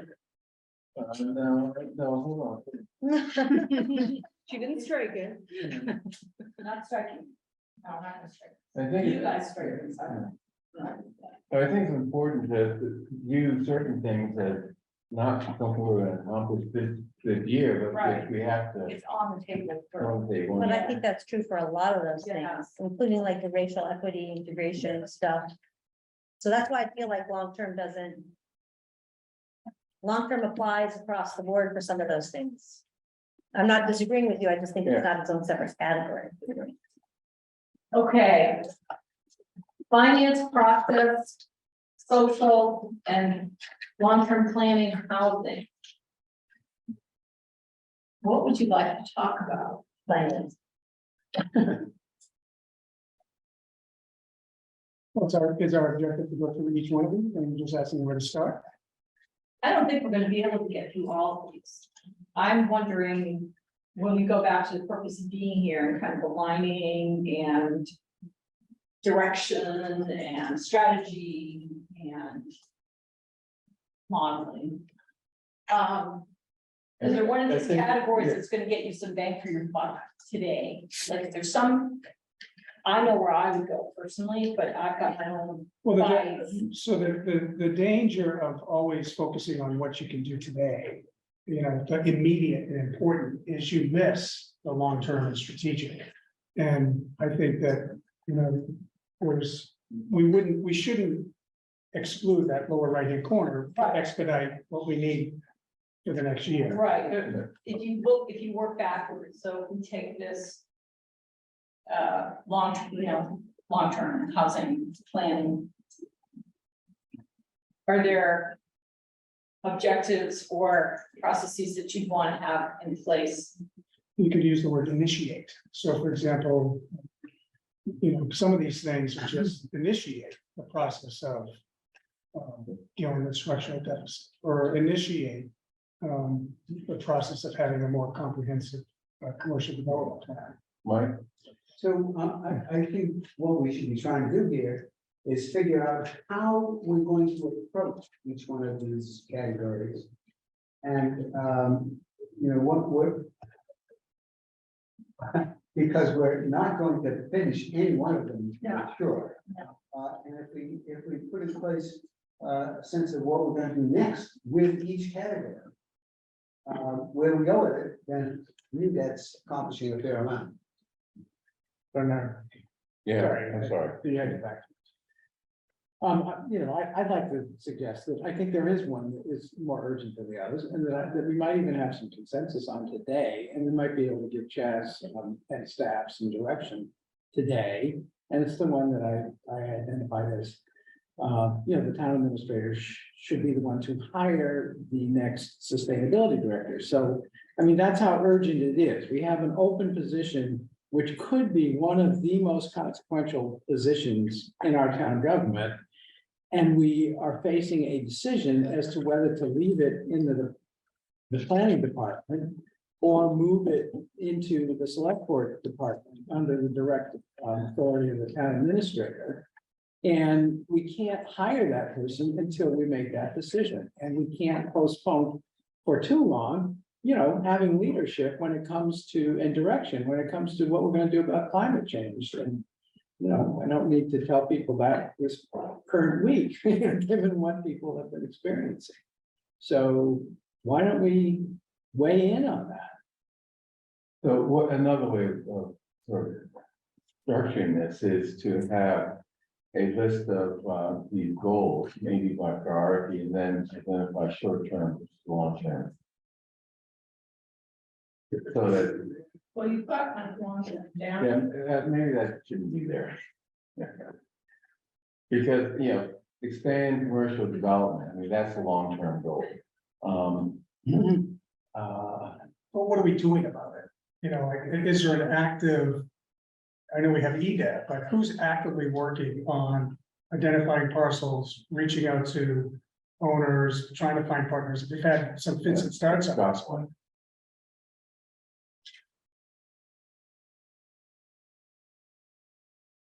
Right. No, I just, yeah, I mean, what John's thing that he's raising, I know it's an important issue, but it's very tactical. It's an immediate thing. Let's quickly make a decision on whether the sustainability director should be hired and report into the town administrator, or should it stay where it is within the planning department? I mean, this shouldn't be, I think, a long, lengthy discussion. I'm not sure that we're really ready to do that. I mean, I think that's a good idea, but what do I know? I mean, aren't we waiting for the town administrator to present that? Well, I can give you a couple of comments on this, and you can see how ready you feel. My concern with putting that position in the select board office is that has the potential to be the tail that wags the dog. Our office deals with a ton of stuff on a day in, day out basis, and I worry that the sustainability director, if they reported directly to me or to Melissa or to Devin, would effectively be, you know, constantly present saying, I've gotten, I've gotten this proposal, I've gotten this thing, I've gotten this and that, what do I do with it? And then the other, departments of the town that also need our attention are going to feel somewhat cut off from the regularity of access, given that sustainability actually resides in this office and requires our day-to-day operational support. That's my concern, especially given how active the community is in coming up with proposed solutions to this, right? That person is just going to be bombarded, and they're going to come, if they report to me, then that means my time is going to be taken with that. And I'm worried that that's not a good use of it. Not that it's not an important thing, it is a very important thing, but I have other day-to-day operational priorities that I need to deal with. If people are going to trust us on the big things like climate, they need to trust us on the little things like, are we paving streets? And so I worry about the ability of that office to expand, the ability of that position to expand rapidly. I also worry that if it is in the select board's office, that it doesn't have a natural power center to do the kind of to operationalize plans. We could be very good at coming up with broad stroke, okay, here is the climate action plan, here are these things. But when it comes time to electrify buildings, if that person doesn't actually have the buy-in from the building department, they're gonna have a rough go of it. And I also don't want to be in a situation where that person is then, a target of resentment by the departments, effectively as an outside power center going over the department head and saying, hey, I'm telling you to do this. So I have been thinking about this for some time. I think there's a lot going on in planning right now that sustainability is not always a good fit for sustainability. And I don't think it resides closely enough to the operational departments. I would like to have a conversation with the director of the building department and the commissioner of DPW, and effectively talk to the two of them and see in which of those two operational departments sustainability should reside, so that not only are we developing a plan, they are in the best position to act on. If it's in buildings, it's just not, we hear on a regular basis, biggest contributor to climate in Brookline is our buildings, both public and private. If they're in the buildings department, there you go. They have access to the inspectors, they have access to the regime, they have access to all that stuff. They can also take some of the burden off our director of public buildings, who in addition to everything else he's doing is also coming up with an electrification plan for our buildings, which is very opportunistic at this point. If it's in DPW, then you have access to parks and open space, you have access to transportation. Again, you have access to water and sewer. You are, kind of in the thick of those operations and working collaboratively. I also know, I don't want to base this on people rather than position, but a lot of the work that Alexandra Vecchio and Tom Brady are doing, Alexandra, I think, is just an exemplary in this work, is is rethinking her position with a climate focus. You know, thinking about how to understand parks and open space from a climate oriented perspective, not just from a daily use perspective, but from a long-term strategic climate oriented perspective. And so I think in that instance, having someone to support, you know, to learn those lessons from how Alexandra has been targeting that work and then expand them outward through DPW, through buildings and so forth. So we have best practices for this work. That's where I think it should go. You know, so that's where I really think we should. I want to have that conversation before I make a recommendation to you. And I want to give you the opportunity to think through the counterfactual, which is, you know, is this so important that we really do think it needs to reside in the select board office? Given the concerns that I've raised, are there ways to mitigate those concerns to your satisfaction such that you think, well, maybe it should reside here? So while I don't think it's a decision necessarily you should make today, I hope this gives you some sense of the parameters of this, and I want to come back to you sooner rather than later. So maybe the goal is that you present, that we receive a plan and act on it quickly. And I think that's a useful goal. Who's first? I have a quick question. Okay. Where did the original proposal come from? That it be moved to your office? That came from a Collins Center report. And that does, you know, it makes recommendations for why that should be. And I understand those recommendations. I'll circulate that report to all of you if you don't have it. I understand those recommendations and about centralizing the importance of that work. I think we can centralize and raise up the importance of that work while also having it embedded in action. I really want this person to be listened to and their practical steps that they ask to be taken. And I think that comes from being embedded in the chain of command, not outside of it. So I've been lobbied on this. By a member of the zoning zero Emissions yeah, advisory thank you. Zero Emissions Advisory Board. And the discussion was that, I mean, there's three possibilities. One is report directly to Chad's, another is set up a separate department. And the third was be within a department. And the discussion about being within a department versus a separate department is indeed what you said. If it's in a department, there's access to resources to actually execute. And I'm very sympathetic to the point that you make about if you take, and the same is true, by the way, if it's not in the select board's office, but rather in a department. I'm very sympathetic to that point because we have seen, you know, there's a perfect example of that when we set up the Office of Diversity, Inclusion, and Community Relations. It was basically 1.5 people or one person, and there were virtually no resources, and still are very limited resources to do everything that we would like to do there. And would it have been better to leave it within the health department? It's an interesting question. I don't know. But we've seen at least one example of a situation where we set up a department and not been able to give it, for budgetary reasons, enough money and enough people to be able to do what the public was expecting. You're going in deep on this. Do you want to? No. Well, I mean, if we're gonna put it out there at this meeting. You know, I was actually very pleased with Jess's response. It's good that he's given this much thought to it and that he's, you know, pushing back a little bit on the Collins Center recommendation for reasons that he has explained extremely well. And I think the goal is the same. I hope the goal is the same, which is that we want the sustainability director to be as maximally effective as possible. And we don't want this to be a person who, you know, has nowhere to turn when they think the town needs to take action in a particular direction to address climate change.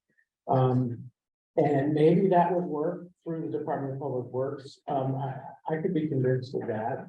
I would like to hear a reaction from, you know, ZF on this and get their thoughts.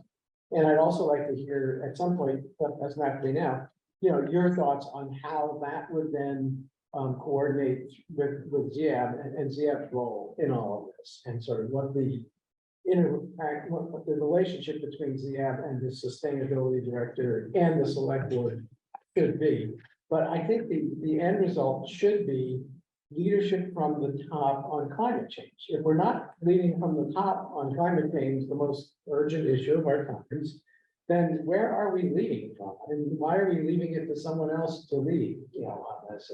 And that's all I'm trying to get at here is, how do we lead from the top when it comes to climate change? So, I say, I mean, so the goal is to quickly resolve this question, and that implies getting a report from, or proposal from town administrator, and I think that's really all we need to deal with here. But I think that's good. So we're not, it sounds like we're not gonna make a decision today, but I would like to add that we need to get at the root cause as to why we've been through 2 sustainability directors.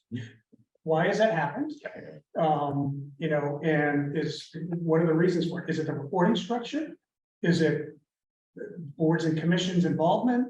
For some reason, we've lost 2, and I don't accept there's a better job in New Hampshire, right? There's a great, if we want to attract a incredibly great person to lead this effort, we need to settle these issues and let them know that they're empowered to do what we empower them to do. Or we set up a structure where the issues aren't a problem. I'll say really quickly on this, yes, and I think I can give you the answer to that, which is it's an unclear reporting structure. That position feels like it reports to everyone and no one.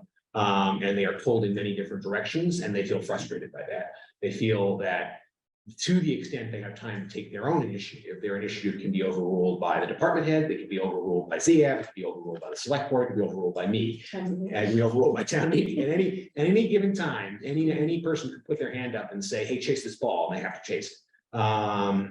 We need Wes and Sampson to work very diligently to complete the climate action plan, which I think should still live in planning, given that that's planning's bread and butter is long-term planning.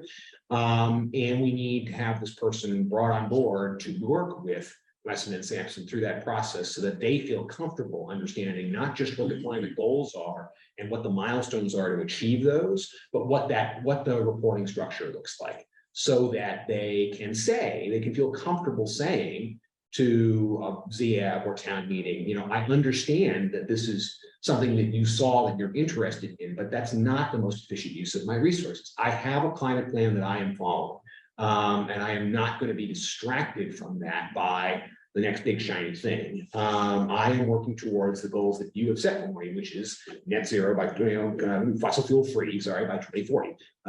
That's 17 years. That's not a lot of time in planning, long-term planning terms.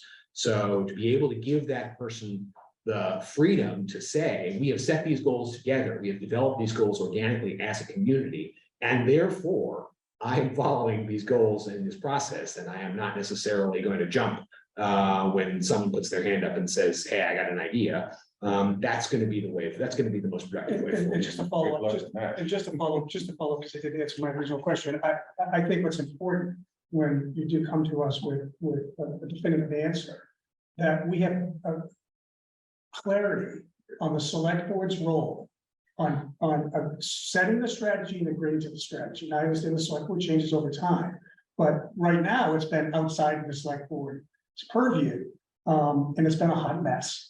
And I think we need to bring it back under the umbrella. I think if that's your recommendation. Absolutely. And I think one more thing to that point is that I don't mean to suggest by that when people bring these issues up, that's not welcome. It is, it's this is an all hands on deck climate crisis issue. I don't want people to feel discouraged by this feeling that, it feels like we're getting pulled in all those different directions. But that is the kind of results, because people feel that it's an acute crisis, but people don't have guidance on how to address it. So the intent is good and the faith is good, and we want to continue to encourage people to be engaged. We don't want people to disengage from the process or feel that it's hopeless. We want them to feel confident that there's a plan in place such that they can feel that it's not incumbent on them as individual town meeting members or committee members to lead this effort because they feel like nothing's being done. So I think there's one thing that comes out of this discussion. Climate, advanced climate objectives is down here in the lower right. It is an overarching issue for both short-term and long-term. That's why we wanted to get rid of long-term. And so, okay, all right. Perhaps that's. Yes. Yes, get rid of long-term. But I think John John, certainly on a global basis, it is the number one issue of our times, and even on a national basis, whether it's the number one issue for us. Our little piece of. Our little piece of it is a debatable question. I'm not saying no, but I'm saying it's a Yeah. debatable question. And the question is, what else do we need to be doing? We talk about balance and finances in there. If it is a sufficient priority, then does it need more of a staff than one? You know, where does what do we do about supporting that person so that, hey, they don't feel pulled in 20 different directions, but they have enough what they need to do, they have enough resources to do the one thing, the one direction that we've asked them to follow. You are John, going in deep. Yeah, I'm thank you. reminding you again, you are Yeah. diving. Well, Yeah. elevating this as an issue, I'm not sure this is going. Well, you're getting into the granularity of like, how do Yeah. we, All right, Yeah, And Yeah. sort of contradicts what you're saying, in that we're getting into the type of details that disrupts the sustainability director has in the past. I don't. Maybe I should rephrase that, John. That's comedy side. Pardon me. Yeah, I don't mind. No, Chris, yeah. Okay, so I just want to add to this so that people maybe appreciate a little bit more. First of all, you know, with all respect, I don't agree that Brookline has been a hot mess on climate change. Brookline has been in a leadership position on climate change, but we haven't been leading from the top. We have been fortunate to have a lot of people who have kind of led from the grassroots. And that's where we are, which is we've done a lot, and we are looked to for guidance in other communities as to where to go next on these issues. But I think from this point forward, we're gonna have to lead from the top. And one of the number one reasons for us to get this straightened out and get it done is because there's gonna be a lot of money coming our way at the local level and at the state level, from the federal level. And if you don't have the structure in place and the talent in place, you're not going to know where to go looking for that money and how to get that money. And we're going to need to get money. And we gotta get going so that we are moving towards getting money in the future as quickly as possible. And I think we have a lot of potential here. So do we need to talk about the same more? I mean, I think the goal is already set. It's not, something that we do right now, but. Right. It's the how to get there, but that's an action. Thank you. Yeah. okay, so. You've got some goals. I'm not saying these are all the goals. Are there? Well, this is one question I would pose to you. Are there actions or processes or procedures that you could put in place, maybe that you don't have now, or that you want to articulate in a more detailed fashion that could serve maybe more than just one goal, meaning it could serve these whole groups? It gets back into sort of more of the operation, some of the stuff you were talking about earlier about relationships with other advisory committees and department heads and internal communications. Are there other, like, are we now getting into sort of the real operational process stuff? Are there things that you see that you could help with efficiency? But one interesting question is, we have this set of goals. We need to articulate these to all the staff and the community at large. And then it's something you and I have talked about. Is there a way to measure how departments contribute to them and how we're doing as a whole? You tend to do what you measure.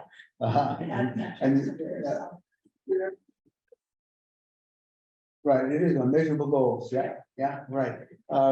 And so I think we need to come back to that, what is there that we can do? And again, we're not going to find an answer, but it's something to put Chaz and Melissa is thinking into your heads about, well, how, when you look at DPW, how does DPW do matching up against these goals? And are these goals reflecting what DPW thinks it should be doing?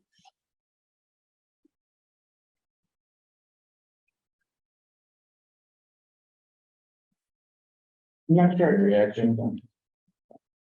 You sorry, you're not sure? I'm not sure I'm catching your drift on this, but.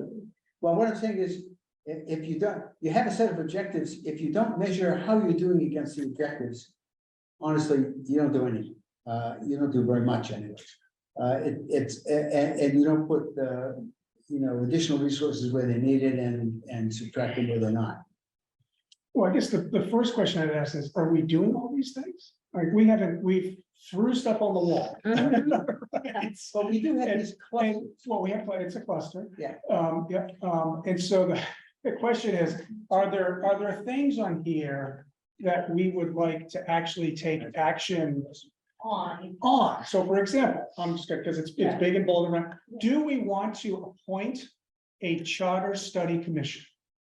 Would we like to do that and start the process of having a group look at our charter and make a recommendation on how to proceed versus waiting for 8,000 signatures to get developed? I'm just asking.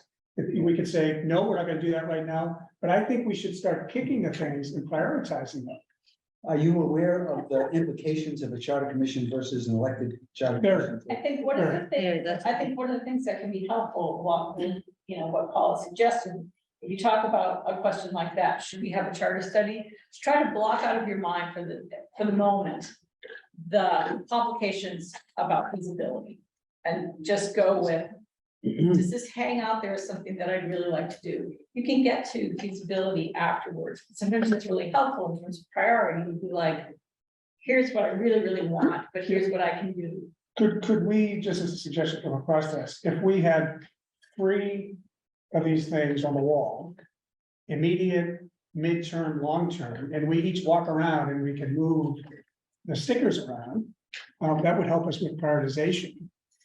Let's capture what's there before we do that, because, What do you mean? well, let's capture how we've organized them now, if we're gonna reorganize them. So Take a picture. Oh, take a pic, yeah, yeah. Yeah, exactly. Yes, we just need to move from ideas into things that we think are more important than others. Literally take a picture. Or you rewrite them. I was gonna rewrite them. You could rewrite them and leave that as it is. Yeah. She's gonna take a picture. Yeah, or either. Tear that off and. Yeah, so. So what I would suggest, I like the repetition to hang this up and keep it, and then do the post pictures. Okay. Because there's That's fine. great value in iteration. In my words. Okay.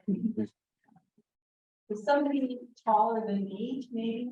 That would not be me. What? We'll do 2 sheets on the wall and then one here. One there.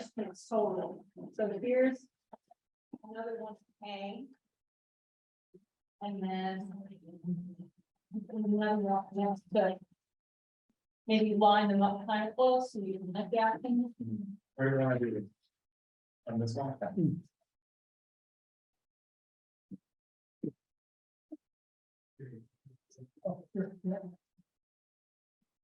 What kind of wallpaper are you looking for as well? I'll take this one down. I'll move this one. Move that.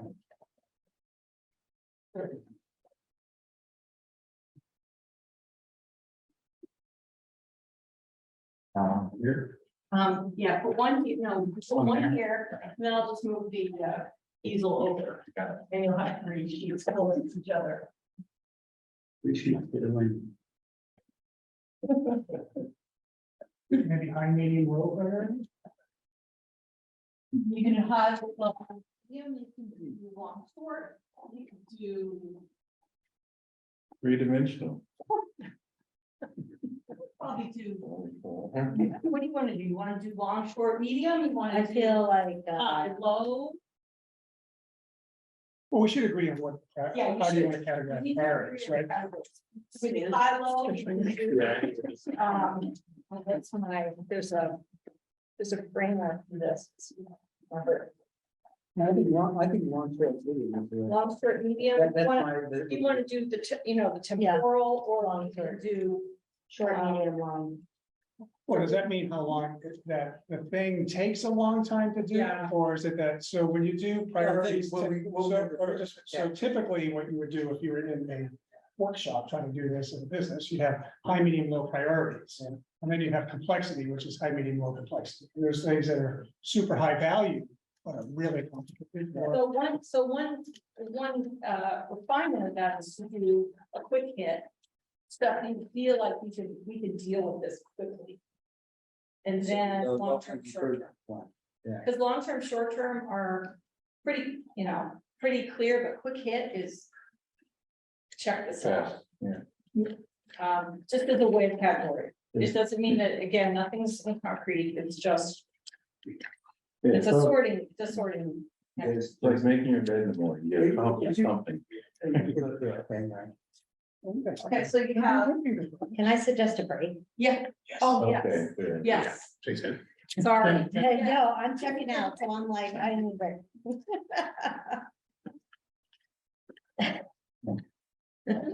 So, Well, you don't do the- No, no. I just wanted Why not? to say thank you.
Everyone can hear you. Okay, all right, so I set up the sheets around the room. I added every category I could think of. So we have short-term, long-term, medium-term, quick hit, and parking lot. It should give you a wealth of choices. I gave you all some new sticky notes, and I put up some extras up there in case you want to add. Since some of these are repetitive categories, duplicative categories. So I'd say take a marker, go wild. So you And want just to remember look at what what's, you and what are you doing? Yes, let's repeat. What are we doing? What are we doing? So I'm gonna ask a question, because this is what I'd like to do. So, one of the things I'd really like to see us do is this longer term planning around structural deficit. Now, that's a longer term, medium term thing, but if we appoint or initiate a committee to look at this, would you guys consider that to be short term? we have committees called BFAC. Well, yeah, we're ignoring, Well, but Well, I we don't agree. need another committee. no, We don't need another committee, we just need to read the report and do it. Critically reason report. Can you frame it as the action that you want to accomplish rather than making a committee? Like, can you? initiate BFAC recommendation. A BFAC structural implementation. deficit study. All right, so. That's what I want to be respectful of my peers. Would that be acceptable as a No. short term thing? And VPAC had the same problem to some degree as, ZIA. Well, okay, people may not agree. I mean, a lot of their ideas were very good. A lot of them were just saying, we're from the business community and this is how we do it there. And you should do it here. Can I explain why I think, can I take just a moment? Wait, maybe this is not a good discussion, but. Can I just ask a clarifying question before Yeah. you decide? What's BFAC? No, I don't even want to know. Are you asking a question about whether it's worth putting something up on the board? Yes. Yes, and how to put it up on the So board. you're So speaking. so- our so- legal- I'm gonna make my little pitch, and I know that you disagree, but. The last operating override, we went to the taxpayers with a big chunk of money that we asked them to authorize.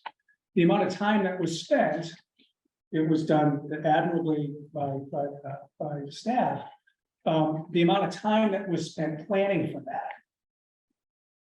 Maybe could have been expanded, and been a little more thoughtful. So what I'm asking for is to appoint whatever it is that BFAC recommended we do, not BFAC, but they said initiate a long-term structural deficit study to figure out how we're going to grow revenues and expenses, whatever they're projecting, and when do we need to have a programmatic process of putting operating overrides on the ballot. And I think that, that would be beneficial for residents to know that in 3 years or 5 years, there's going to be another operating override to fund the operations of the town. That's what I meant.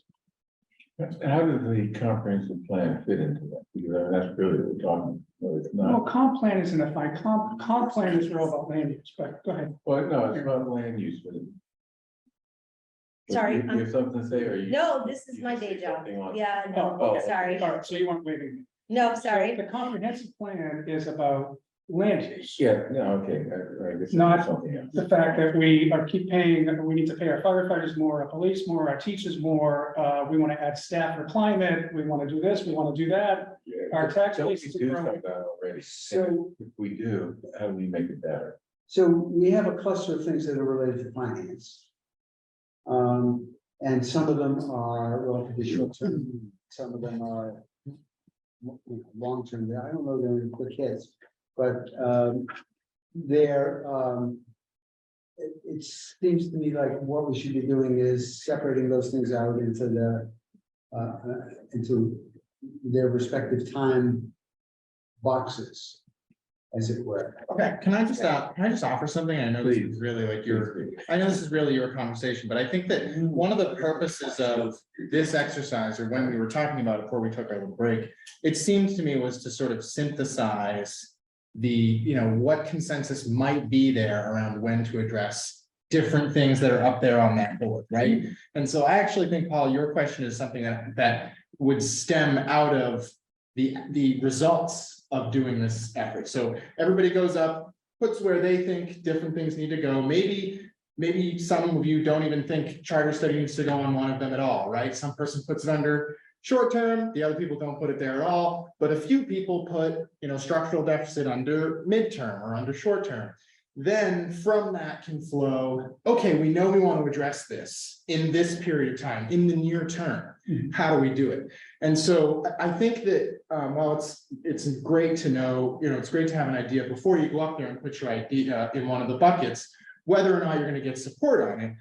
Part of doing this exercise is to figure out, do we have support on these different ideas, and how long from now do we have support to get to those things, right? I cede my role to you. No, but I'm serious, but I think I think what we want, I appreciate it, but what I think we want to do is, let's jump in and each express ourselves as to where these different, when we want to address these different ideas. And Paul, I think your answer is, I'm going to address this now, short term. And even though the solution is a long-term solution, you want the select board to focus on it in the short You term. want it on the table, and I think it's really commendable to try to seek people's interest in sharing of that, but that's not the exercise. Well, yeah, but I think. He summed it up really well. But I would just go. Are we restricted to the language that's up there? No, we're not. We're So not.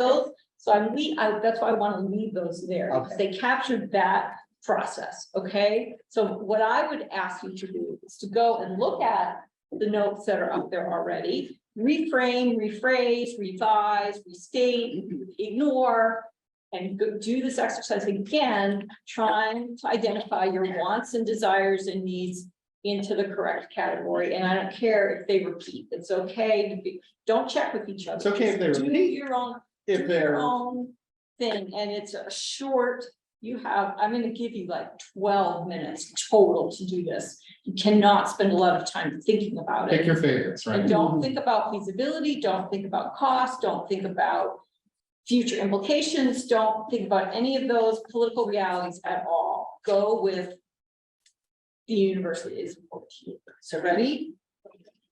Go. That was great. That made me feel like I wasn't speaking Greek, so that was really helpful. Well, I understand actually understand why we want to know what we're gonna do Yeah. before we put it up there, but I Yeah. actually think it's. It's a distanced process, so for me, it's a process. And for people who know a lot about the subject matter, it can be very, much more. Those focused. two things are very. Yeah, it's hard to push those that away.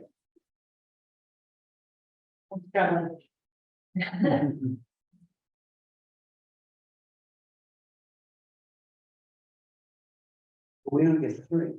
Well, there are a few more sticky notes, and we'll find more. Are there more? Wait, we can put as many things as they want? You get three. I'm really confused. Oh, no, you should, I'm sorry, you can go beyond 3, not as many as you want. It has to Okay. be within a reasonable universe, but that's why I threw up some more. Yeah, there's some extras up here. There's some extras up there. Are there And any if we more? totally run out, just write them on. Let's Okay, write them under okay, each. tab. actually. Because I think that's just as effective. We're not gonna move those. Right, we're not. Well, we could move them around. Could move them around. I have some more here. Oh, okay. I have more, all right? It's short term. So Miriam, here's another. thing. I mean, People want more, there are more. I told you guys, we wouldn't need this. You're right. This is. We needed more. Posts. About 1,000. Yeah, so I'm not limiting you to 3, I'm not limiting you to even 5, you can go higher than that, you cannot go beyond the manageable.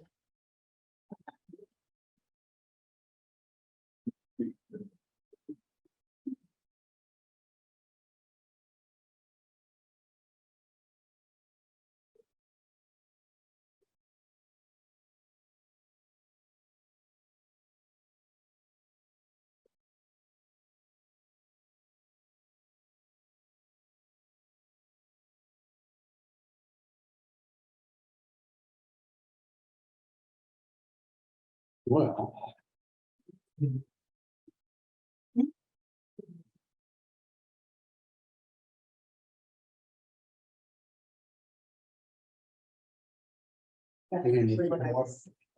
There's some more right there in the corner. Neither.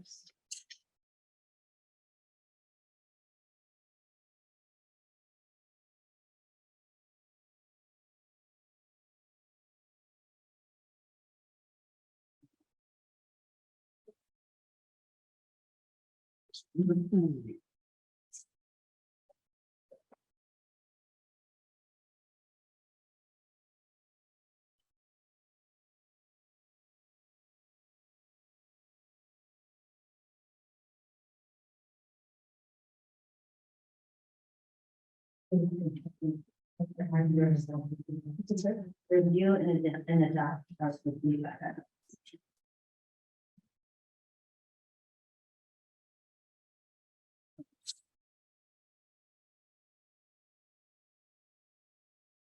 Definitely think that I.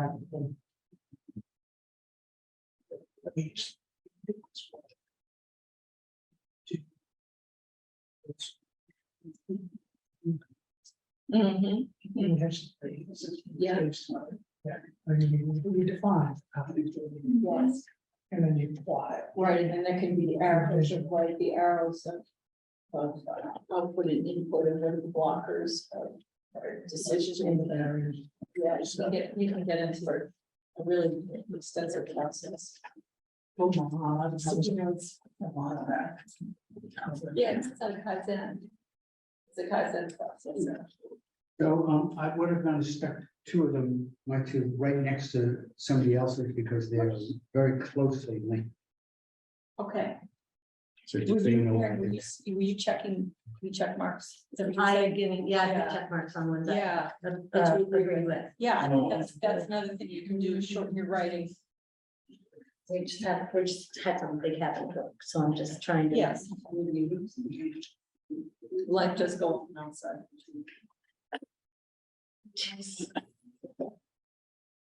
$500,000. Oh. I want to do something really, really incredible.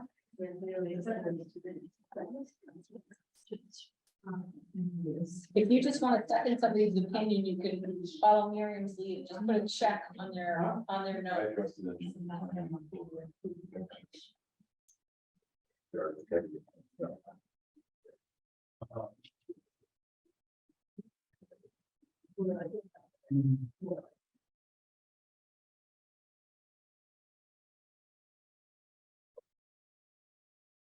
So, here's the thing is that I think we need to explore charter change. I'm not convinced which way is the best way. I know you're not sure of that. So no, I'm just talking about that. So for what I say. is, Yeah. Begin a process of studying, proposing ideas to improve town government. And that could be charter change. Yeah. Getting rid of, I guess I would move that from long term to, I would move that pure medium, yeah.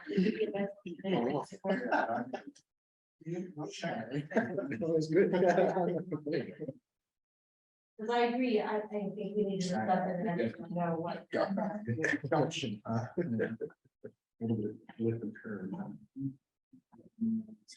Yeah, I know. Thank you.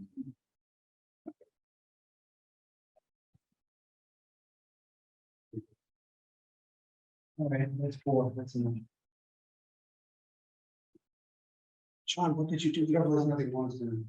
I just got taken over. You don't have to have something that we have. Well, It goes it actually where it just all goes. put together surprisingly well. There were a couple things. It all started with these cracks up here, which I was afraid were. They're so expensive. Yeah, yeah. Well, I'm just used to it. Yeah, keep it going. So.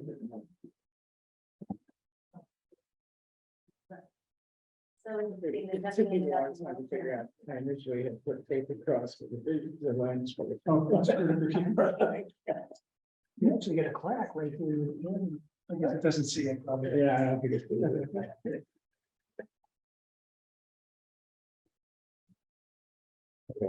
Old. Okay. I threw my phone on the bed, I threw my belt on the bed and belt hit it. right? Oh. But When you think It- about the it- cost of these things, and would you like just carry around a lot of cash? well, no, I have a screen, so it's Screen protector. protected. Screen protector. And also that hole tells me which way is up. right? They're just very expensive to fix. You've got a very complicated chemist. They're all like that. Not sure what, well, That that's, it- the newer ones. Have this complicated camera system. Not sure what it does, but. Takes pictures. You know, that the old one did too, it's just one lens. Well, the cameras now. I know. Yeah. No, you can't. I'm a photographer. They're getting. I have a Canon 5D Mark III. Hey, Canon 5D Mark III. oh, yeah, I had a 2 and a 4, but you haven't seen, what a mirrorless can do. Things that you Yeah. couldn't. put. They lower them. No, you don't, doesn't. Interesting. Depends on the. Has everyone That's what I looked said. looked at it all? You've seen, you've looked, yes? You have a You chance? can look and see where you, it's interesting, there's no long-term goals. The trouble is, there are too many things that are urgent. Mm, Well, that's right, it's long term, Yeah, when you start, Yeah. this is my question, about when you start. Besides that, I'm 79, no longer I'm dead. well, and also, you know, as you get into it, the medium things turn out to be long. Yeah, well, like Right. the short term things. You Can continue into the future. There's some of these things start now and go forever. Right, Mhm. all right, so let's just talk quickly about quick hits. All right. What's the, how do you, MBTA. it's the MBTA communities, right? Yes, Okay. that's the one. Compliance, and there's a plus, is a plus, That's Plus it. compliance.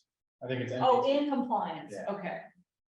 Select board staff process and communications protocol, relationship of the select board with boards and commissions, set and publicize achievable street construction, fill vacancies. Vacancies is sort of, okay. Do you all know what that means? Yeah. Okay, so I don't have to worry about that. All right, are these?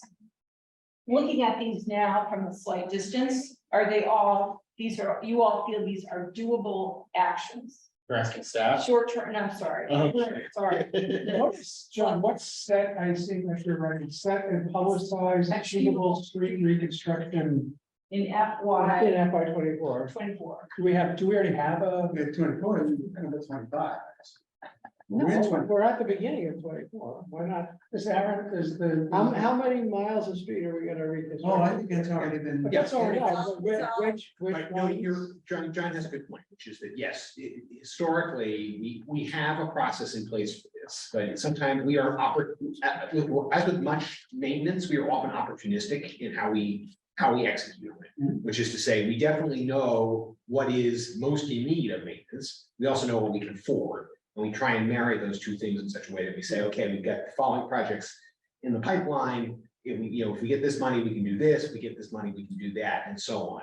And the reason why historically we have been reluctant to kind of publish that roadmap is because then that roadmap is subject to a collateral attack by people who say, well, my street is more important than yours, and I don't call. With that said, I think that, if you talk to Aaron and Rob at DPW, I think everyone agrees that there is a need for an increased level of transparency that limits that opportunity for collateral attack. Is that what Sean's asking? Is that what you're asking for, John? Yeah, well, and I think collateral attack is one way to put it, but also helpful input. If you have like people who say, I live on the move, we were surprised to see our street on the list because it doesn't look anywhere near as bad as the street the next block over. So how did we get on the list and they're not? No. Well, you'd be surprised. Every now and then I have people complain that they're wasting their money and they've tied up our street today with this project that we don't need. And that everybody knows that it's a gazillion you could point to that people would say, we've been meeting it for 5 years and nothing's being done. The other thing I would say is that DPW is very responsive to people's input on this because emergencies do arise, right? Sometimes, right, something breaks, there's a, gaping sinkhole opens, so it's like, well, we have to move that up. But I do want to be. So it's a quick hit. Right, it is a quick hit. Staff can work on this and have an actual proposal for you in the coming months, I would say. So that as we approach fall town meeting, we should be able to say, see, here is this, because I know advisory has been asking for this as well, especially the subcommittee that deals with these issues. And we are cognizant of the request, and we're trying to think through an effective way to provide that information. This is also part of the big thing about, creating a dashboard, creating, sort of this a civic dashboard that talks about how much is available, what we're doing, how many miles of road, how many rats have we caught, all of those things. To present that data in clear, concise ways. So yes, that is definitely something we are working on. And if I had had room on the sticky, I would have put and sidewalks and trees, I mean, I think we ought to have that for all three of us. Right, I will just say as a cautionary tale, right, it is always a game of give and take with routine maintenance. And I will just say to, put a flag out for staff. It is very hard if people suddenly think that they are in charge of the calendar for routine maintenance. That is an area where deferral to staff is really critical.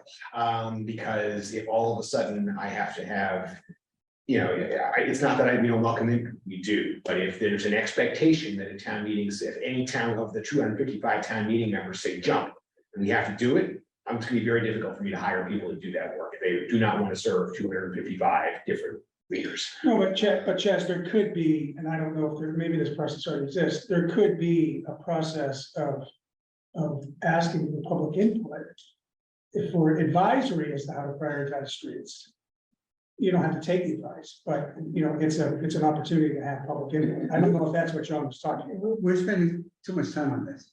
Yeah. And by the way, I appreciate it, but we are spending too much time on something that's a quick hit.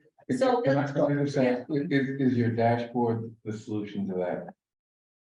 It's part, it's about getting the data out there. Okay, So, shouldn't that be, go ahead. shouldn't that be, get the dashboard up and running? That's more of a midterm. It's not a quick hit, that requires a lot. The kid is published streets that are gonna be paved in Yes. 24. Yeah. That's what Yeah. That you know of, right? Yes. Static list. Yeah, and that's something we can do, so we're working on that. So my question then is so you just said, like, we can do this, that's like an answer, there's no other process involved, there's no other thing that has to be put in place, there's no committee that has to be formed. Right, It just, it's going to happen. yes. Okay, so are all these things the same in the same? Yeah, okay, so, MBTA compliance is a significant political issue, it has to be. We have to win a 2/3 vote in town meeting, so that's so why is that a quick hit? Because it's a timeline. because the And the town. votes in That's the November. deadline, okay, Yeah. so it's a must do. Yeah. Okay, how about the select board staff process and communications protocol we talked about earlier? To me, that's how Yeah, to respond how to to, emails. right. I mean, I think that's just. May I offer a suggestion there? Miriam, I think you did a great job working on the code of conduct. Oh, God, I hate you already. Yeah. We'll work on it with you. Yeah, Can fine. you- I mean, if the can dress you is be the select select board, board liaison Yep. if the rest of the board agrees? Sure. yeah. Hey, I'm always happy to have somebody else. And please, board, send me your ideas for how you want to handle this, and then Melissa and I'll craft something for discussion. I didn't volunteer to listen. Uh, Yeah. Fill vacancies or phase out positions. Whose idea is that? No, mine. And my question is just, can it be done, or are there steps that have to? Well, first thing is, do we agree? Yeah. Well, is that It's not, the, it's not a select. it's yeah, not- that's like board It's not a select board responsibility. responsibility, it's not a quick anymore, definitely not. No, it's actually an ongoing thing, but it certainly starts short term. Does it fall?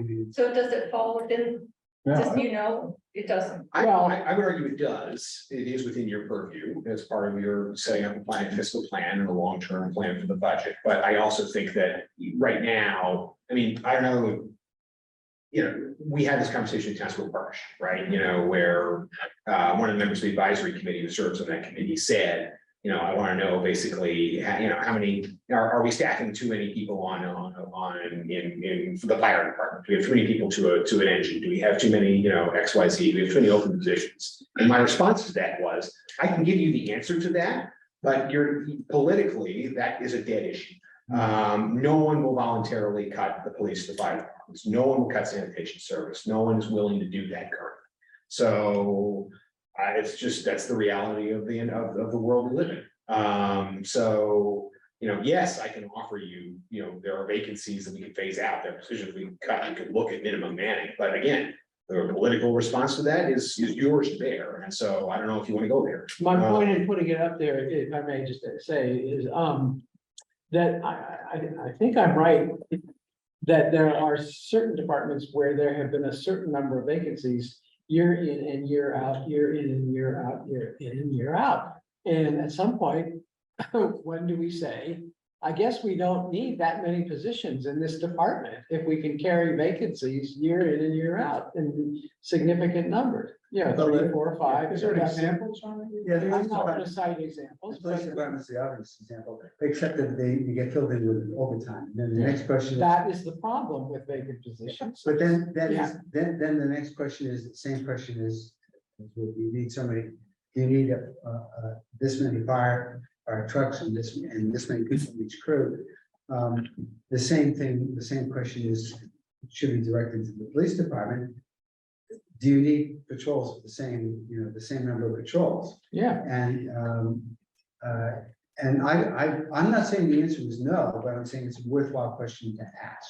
So it's a short term, not a quick hit. Yeah, it's not. That's how I categorize. But the other part of my question would go back to what you got asked is, okay, it's within the select board's authority, but is the select board the prime mover of this, or does the select board weigh in on the, you know, like the administrators? well, yeah, I think Recommendation, we asked for collaborative.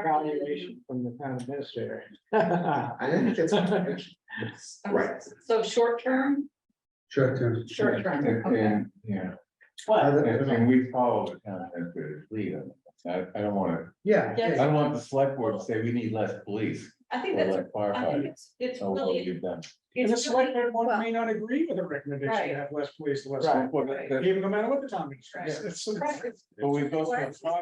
Right, but I'm just saying. I mean, I think it depends on the rest, right? We have to see the numbers, we have to see the. yeah, but Bernard raises a really good point here, which same thing I was kind of thinking about, it's like, is this the highest and best use of the select board's time? Or is this something that would come down to sort of your administrative, Right. then some- normal administrative Yeah. side of the town's operation Right. finances? Yeah. Maybe.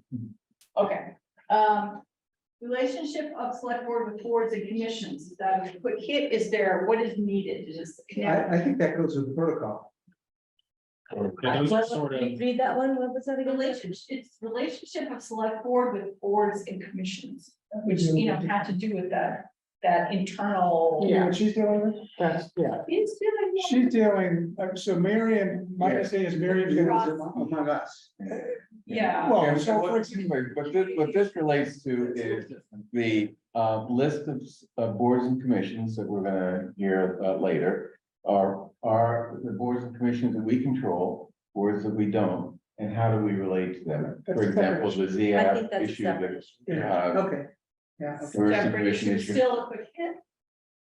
I think that's something we I think it'd need be to a deal quick with hit, within the next few months. Is there Yeah. a, Well, quick hit is, like, quick hit is required and easy, like, that's not gonna be really easy, right? Is it short It's not term? that hard.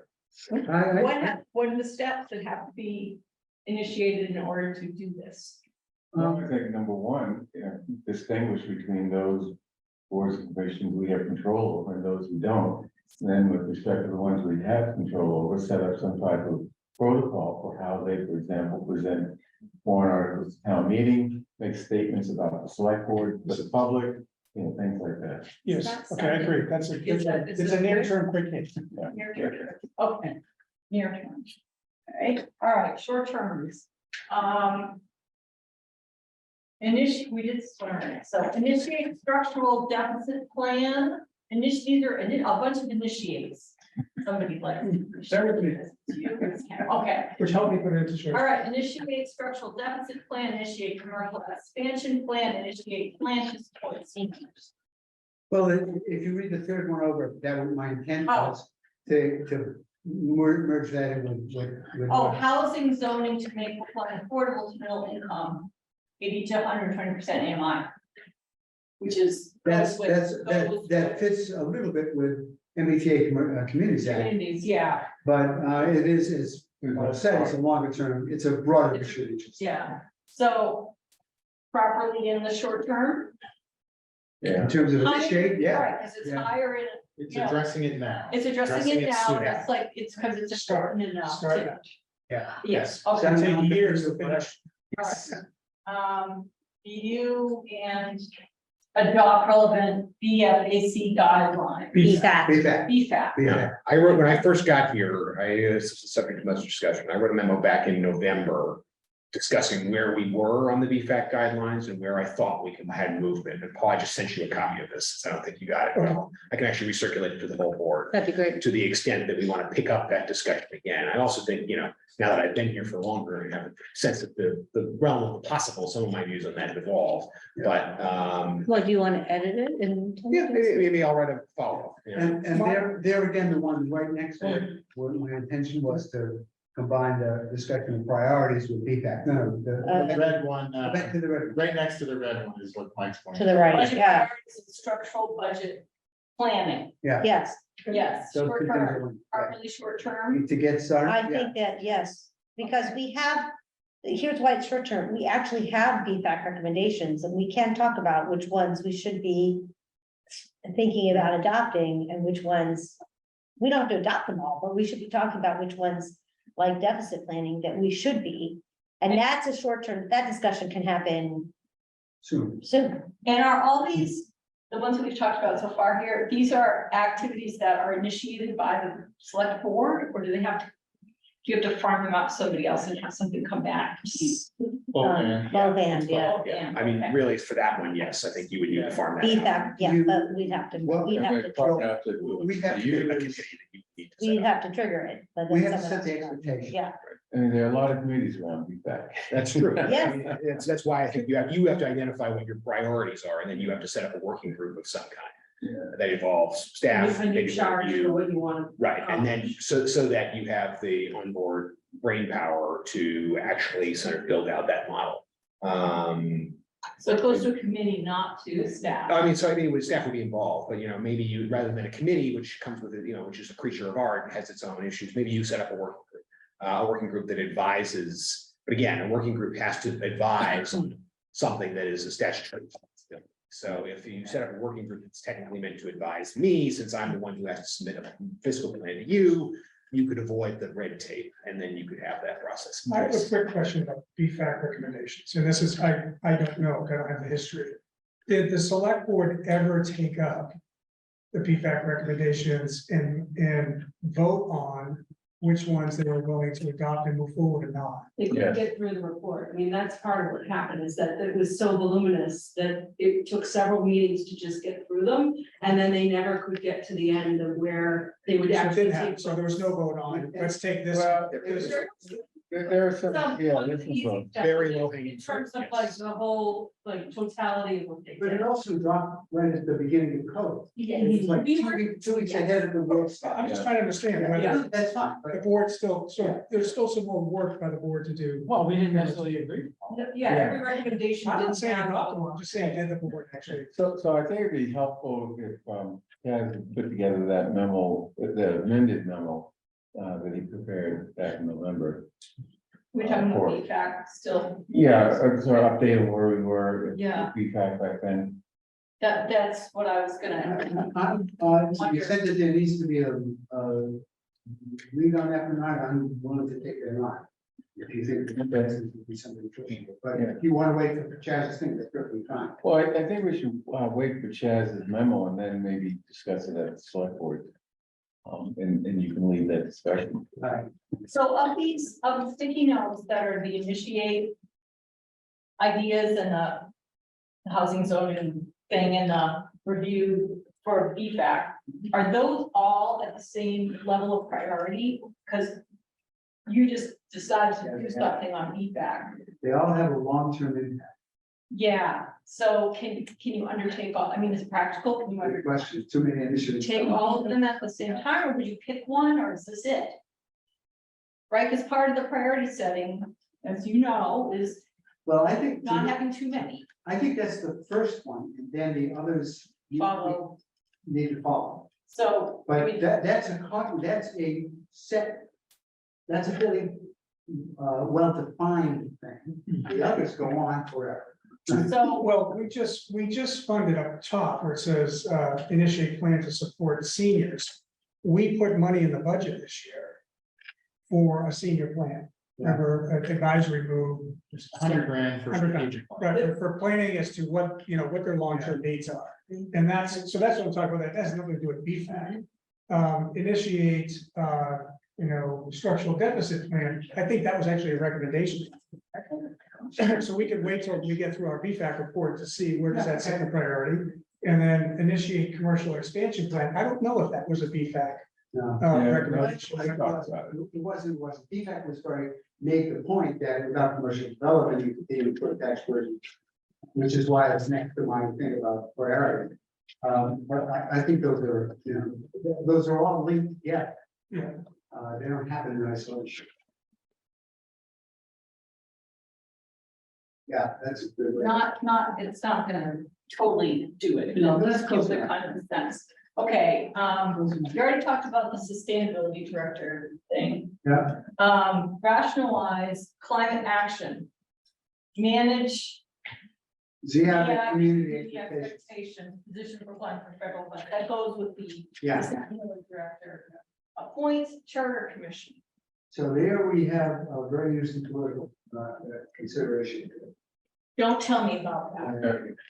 But by the way, one of the things that I added there was to begin the process of coming up with ideas and proposals to improve governance. And I think that subsumes charter commission and all that, all those other options. That's right. So, so there's two. This one. I think, yeah, Begin process of studying and proposing ideas to improve town governance. right. Right. So that should subsume charter change and other ideas that may be floating around, and charter change in various ways. Yeah, Various methods. but appointing a charter commission to come up with a charter proposal is something you could do right away. I mean, If we've if there- gone through the process of figuring out whether that's a good thing to do. Is it priority? well, okay, I mean, part of my point in putting that up there was simply to surface the question of if there are 3 members of the select board who actually think this would be a more useful approach to how to approach the question of charter change, then why wouldn't we do it? So the bad answer idea. is the new, the complexity that basically want to hear about.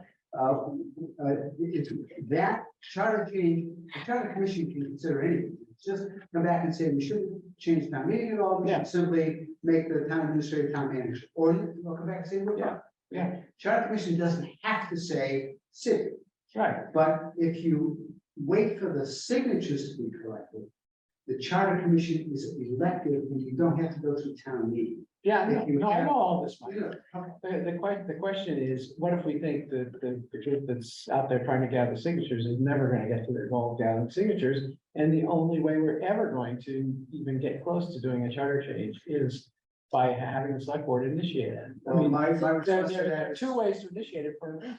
one of my, I guess my answer to that is, well, I'm part of that group and let's see if we get the signature. So, I think I guess- when you're asking these questions, you also have to think of who's gonna be responsible for running point on this. And then that means, okay, we're one less select board member for all these other things on the board. Is that really the priority? Yeah, I agree with you totally on that.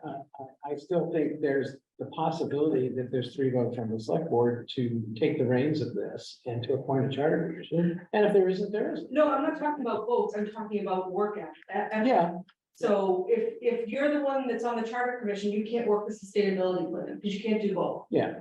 So that's kind of what you could consider when looking at all these. But this is, you Good know, point. it doesn't have to be a formal charter commission. The select board has the ability to appoint a body, it could be CTONS or somebody else. That kind of gets at what Bernard is saying is, look at opportunities to improve our governance model. Doesn't mean we're gonna turn it into a city, they may have recommendation on various things. We could actually limit the scope of their investigation into. But it won't be effective without membership of the board helping to guide it. It won't be as, think about moderators committees versus select board committees when there are town meeting initiatives. So your concern is the draw on the select board's time. Right, right, is it taking away from other priorities or other? I think I mean, we could have, Sorry. Isn't that true? Everything is It about- is. Yeah. It is. You have limited time, and time is, you said, time is your most precious resource. Yeah, we could take a vote and see if there are 3 of us, I don't know. Well, you guys are working to get signatures, and we'll find out. That's what it's just, that's right. So- balance school and town priorities, is that a budget thing? What is that? Yeah, You all understand what that is? yeah. and So that's important. that needs to move though. It's in the works, but in terms of the timeline that we're operating It's under, immediate. it's now medium. It's not medium term. It's just, there's no capacity on the school side to make that work out. Okay, and what about social services? What is that? We give it a year and that's. No, that was me. I could not. So we are, so to me, social services is this, like, one of a lot of the things we discussed with senior services and, something that's in process right now is that housing. Stability also. Thank you, housing stability, point person, so I feel like, you know, Social services is a priority, it goes up. yeah, Goes up with a list of 4 that's up. To me, that's one of the many things that we can spend our money on and how much money we want to spend on.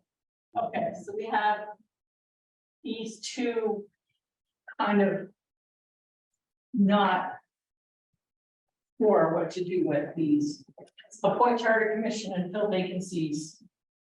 That, yeah, I know what this is. I know it's. This is dependent, this is dependent on other people. That one goes with Bernard's, government structure. Is do we need these, you know, these boards? We need these boards.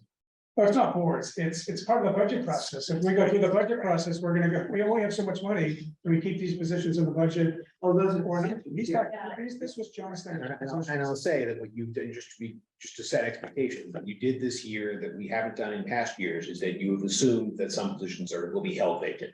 Ordinarily, we don't do that in budgeting. We did that this year, to make up for the contracts, the large contracts.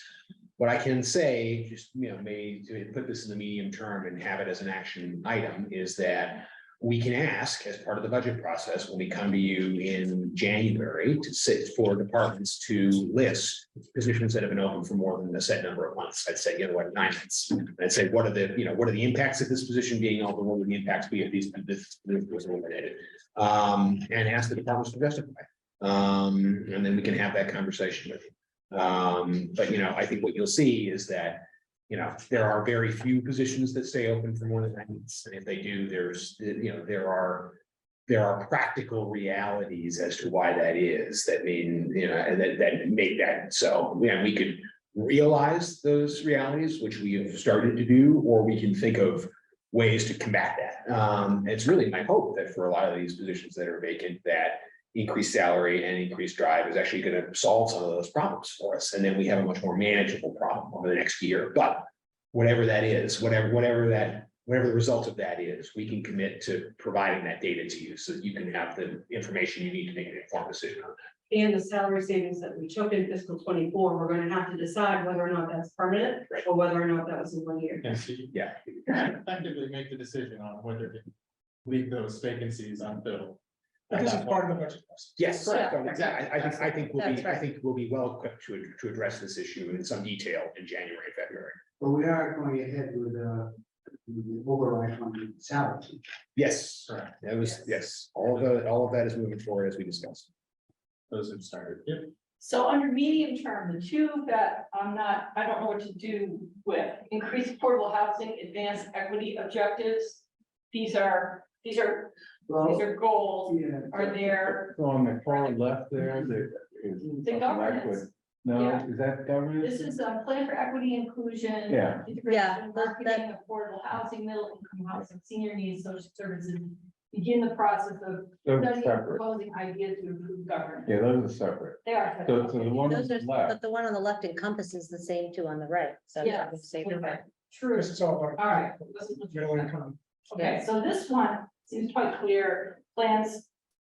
Process studying, and proposing to improve governance, that covers a whole lot of things we talked about today. Then, okay, plan for equity inclusion. Advance equity objectives, increase affordable housing. Are these medium term? And what else is necessary? Like what other steps are needed? We have to, lead Some of to, the things back on the other side related to Educated Communities Act, to zoning. to Yeah. special- Those are. let's connect over to those. Yes. Yeah, it's fine. Have a short term and then they flow, it's okay. Yeah. I guess I'm just struggling with it's the action word, it's like advance. advanced equity objectives. And is there a process, procedure thing that needs to be part of this descriptor? Well, so we are doing the study, right? Equity study. Yeah. Yep. So we're doing an equity study. Is that happening right now or is it? I think the RFP is ready to be endorsed. So there's an RFP. Oh, yeah. There's an RFP to do an equity study to actually answer the question. What is what What we do is- with the results? Yeah, So right. that's And what- I think that's right. So Okay, so, that's why medium Okay. term. and the affordable housing, okay, that's. can I ask a connected. question? Where, like I forget a lot of things. ARPA Sure. funds. Okay, ARPA funds, okay. I answered his question before he asked it. Yes. That's the anticipation we're looking ARPA at. funds, ARPA funds. Increased affordable housing. is That definitely also, that connection comes to from the MBTA. MBTA compliance. Yeah. Oh, wait, I'll Jeff. say the Yes. obligatory thing that opponents of the MBTA Communities Act say, because to me is important to say. BTA Communities Act is about density. It's About not density, necessarily- yes. Oh, but an economist will tell you density, Exactly. a density increases affordable It's housing. the- right, it's the point. But it depends on what factors you look at. Yes, and it include. would be, Hmm, okay, those nasty economists. so get dashboard running, Wow, Is- that wasn't me. That's us. is that, yeah, is that? It's staff. Yeah, staff, so That's is staff. it? Okay, does it belong here? So, Not if it's a select board. No, That's. yeah. except that's the way of answering, I think, some of the things Yeah. that John raised. Well, that's part of the communication. Can we Yeah. put this into governance? Throw it away. Sure. I think you can put it under, I do think it's important to just put a pin in it, because if it is a priority for the board to make sure that staff are adequately informing people about the work that we're doing and how we're doing it. A community dashboard is a really effective way of doing that. It is just a long, multi-department process that requires a lot, particularly resources from folks like IT, whose resources are already stretched in. But we're, that's not to say we aren't working with it. We are. It's just, There must be, it's a marathon, not a sprint. The dashboard is for the community or is it for you? Is it outward and inward? Public face. Yes, it's Oh, public, okay. yeah, it's public facing, but it's, the uses are. Yeah, it's useful. They need to buy into it in order to make it. So, Yeah. but it's not really, yeah. it's- No. It's not, unfortunately. Does it go up here? No, I think it belongs to the extent, no, I think it belongs in medium term. And, to the. Yeah. Right. The systems that are- Yeah, that's fine. I'm counting, they've got to take some good notes. like, friendship. We got the whole meeting You recorded. got notes right Right. now. We can watch it back as many Yeah. times as we want. Right. Okay. I, It's not. Go ahead. sorry, I had one thing as part of this exercise that I thought might want to close the loop on. Yeah. Which is the strategy for dealing with boards and commissions. We don't have a lot of time left, and I know we had devoted more time to that in this meeting for that broader conversation. I think it would be helpful to us on staff if there's a person willing to be point on that issue to develop a guiding document for boards and commissions. And there are a couple of particular boards and commissions that are odd ducks in that they have statutorily defined roles and responsibilities, and we can cover the nuances of some of that. But I think a general plan for select boards and commissions that clearly delineates your expectations for them, particularly when it comes to the development of policy and the proposed legislation. I think that would be a big help if there's someone on the board who's willing to take point on that and then help us develop that document. Yeah, I'll do that. Okay, Taking some time to go there later. does that sound like the right course of action for the board? And do people accept me as being the point person? Yeah. As opposed to. I will say, I want to put in a plug too, because I want to make sure that you are all aware that, a big part of what the rec department is doing now and getting accredited is developing clear policies and procedures for, how the interaction between the Parks and Rec Commission and then the community and you. So I want to thank Lee and her team for the work that they're doing on that, and also just flag for you that in order to get accredited, those documents are coming down the pipe to you. And so I'm meeting with Overdue. Parks and Rec Super. as a body, the commission as a body at the end of this month to have a conversation about that. But that's a specific instance of a unique situation. So we're coming to the end. I'm sure everyone's probably exhausted. Oh, I think this was really interesting for me. I hope it was productive for you.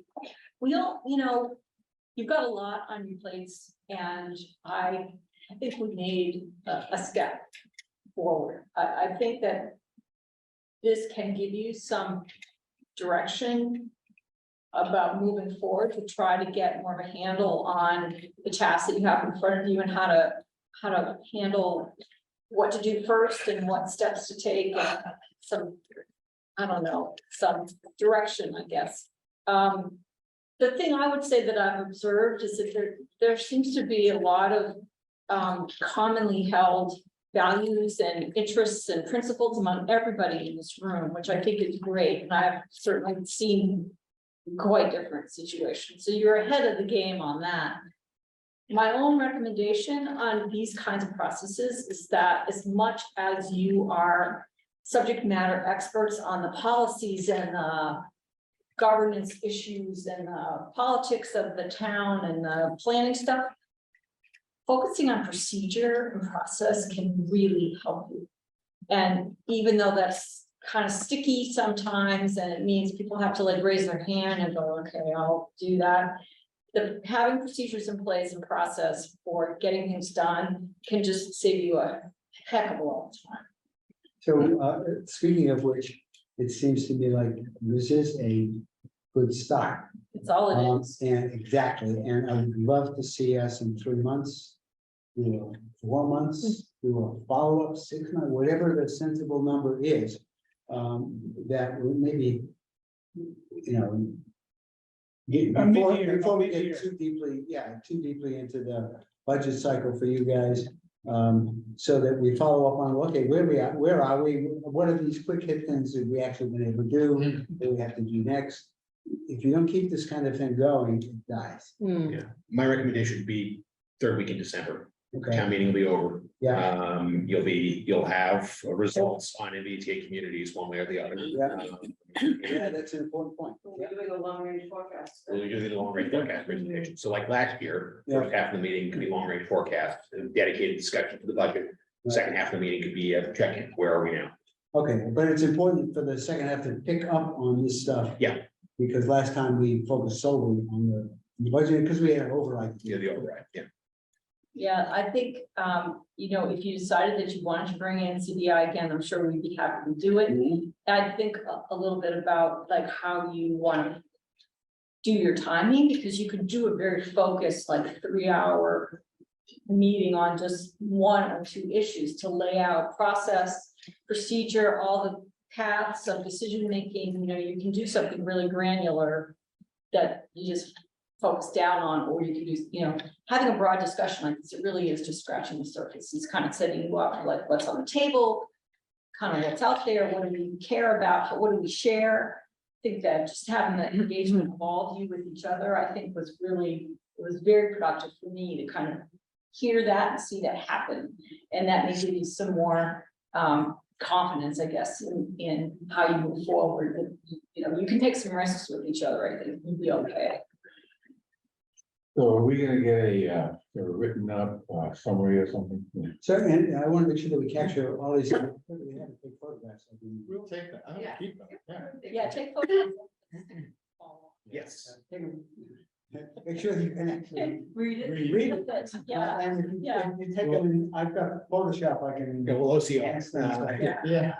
Yeah, and then for the staff, when you're ready, or if you need, then we do have time in the budget for me to help you when framing out. And anything I picked up to add. That's the plan. I would like to say thank you. Yeah. You did a great job Yeah. corralling us. I know it was dynamic and you didn't always know where we were going, but you did a good job. I want to thank my colleagues for Yeah, this is. your patience. Well, Paul and I have been talking about this since before you were on the select board. For a while, and my question to you is, was this helpful for you? Yeah. To sit through this and have we moved things forward? Yeah, I think as with everything, there are ups and downs in this process. Sometimes we were moving forward, sometimes we were spinning our wheels, but that's to be expected. That's life. I think just to both of your points, the follow-up is key. The follow-through is key. So we will do on our end what we can to maintain the forward momentum of these things that we've identified. We're very grateful that some of you, all of you really are taking points on various different issues. We will follow up with you and make sure that those action items, particularly in the quick hit category, are things that we get to. But then we just have to keep the momentum going. It would be really great to think through, a more process and procedure oriented meeting, particularly in December, with an eye towards, now that we have some of these ideas, how we can reflect success and what you think success looks like in concrete measurable outcomes. Well, it'd be really helpful to have all of this and some sort of form, I hate to say list, I know we don't like, but a list with the priorities or long-term, medium-term. And so that we can visit it from time to time in the select board. And, if we see something just sitting, red, yellow, green highlighting. Are you gonna do an executive I think session? it's in a graph rather than a list. So, yeah, well, Just I so was you gonna can say, go across. I'm familiar with strategy maps, Yeah. and one of the things you do with the strategy map is you show it every damn meeting. That's my Okay, what I'd also like to see them do is once we get the summary back from staff, to give them comments, and maybe we Yeah. can just have those as a list, so that we get our thoughts after having digested this whole meeting and sort of reconsidering some of our thinking and sort of focusing some other. Well, please, I volunteer, stick my name next to the senior plan. I'd be happy to. Sure.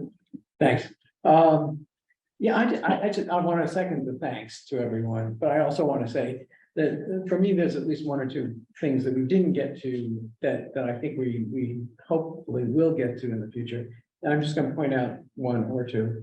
And you and I, Rachel, discussed this in the preview of the meeting, and you probably discussed it with some of the other board members as well.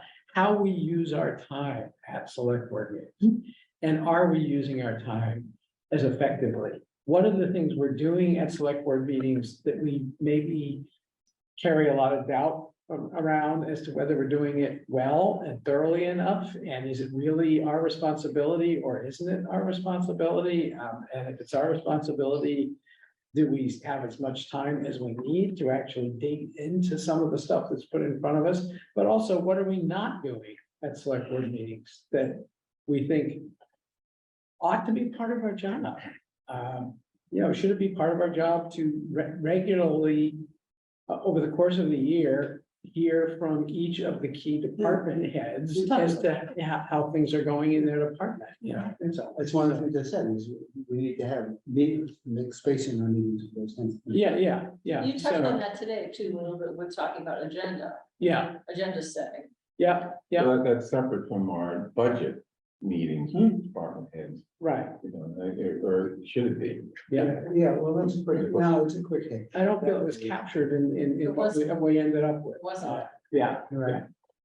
Because the internal, it's hard to look internally, you still.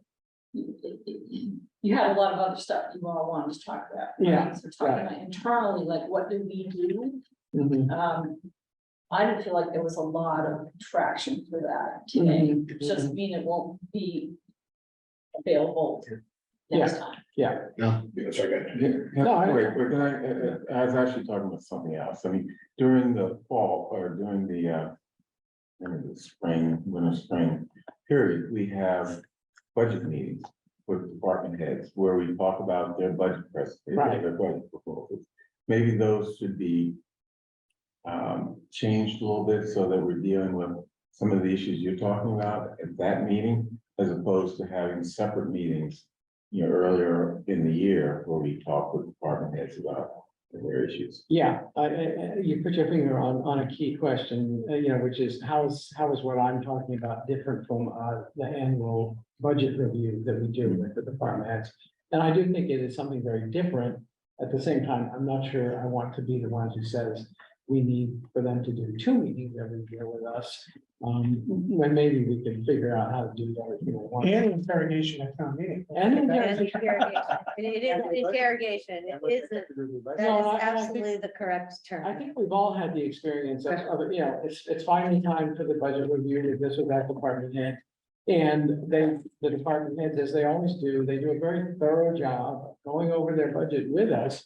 And then there's like 5 to 10 minutes at the end for us to ask questions. And I feel like we never really get into an in-depth discussion with department heads as to Well, yeah, their we needs. probably need to change the expectations of what we'd like the department heads to give us. Yeah, Because there's a tendency for the department head to do a data dump.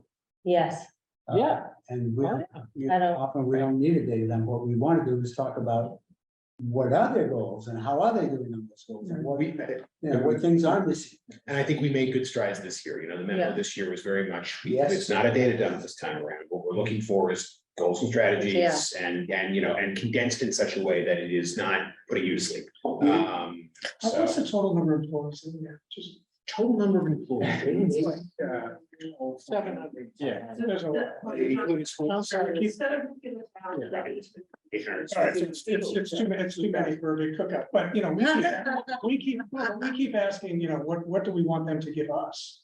You know, one of the things that I think we could do more of and better of is giving back to them, appreciation, support, a little bit of love. You I'm know? having a tiny cookout. What I'm having a tiny cookout. you are. Yeah, for the ladies. Oh, we're not invited. No, you are not. For the female head commissioners and deputy commissioners. Well, it's all of them. I will just say to put it in, this is just on a very specific topic. On a very specific topic about time usage. We will hopefully come back to you at the conclusion of the summer with this pilot program about licensing. It's my hope that we can continue to recommend expanding that program to do with grants of location. You may even broach the topic of noise bylaw waivers. Those are things, there are still areas that may be delegatable, but we'll have that discussion with you at the end of the summer. Good. Okay, Are you supposed to give a speech or are we done? Or no, yeah, she was giving a speech, and my speech is, meeting is over. Not adjourned, it ends. Need a little bit of action. Thanks, everyone, for watching.